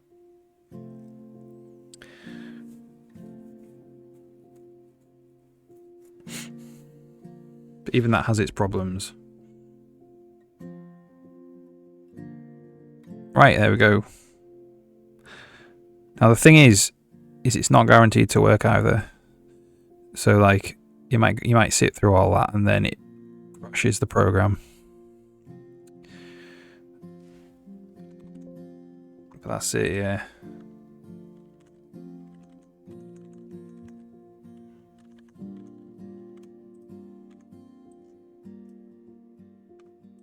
And it doesn't blooming put your output window back either, which is annoying.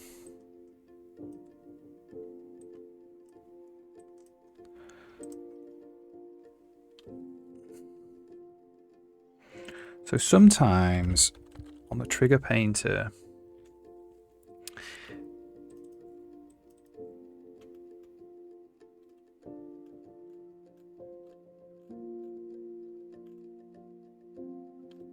it's returning nothing.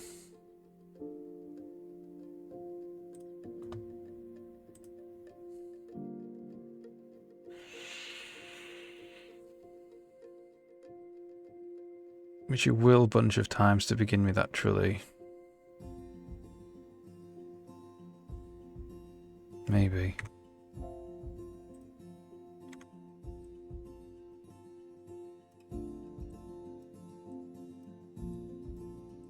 There we go.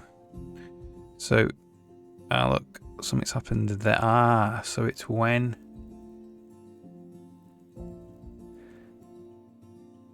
Right. So when one of the dimensions is 0. So we have to make sure that at least it's at least 1.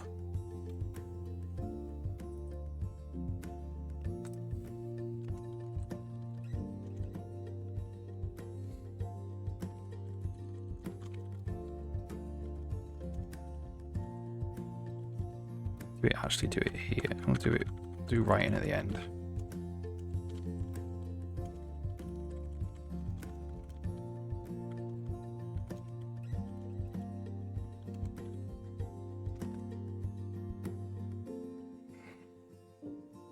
Are you normally in Visual Studio? Or 3F? Or do you use something else?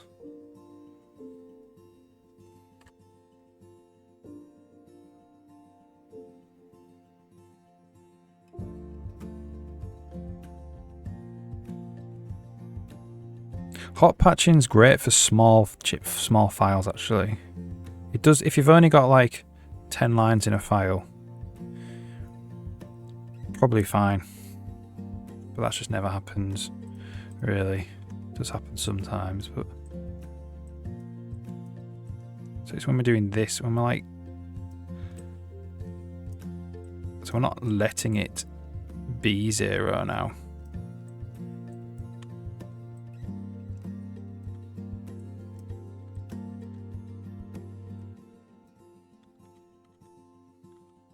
Alright, I'm convinced that's fine now.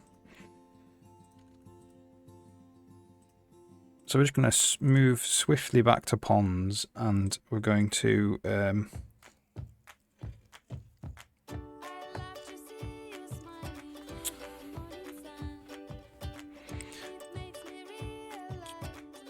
might just rewrite this a little bit nicer actually. Well, we can't really. It might be less than 0. I've been using VS Code. Alright, Clan D.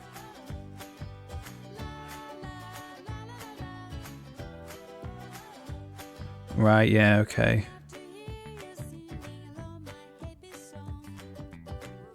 I think I have used Clan D for like a day before. I had set up what's it called?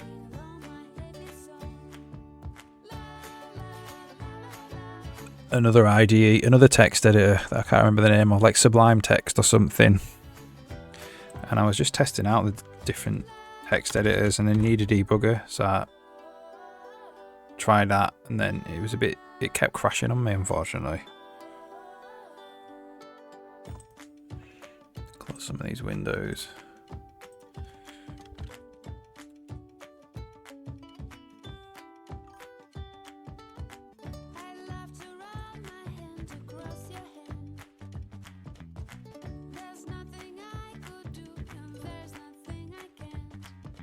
Yeah, if it takes hours to build, definitely. If you've got some enormous code bases. But this, I could have built this entire engine quicker than it took to do the hot load on that single file. So doesn't make sense at the moment. The game has to be in certain peculiar state that takes a long time to get to. As well, it can be handy for doing hot loads there.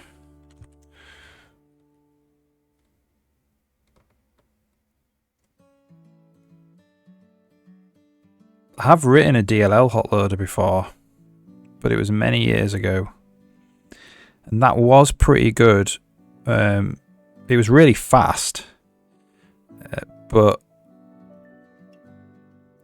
ultimately not worth it, I don't think. Unreliable. And I don't know, if I wrote it today, it would probably be more reliable, I would say.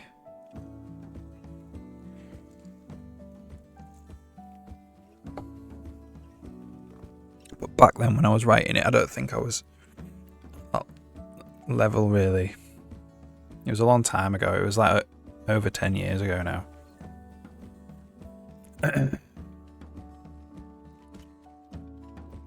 Okay, so where were we? Pond. Pond.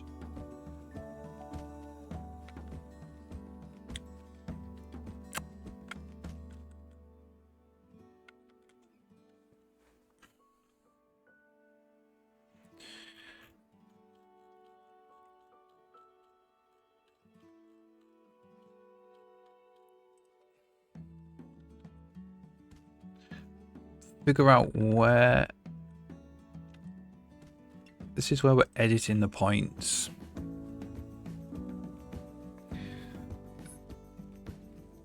So if shift is down and I click, I actually want to add a new point.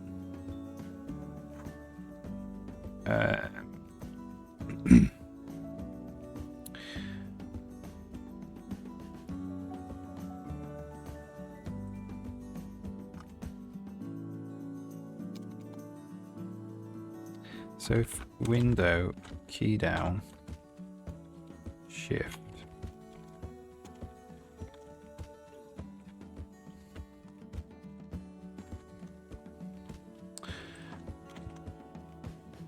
We need to get the closest edge.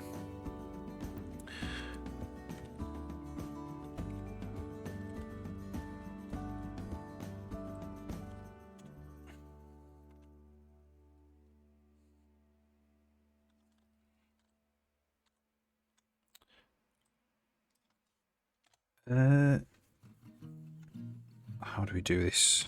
We do this also for collider.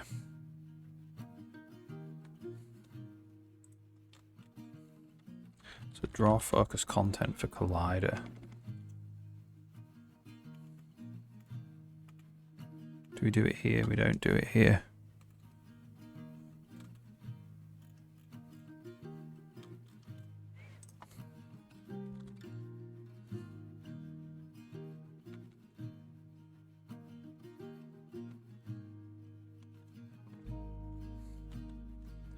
Editing points.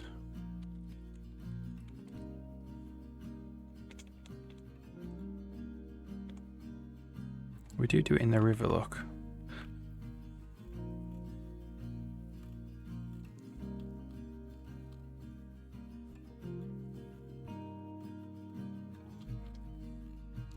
We must not do it in draw focus content because we can't push the undo redo state.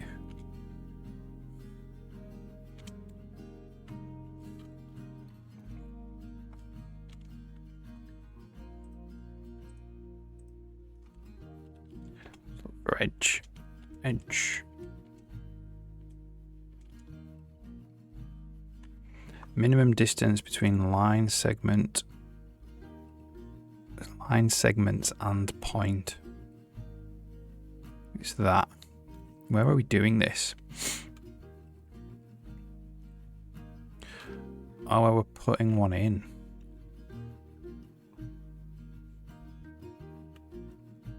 And we're saying it's focus. Look, we'll do it the same way then. So that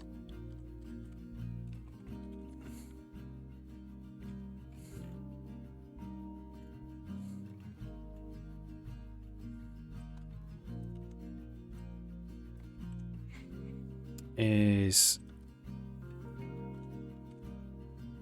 content painter.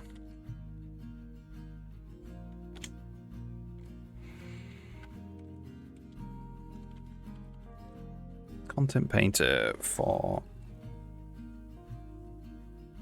pond.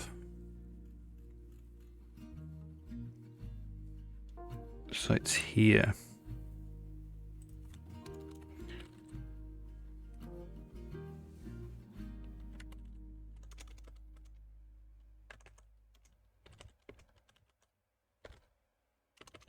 If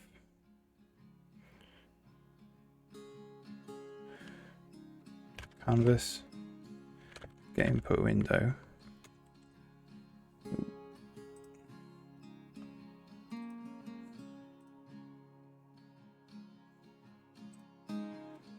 Once a day, my little widget doesn't turn off.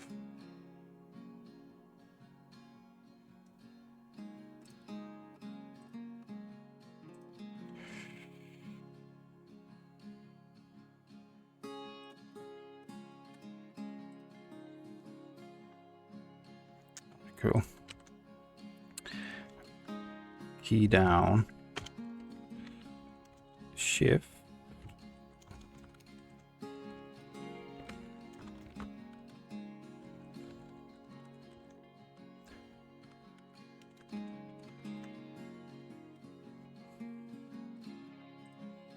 What we want to do is we want to get the close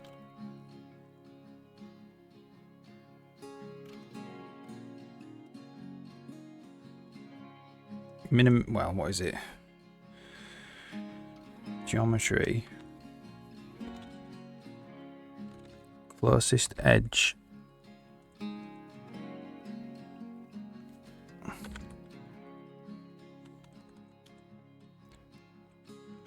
So the line segments 1. I just need to find it. River. Content painter for river. Is that where it was?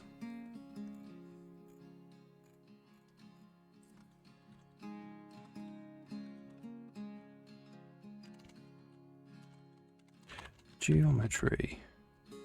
Here it is.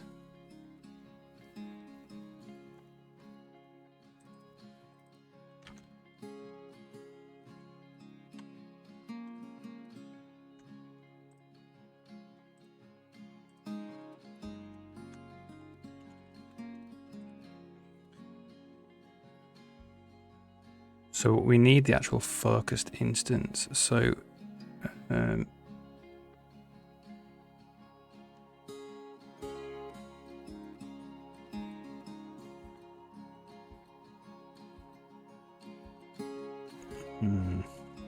hang on, let's just go back.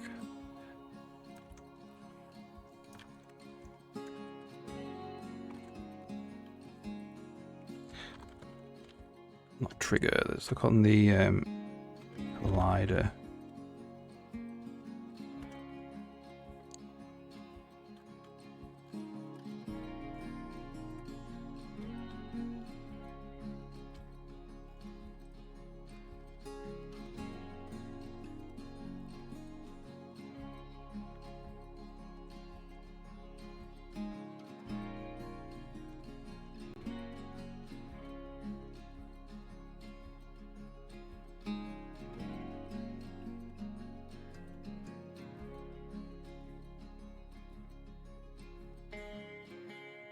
Find closest edge to point.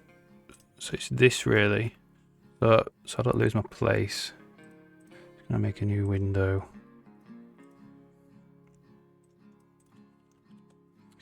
Uh, 5420. So it's actually in intersect candidate. We're doing it. Intersect content.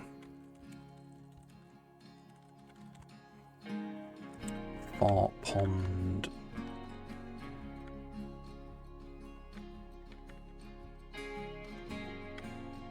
There it is.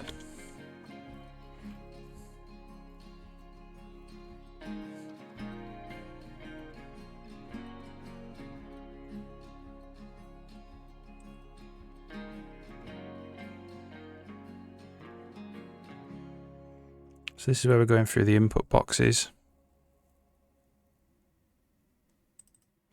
So we want a hot input ID again.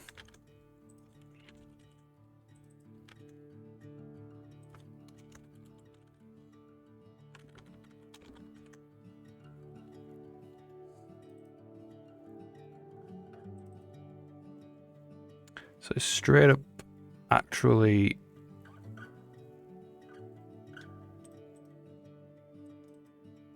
no, we don't want to do that.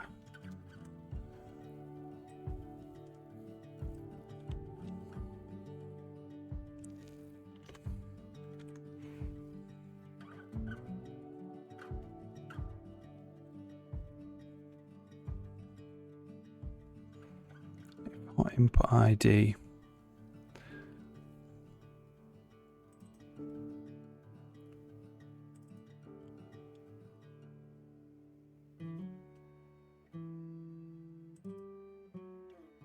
This is just basically for intersecting.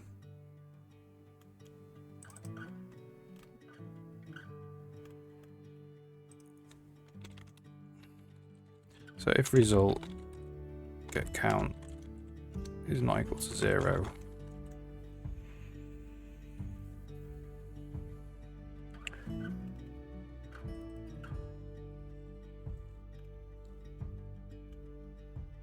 and no.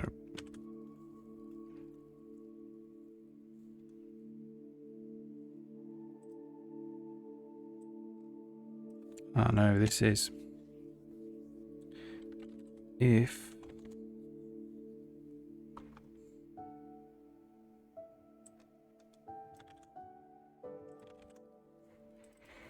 no hot point ID, we can just say and result count is equal to 0. Auto points is equal to pond spline get points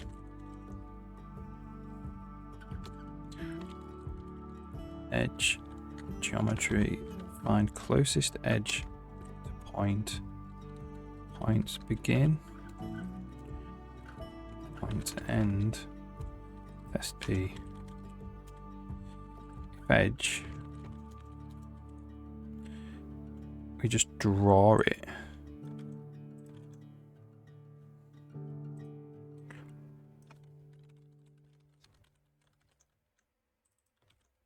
I'm gonna draw it.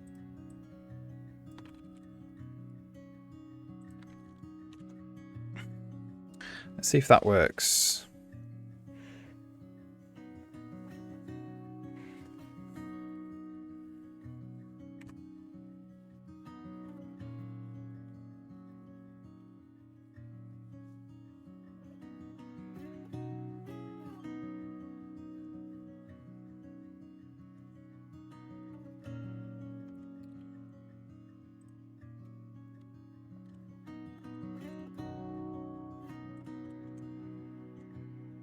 Seems to work. I'm not seeing anything. It's not offset, it's plus position. Oh, yeah, offset plus instance position. Are we seeing it?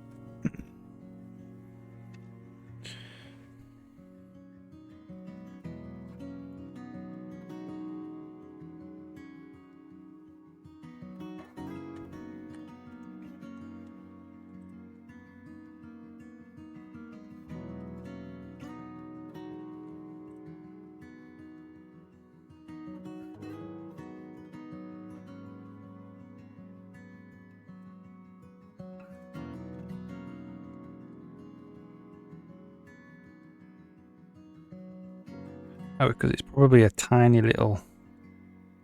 Yeah, so we're looking at the wrong points. This is get control points.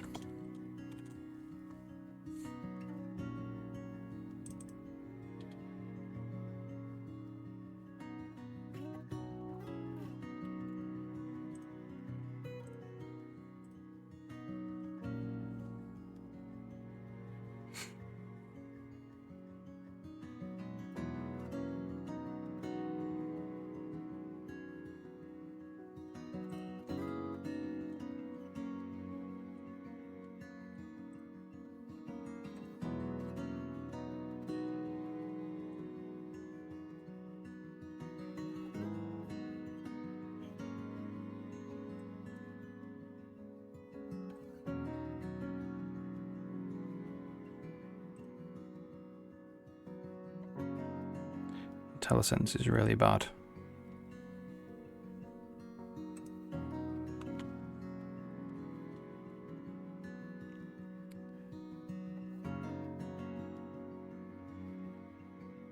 It's the same point.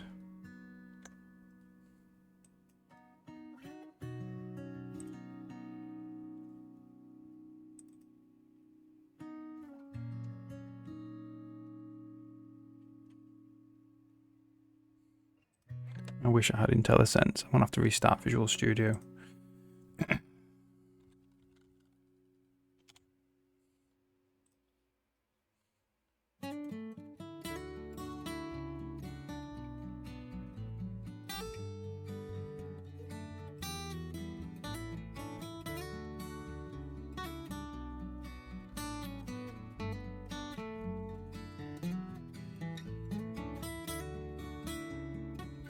Like that again then.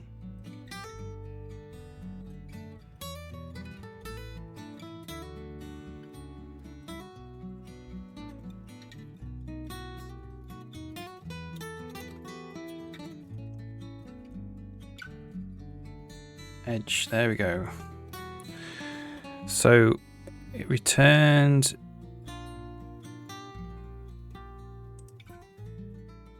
basically 2 points that are on the same point 1 and point 8 and point 0 are on the same they are the same point basically on this because it's a loop.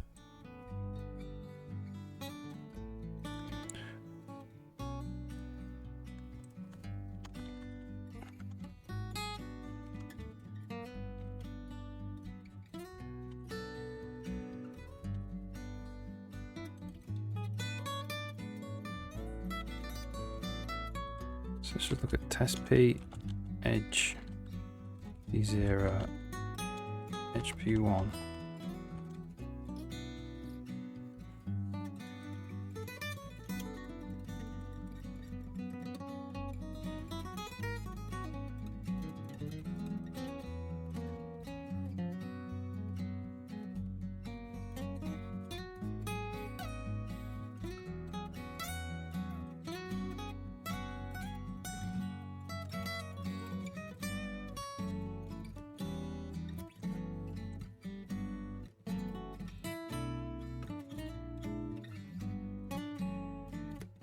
It's just returning the same.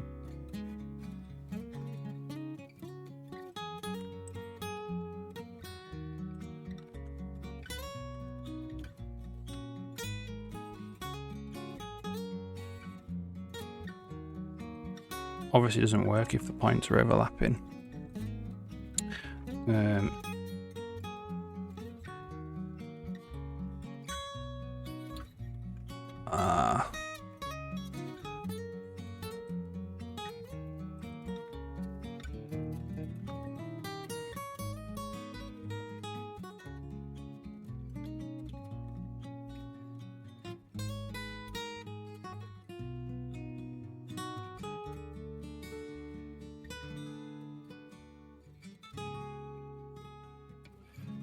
So this is if the points are in the same location.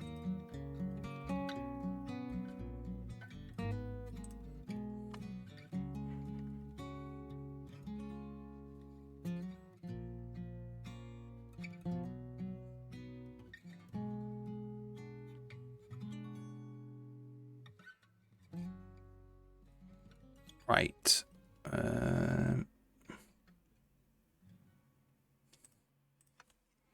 Let's turn that JMC off.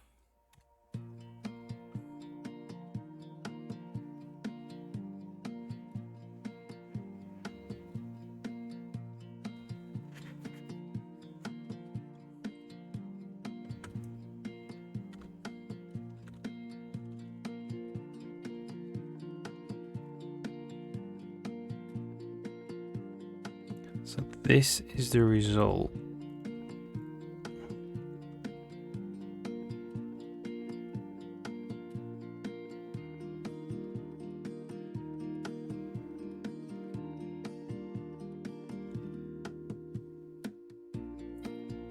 So we need to go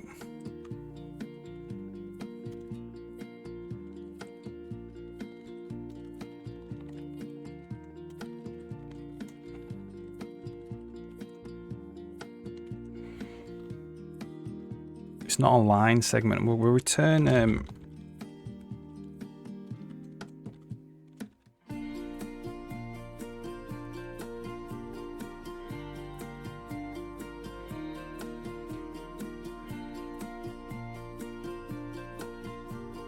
point type.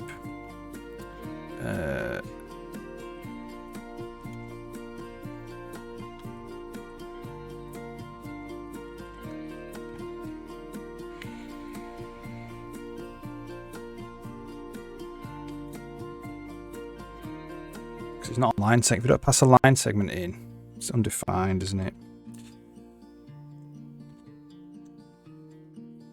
Okay.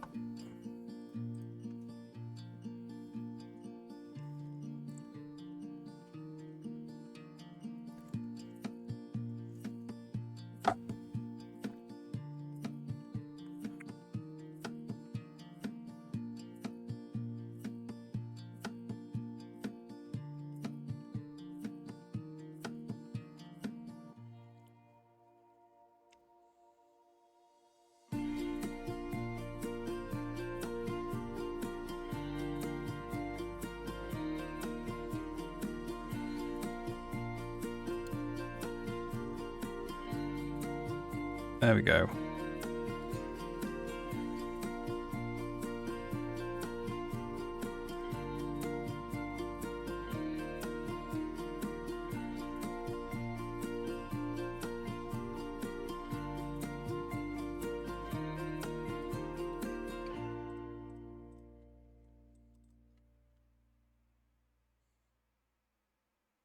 So that's basically the line that we're going to put a point in somewhere on that line. So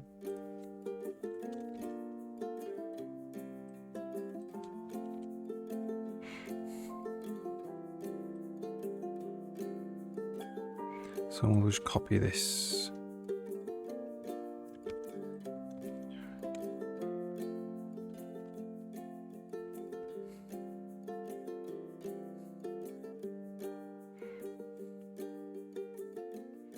So we're going to go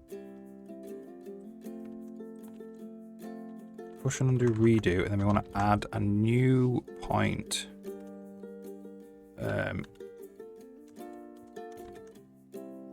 So points, add at.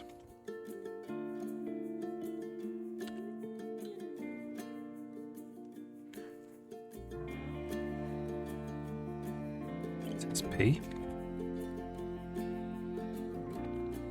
H. P1.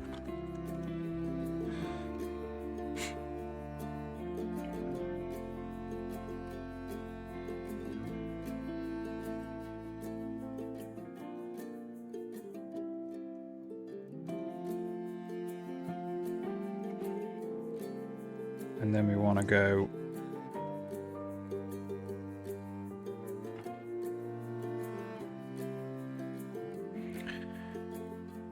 pond, refresh. Is it pond? Yeah, refresh.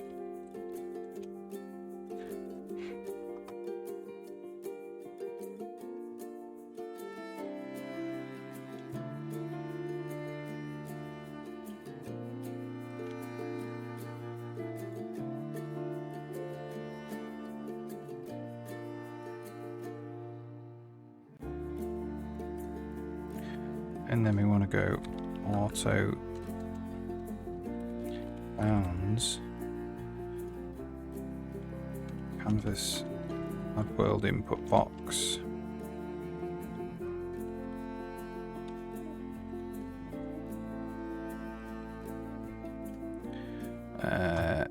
We need to get the right, so I think it's the instance ID, edge P1.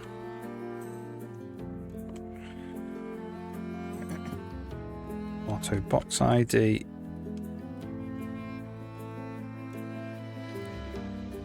Oh, that is the box ID. We do canvas, clear focus, canvas, focus, box ID. So that selects the point. And then a new intersection candidate.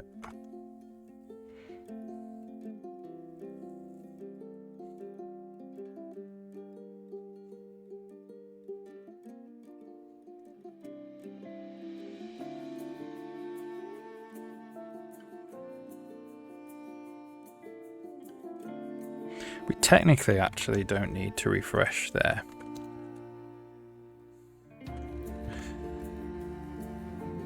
Well, don't need to refresh there. We do need to refresh sometime though.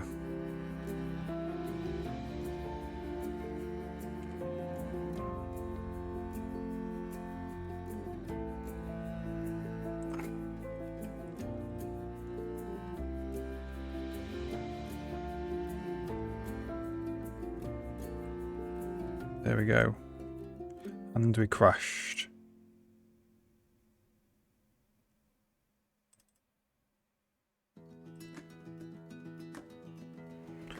After drag instance.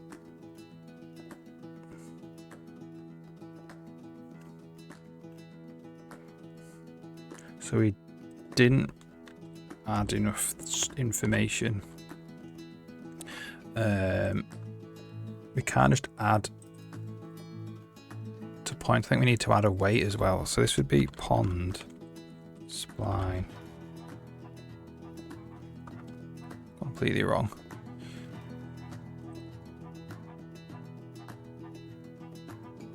Let's add control point. Pond add control point.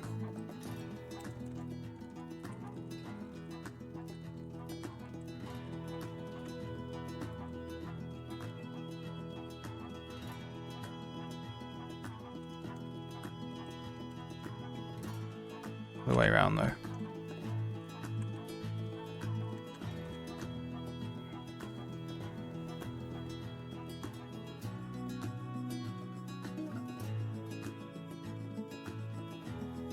Edge.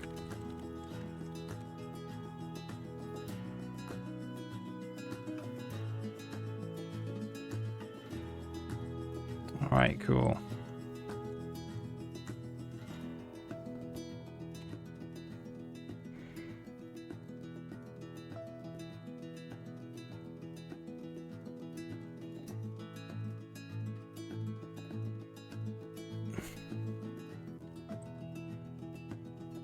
There we go.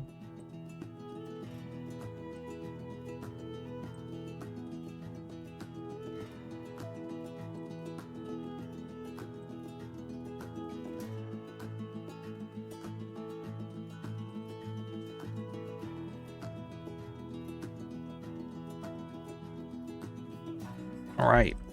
So actually we need to trigger the editing points as well.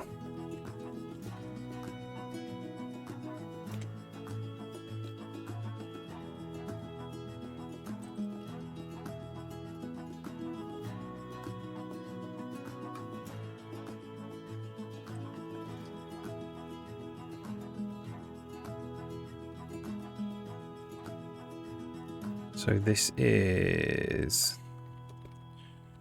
4p.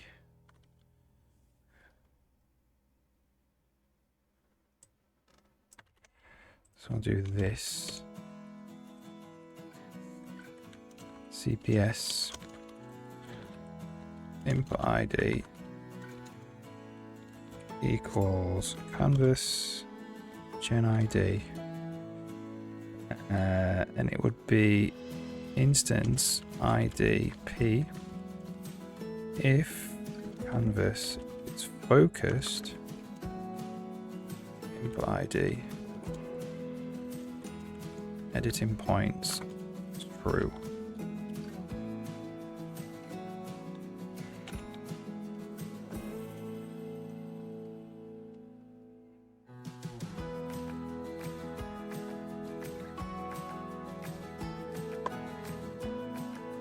That should switch the mode to editing points mode when we're putting a new point.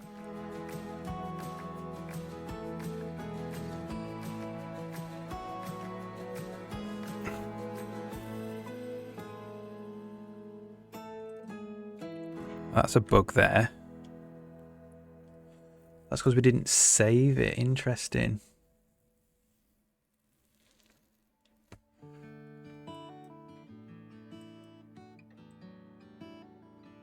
So if we turn off editing points mode and we put one in, it goes to editing points mode like that. So if we don't save it, what do we do there? So if we didn't save this now, obviously this is an asset on disk, this distance field that's creating this shape, the pond. If we don't save it,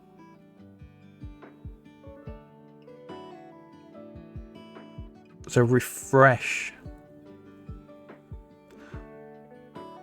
What refresh needs to do, rather than save the distance field to disk, is it just needs to save it into the content cache, and then when we press save, it saves it to disk. That's what needs to happen.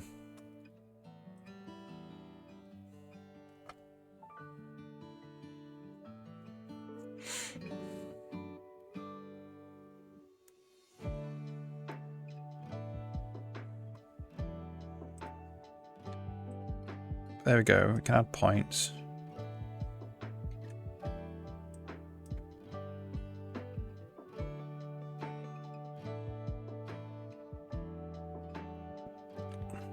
So for delete points, I think what you do is, if you're just over the top of it with shift pressed, it deletes it.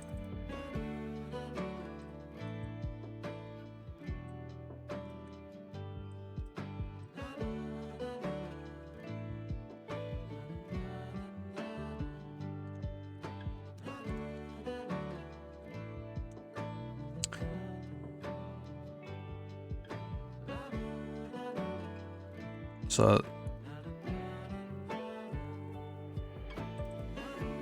first we need to test if we are over the top. So we're going to go for auto p points.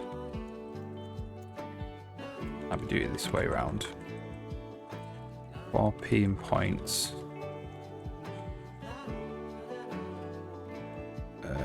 Input ID is canvas gen ID instance ID P. Alright, while these ads are running, I'm just going to make a cup of tea and go to the loo. I'll be back in 2 minutes.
E.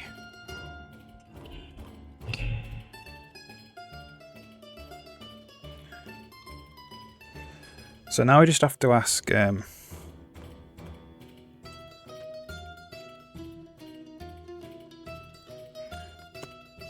if canvas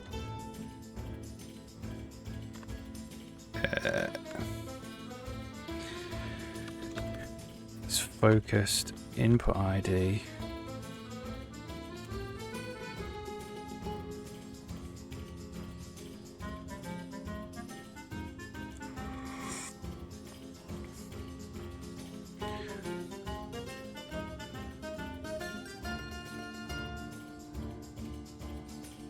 is it focused? Is that correct?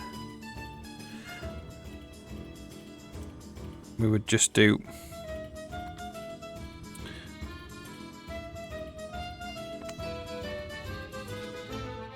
P is points, remove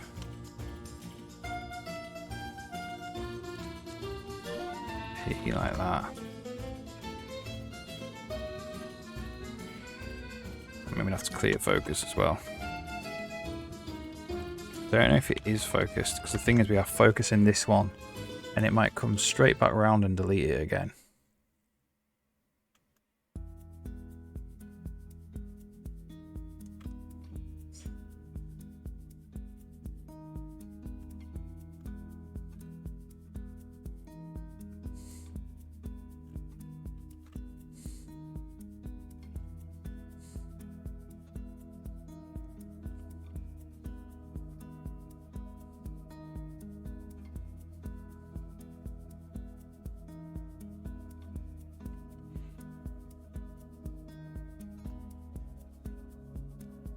Or not, I'm not sure.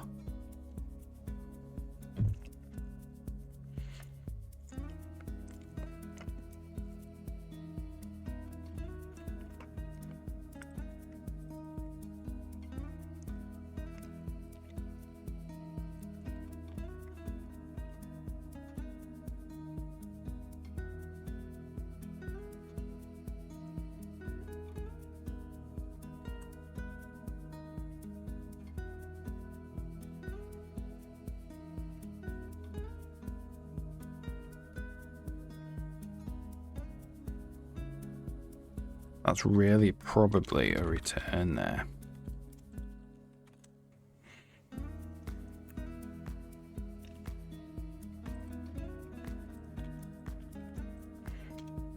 That is game mod editor, push undo, push undo redo game board. My concern is it just immediately deletes the one we just added.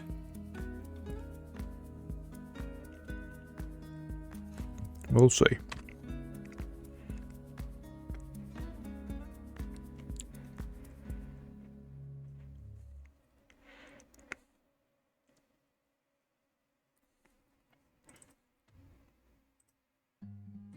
Oh, that's all right.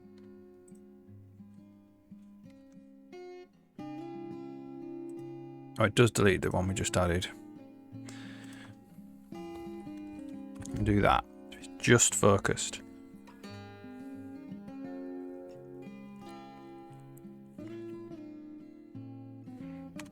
Meaning it was just focused this frame. Obviously this would have been focused the next frame. So it would, well, we'll see. Yeah, that's fine. So this obviously needs to be an ordered remove.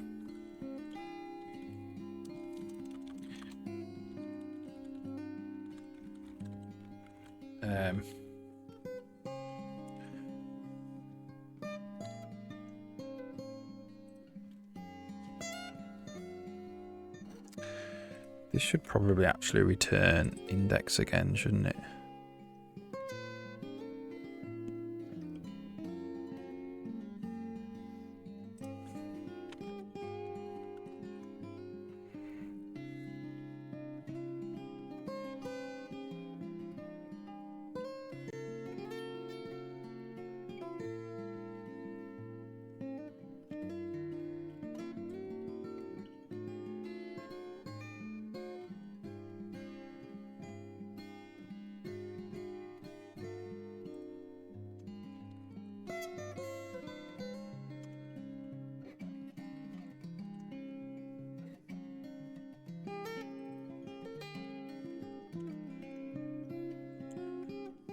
Let's return index -1.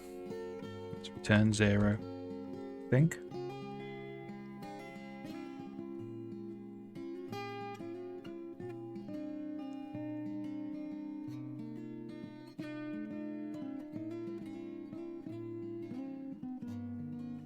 Yeah.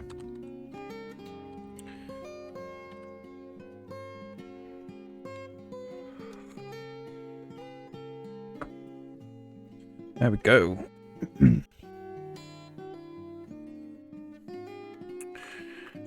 So that's adding, removing points, that chunk of code there.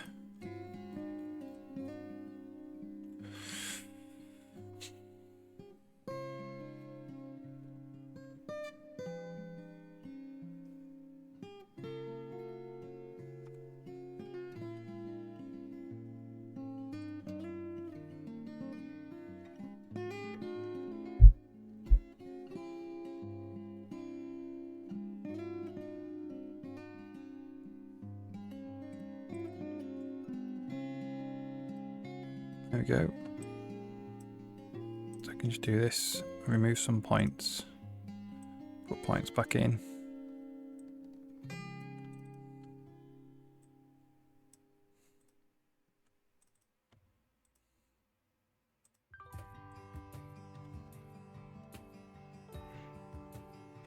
Awesome.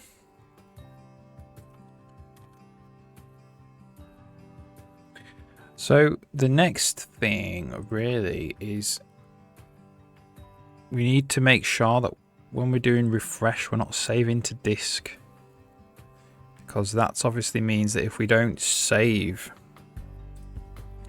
so if we just like move this and get it back to normal, so if we like move this like this but we don't save,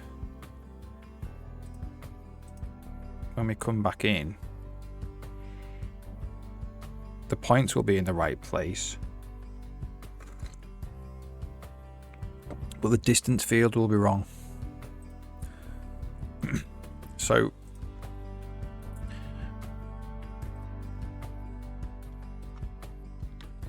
on game board content, here we go, refresh. This is where it does all this stuff to generate the distance field.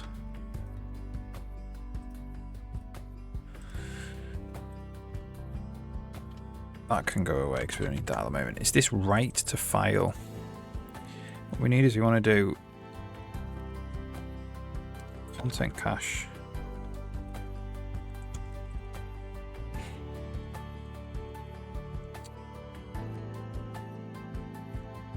Place content.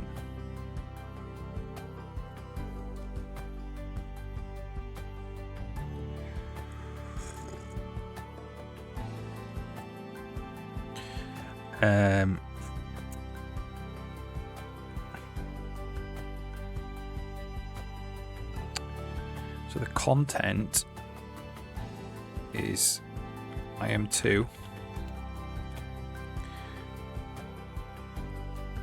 distance field file dot path file asset uses ID distance field ID.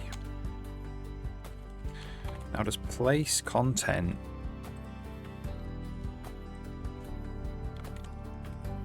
Just put this, get rid of this for a sec.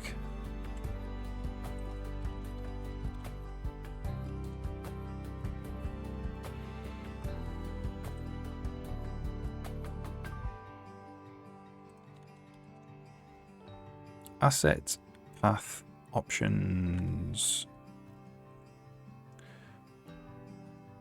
Content, that needs to be it. So it needs to be standard move.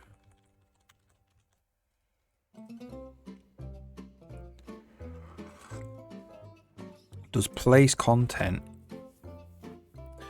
work even if it doesn't exist in the content cache? Pretty sure it does.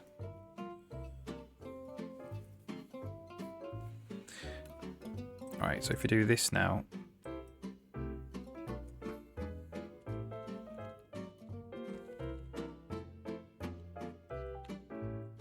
a second, I need that JMC to be turned back on so we're not stepping through a load of unnecessary stuff.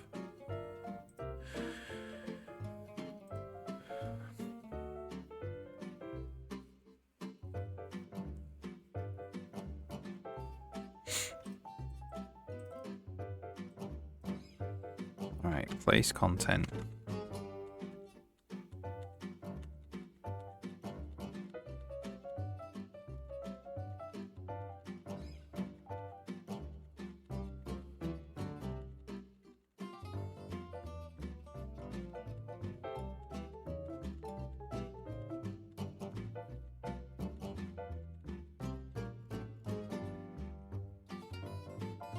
Place asset.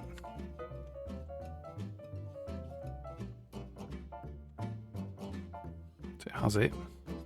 Just moves the content directly into it.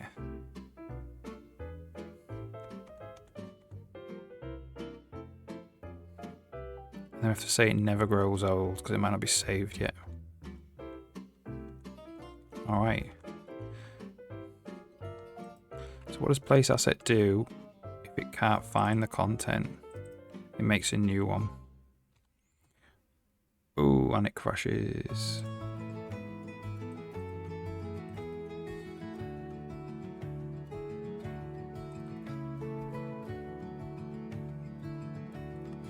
IM2 is empty now. Ah, so this is doing the grid stuff. So we need to do this right at the end.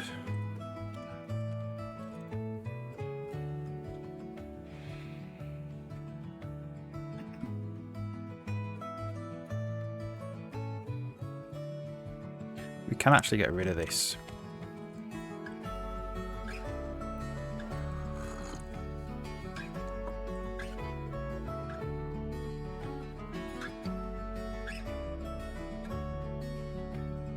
So what that does is it places it in the content cache but doesn't save it to disk.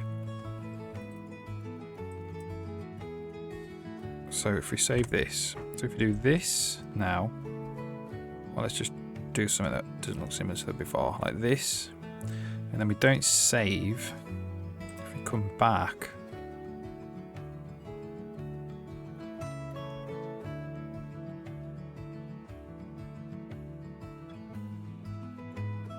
there we go. Brilliant.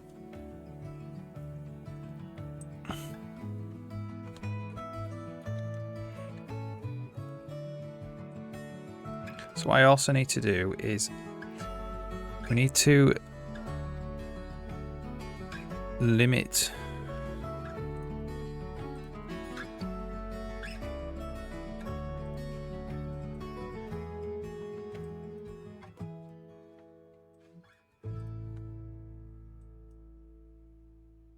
the like we can't just keep deleting because it'll eventually not make sense.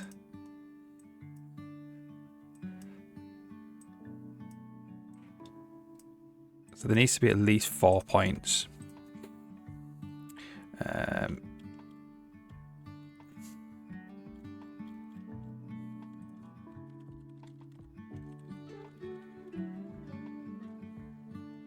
So is it an intersect content pond?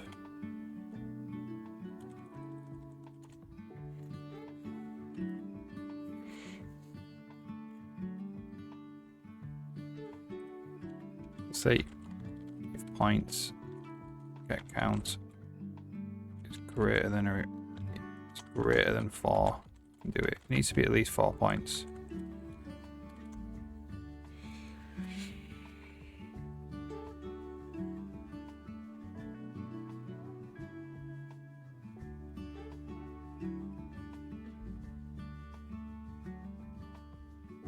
That means if there's, it will add a point. Don't want to do that. We need to do this check here.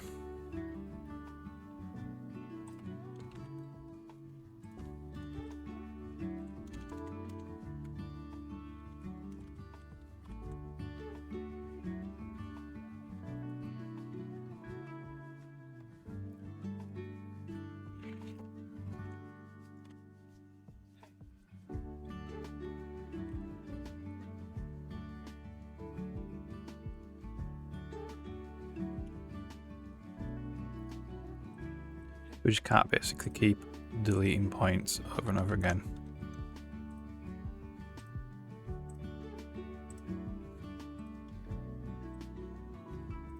There we go. Stop deleting there.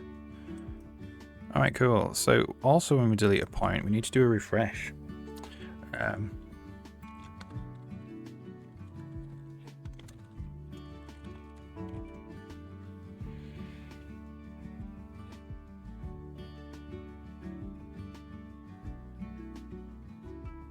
then I think that is the widget done for ponds. We just need to do the properties. Like changing the pond color and stuff.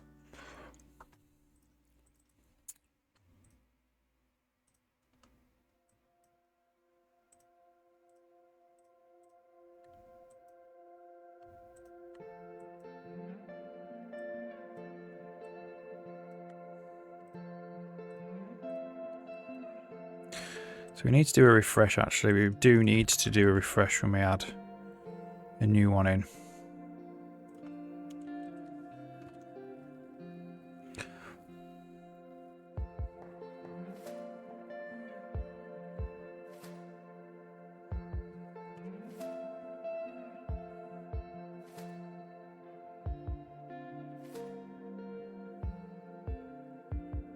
We should get ponds finished today. It's good. Got about another 40 minutes. It's obviously not the fastest to add and delete points, but that's because it's trying to generate that distance field, which does take a bit of time.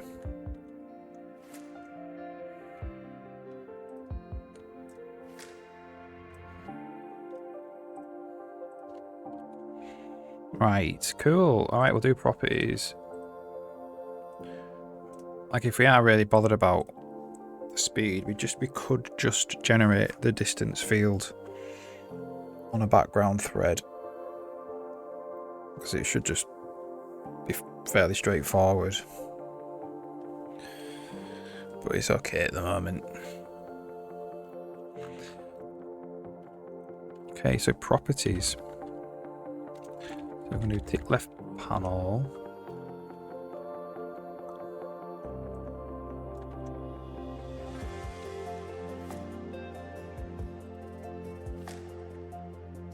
Tick left panel focus content. So it should say I am a pond, I believe. That's the only thing we've done.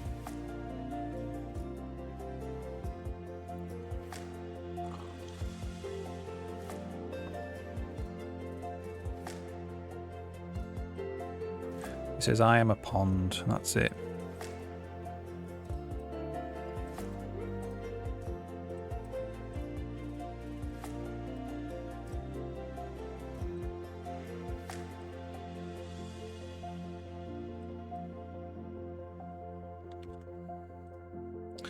So, pond properties. Just copy this.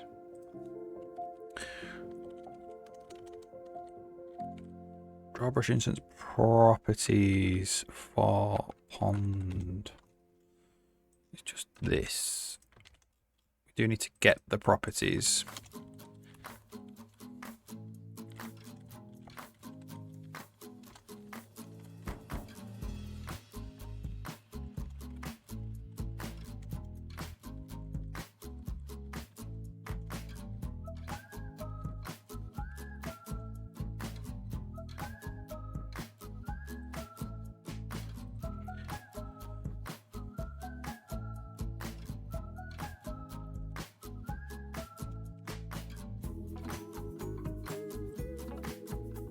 Okay. Pond properties.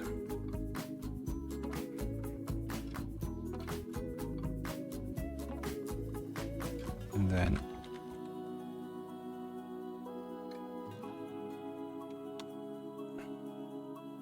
that can go away. And that can go away.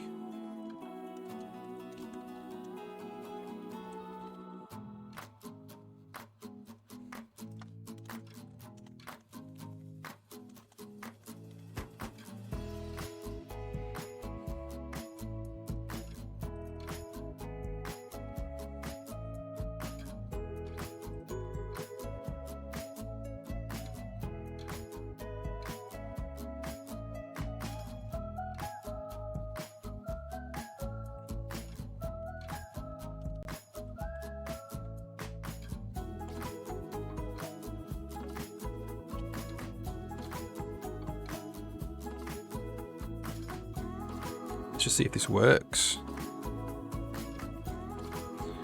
It's not really doing any changing.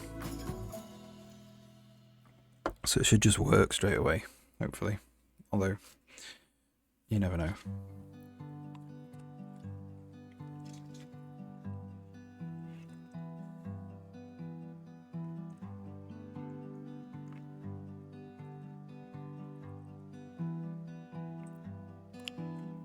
Alright, there we go.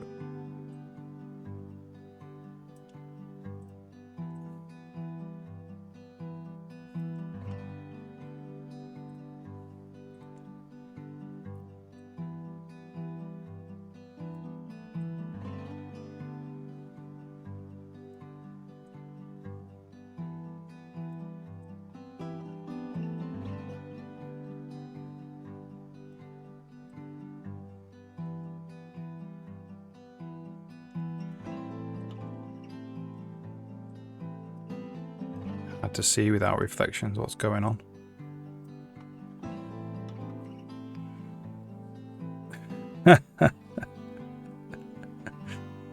It's my thing. I just enjoy it. I've been making engines for years and years. I just like it, yeah. It just takes a lot of practice, I suppose. Takes a lot of trying to do it.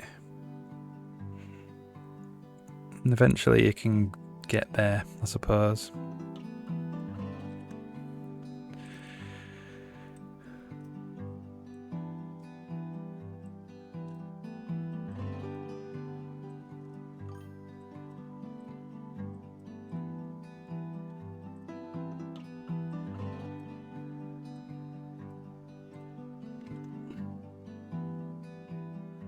Making a game with your own engine feels better.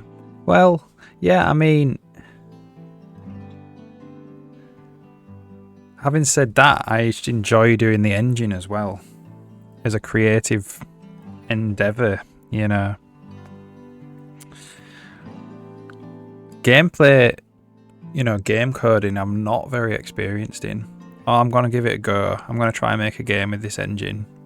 Usually I'll make an engine and then I'll be like, right, I could do that like a lot better next time. So I'll start again and make another one. Whereas this time I am going to try and make a game. I've got enough free time in my life to do that now, hopefully. So I'm going to try. The engine's nearly done, actually. It's about ready to go.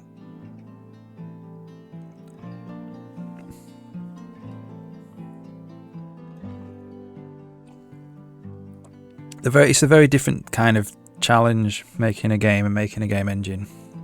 Like, they're both difficult, obviously, but they're different things. Oh,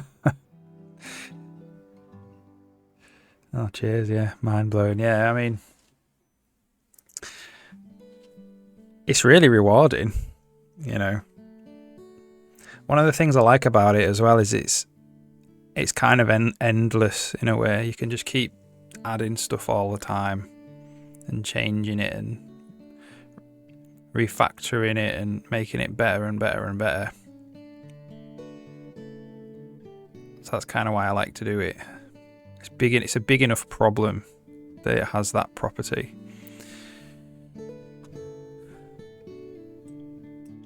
But that's ponds. That's ponds. I've just finished ponds. We've got a purple pond there.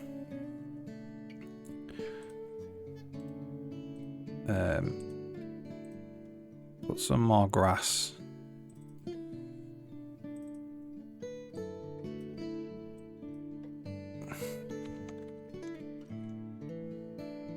Want some more brightly coloured grass, to be fair.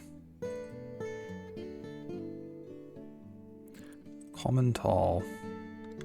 I need to actually find the little Windows plugin that lets me look at PSD files. Mallow.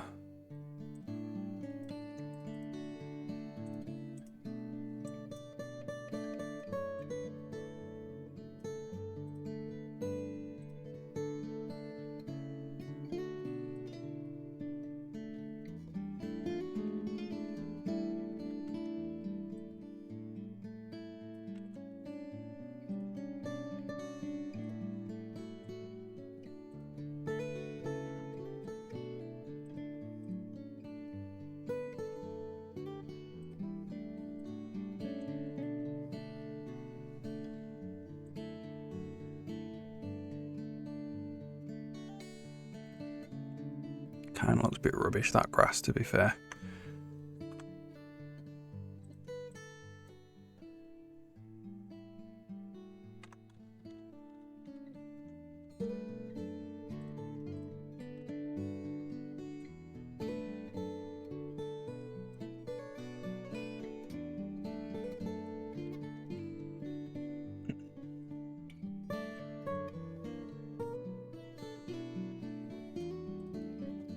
There is one that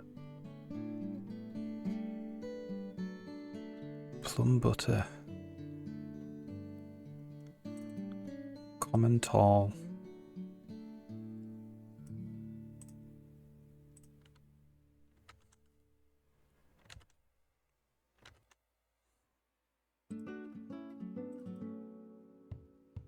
Ads running soon.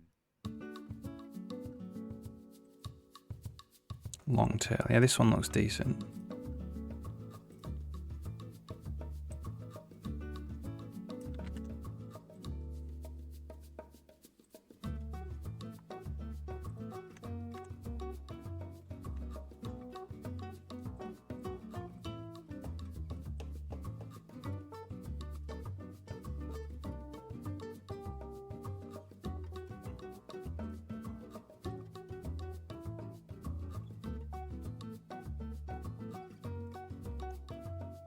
On the floor.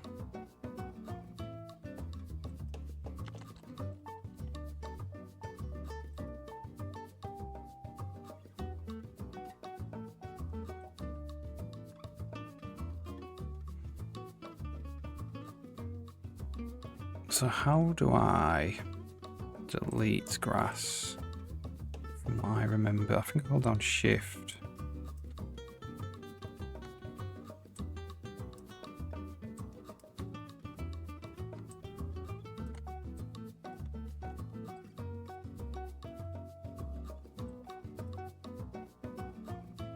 Can't remember. Have to work on that. How you actually delete grass.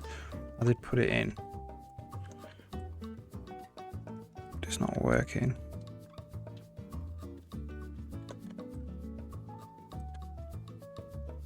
Can delete them one at a time. I think. Don't want to do that though.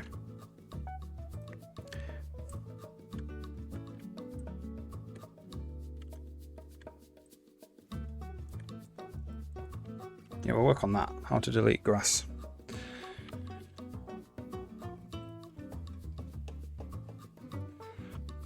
Because that's obviously a bit bugged.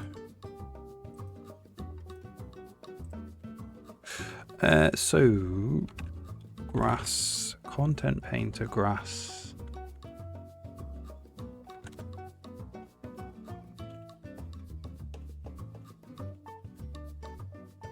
Remove cell, shift.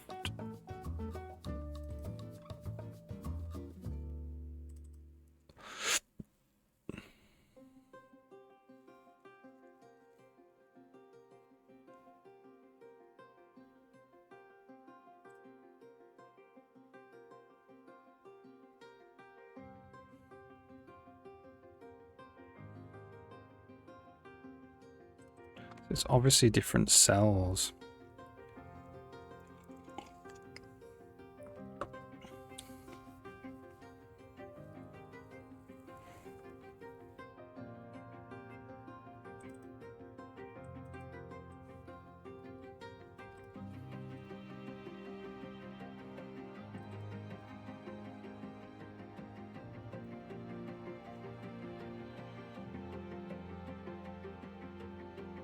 Step is 10 over grass density.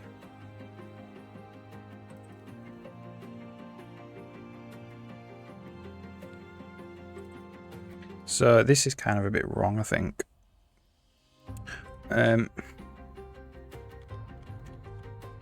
If he's removing,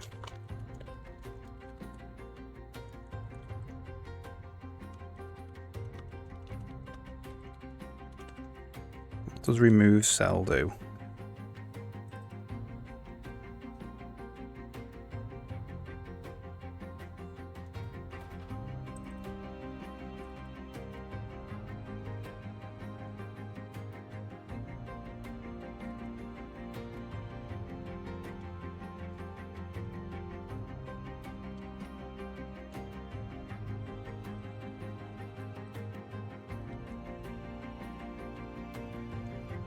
all we really need to do is create a little area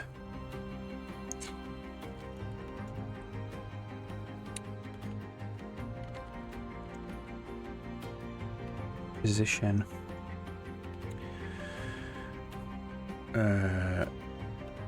vec2 x y plus paintbrush dot position.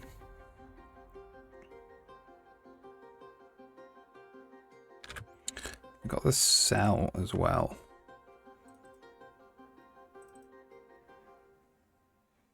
Blade width in world.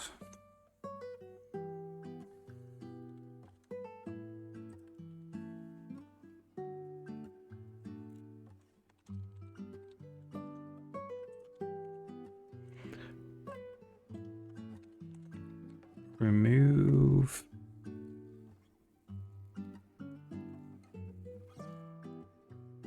So what do we want to do? We want to basically remove it.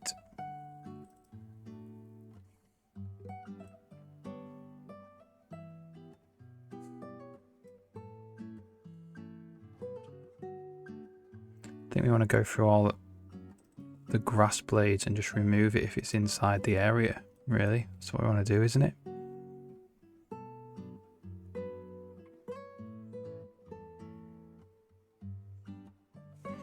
So we'll do it this way.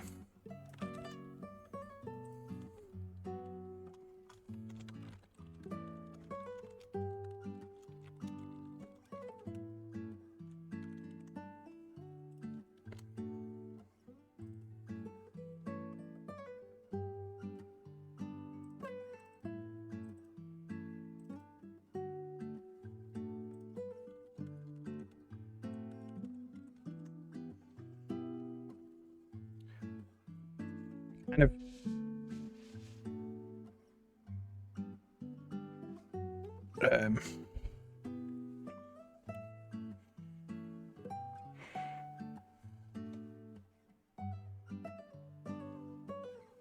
so for auto cell current grass cells. So what is a cell? Grass cell. That's a position of the blade.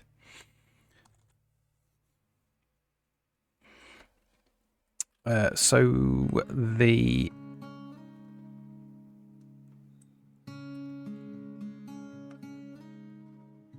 we've got the radius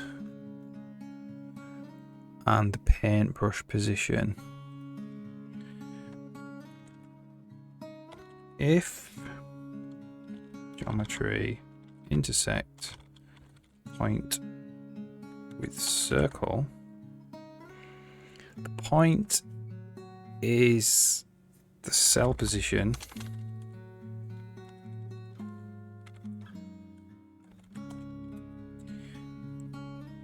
the center of the circle is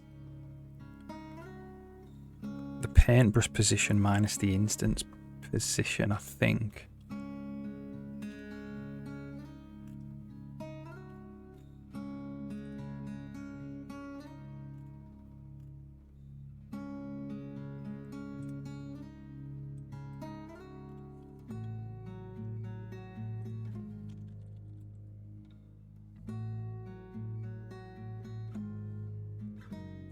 Center paintbrush position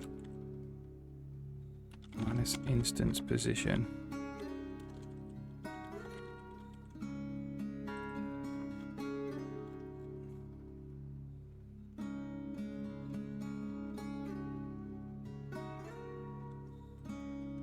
So that's center, and that's R for radius.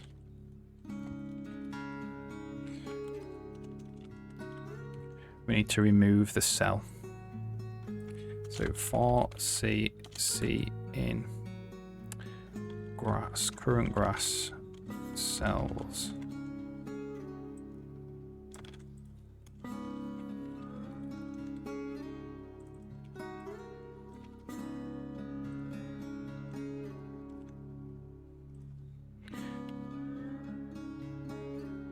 C cells remove. remove C.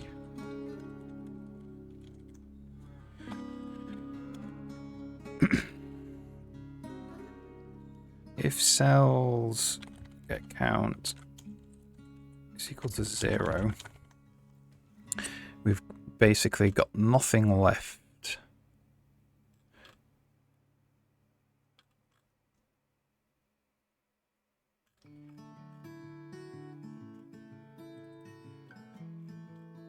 We just want to value remove this instance,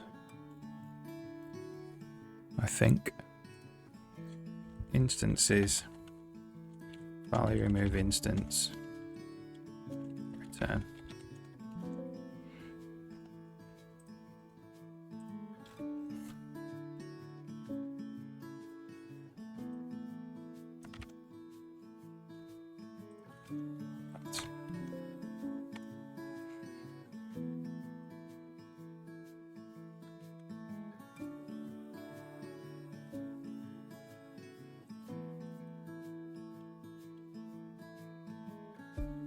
What's the problem here? Instance position.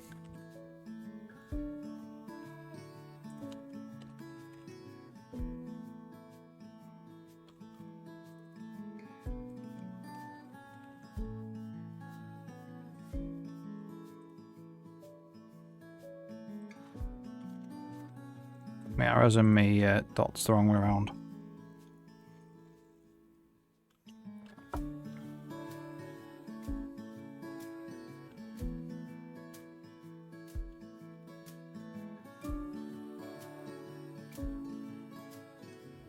Right.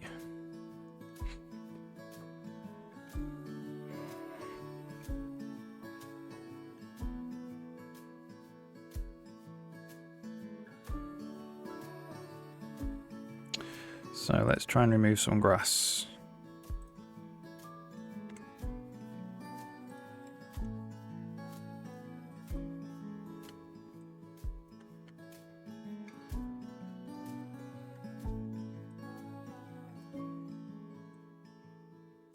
Working.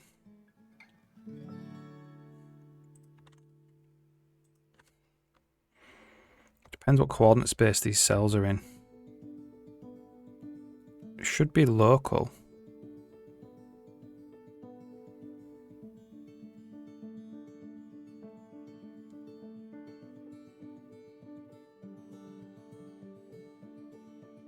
Five minus 8.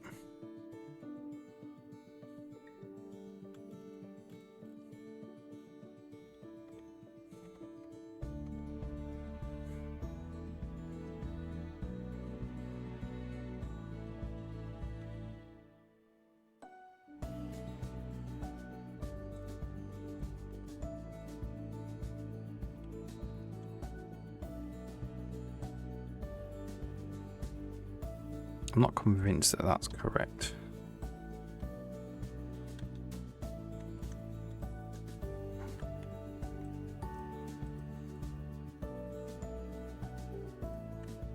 Okay, let's do it all the way over here.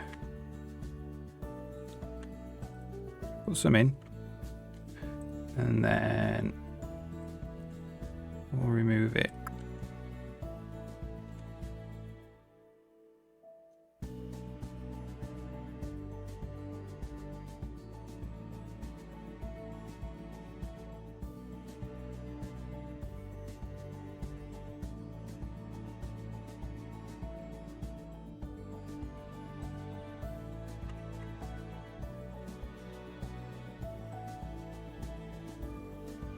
No. What am I doing here?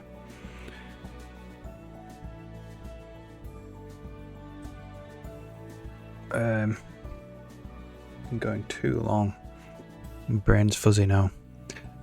So paintbrush position minus instance position. That gives it from the instance. Paintbrush position from the instance.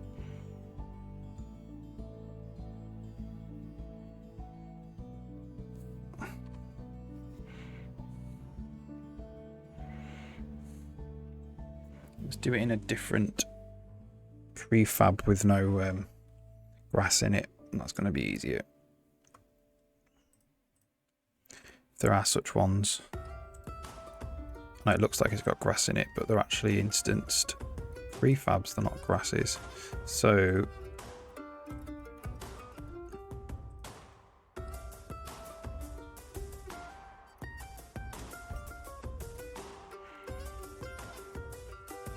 instance position 62, paintbrush position 62. So that looks about right. The cells are in world space. By the looks of that. Should there be though?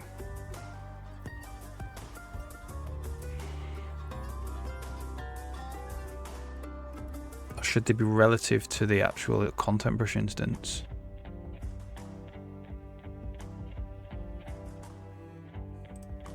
That's something I have to think about. That makes it easier. We just do this.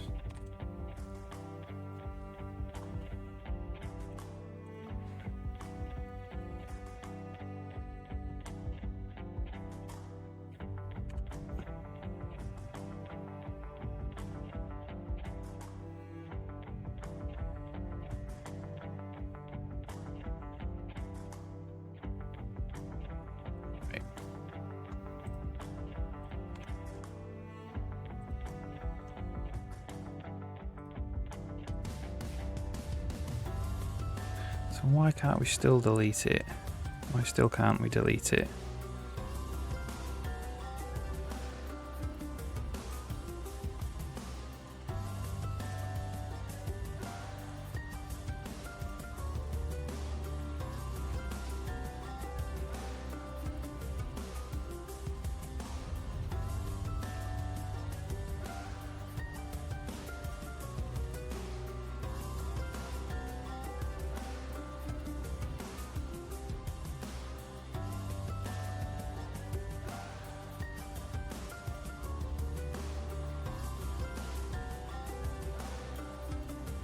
$61 for 62.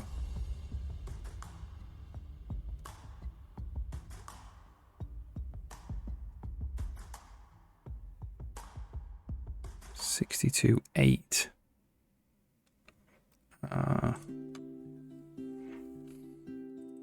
probably something to do with this.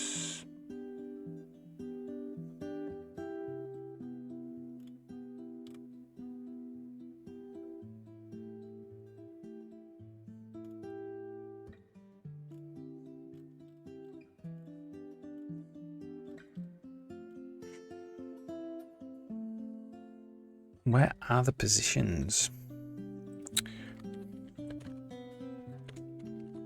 Let's have a look at the renderer for grass. Cell position plus position. So the positions I think are in the bottom left corner.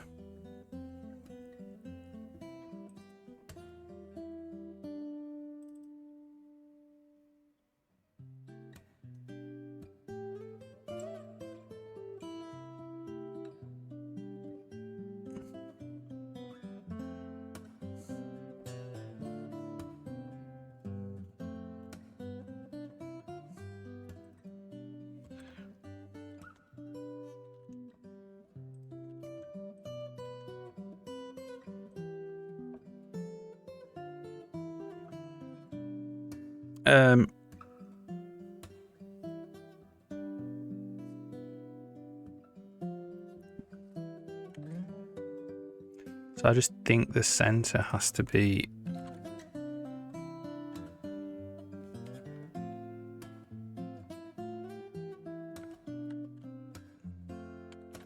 that.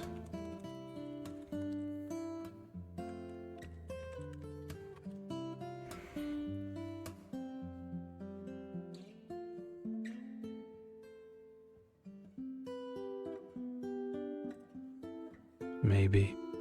Maybe.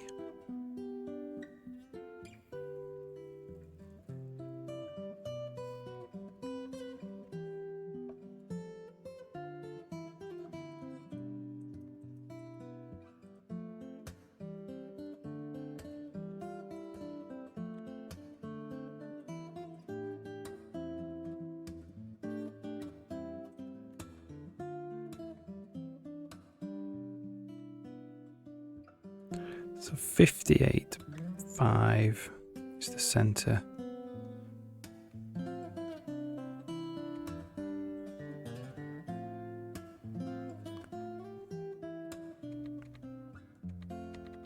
That looks good.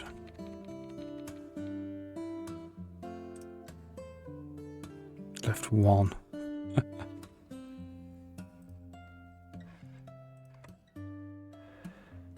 Oops. Then it will remove the instance.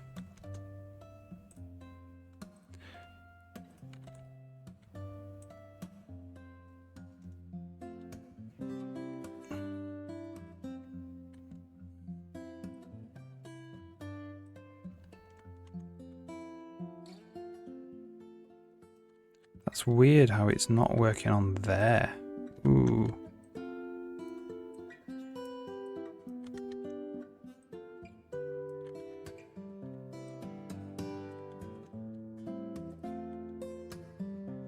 So if I do that, it deletes all of them.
The grass needs a bit of work.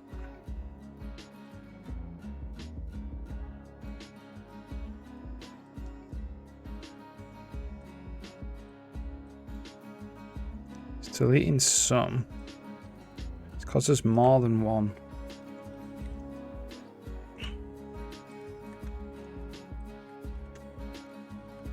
Maybe there's more than one bush instance of this.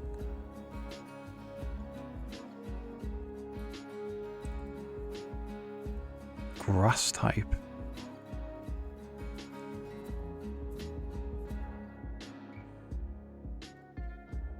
Shouldn't be.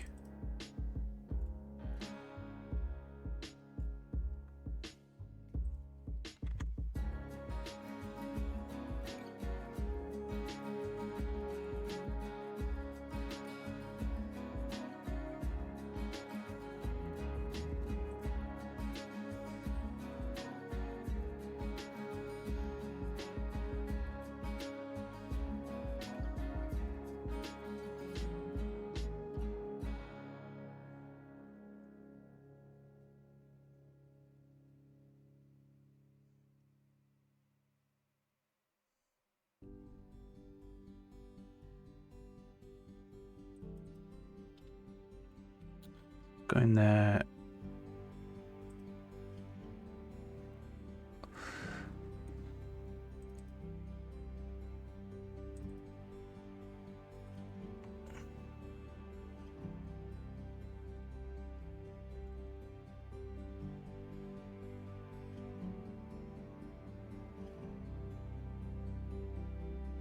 So there's only 9 cells.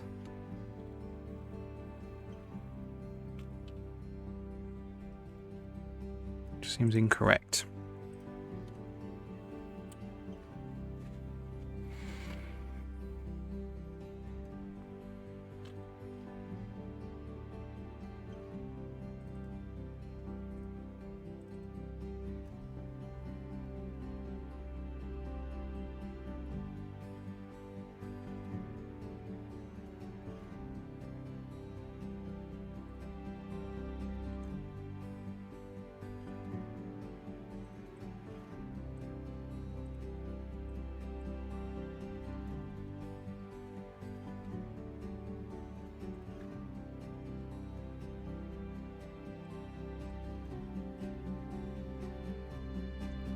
a sudden is it deleting all of them?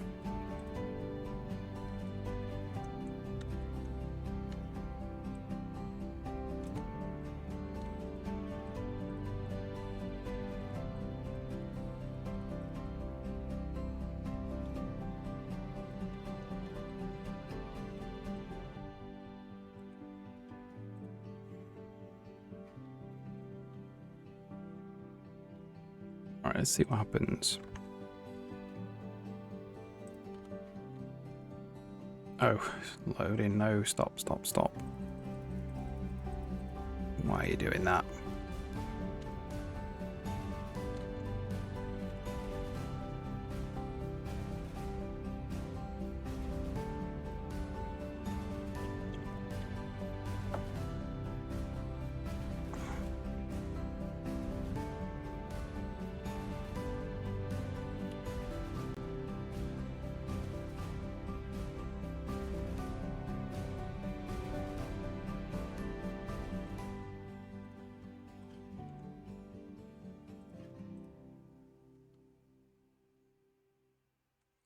Ooh, is it because the brush layer is not grass? Not sure about that.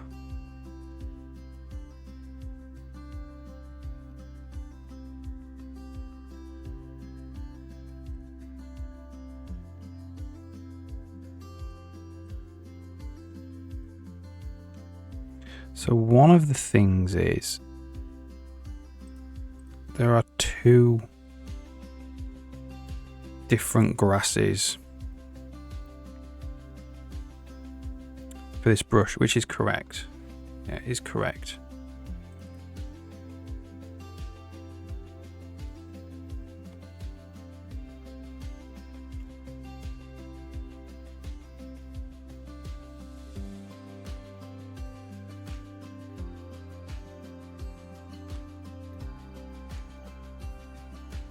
So we're removing it, look.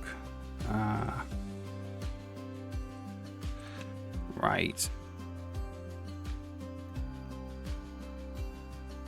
We have to actually remove the grass first. Grass brush.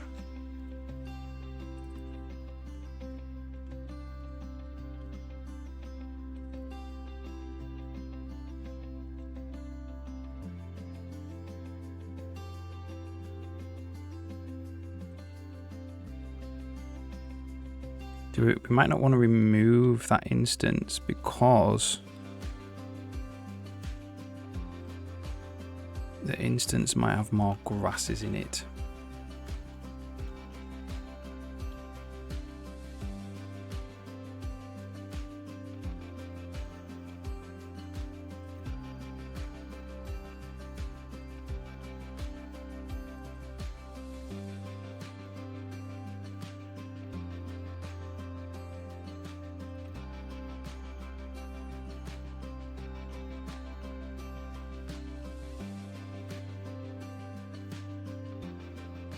Sure. Tired. I am too tired to go through this, I think, at the moment.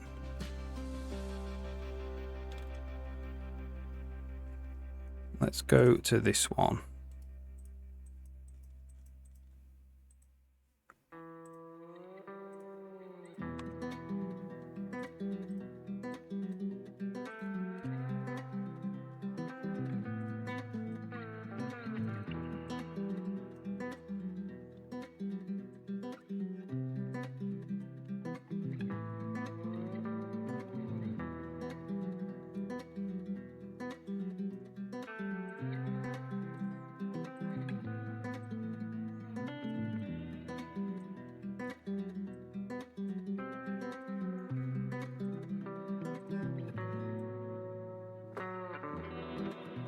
Seems to just work with new. Doesn't work with the existing grass for some reason.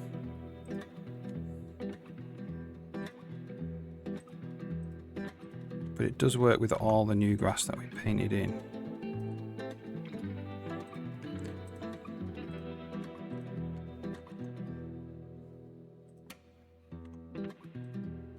Doesn't work with that grass.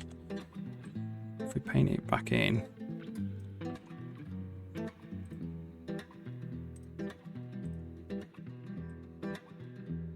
Ads running soon. Save that.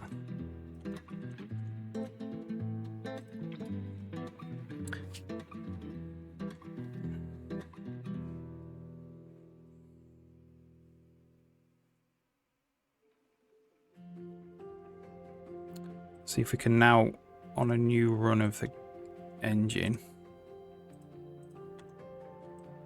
can still delete it, look.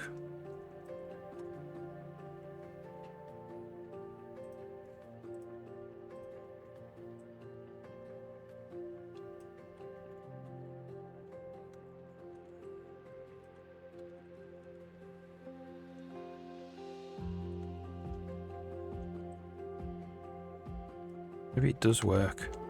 Just me being silly.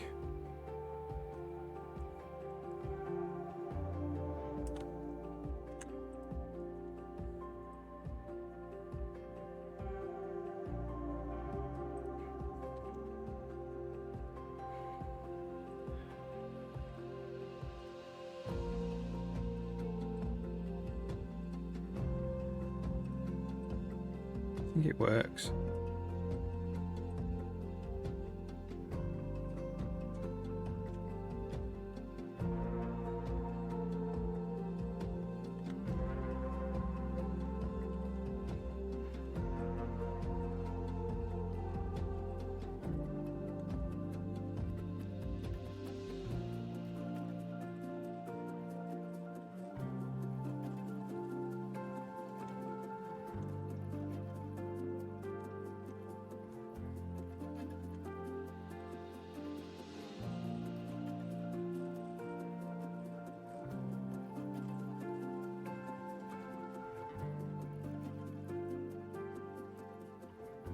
Very grassy now.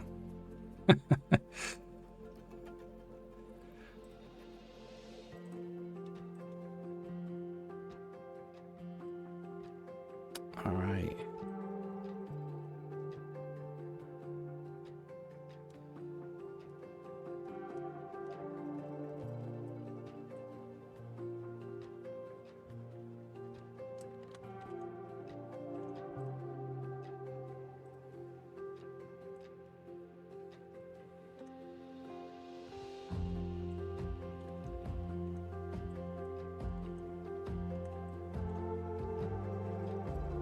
Interesting look, we're stamping a new brass there.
Level.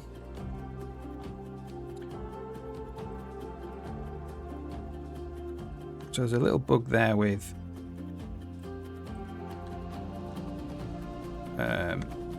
we couldn't expand the river.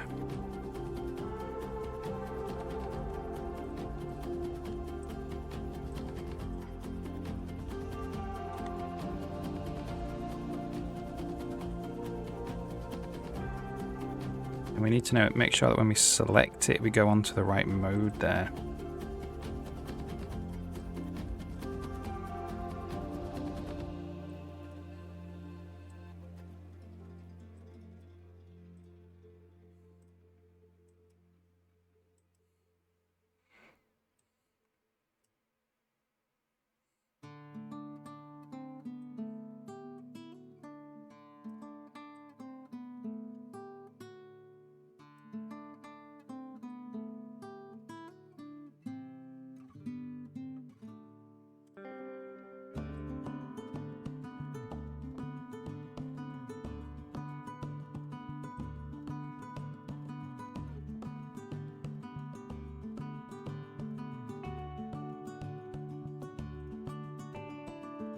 So we need to do something about the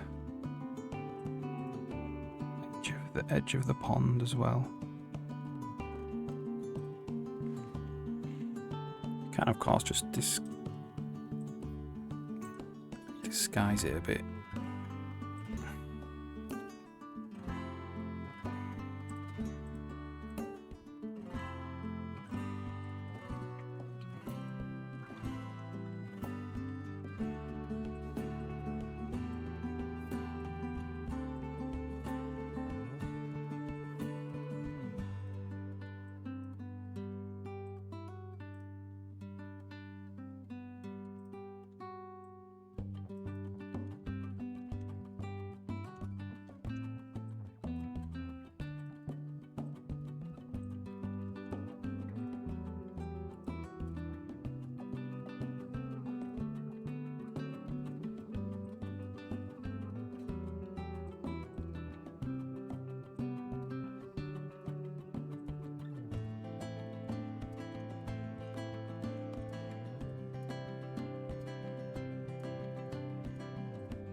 Alright, I'm gonna have to head off.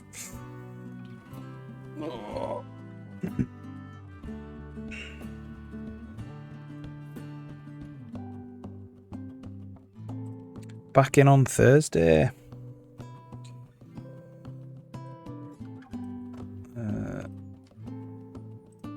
Let's just do this first.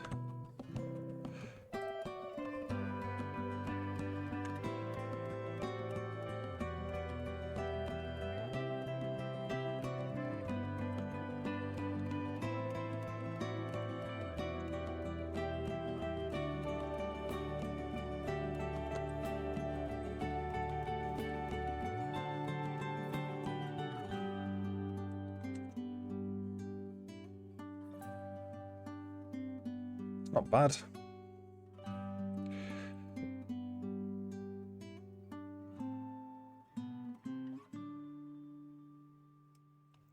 Does need more work though.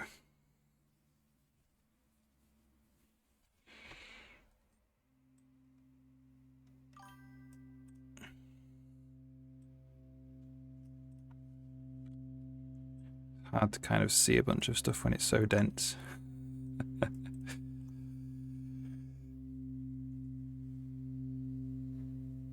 Do you have the time? Yeah. Exactly. I've always valued time far more than anything else. Okay. So I'll be back on Thursday. There's a few bugs in there that I saw.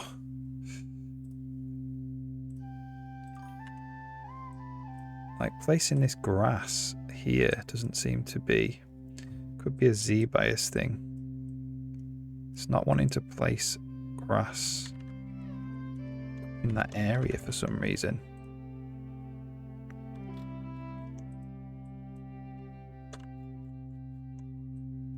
Or it's placing it underneath the river, underneath the pool.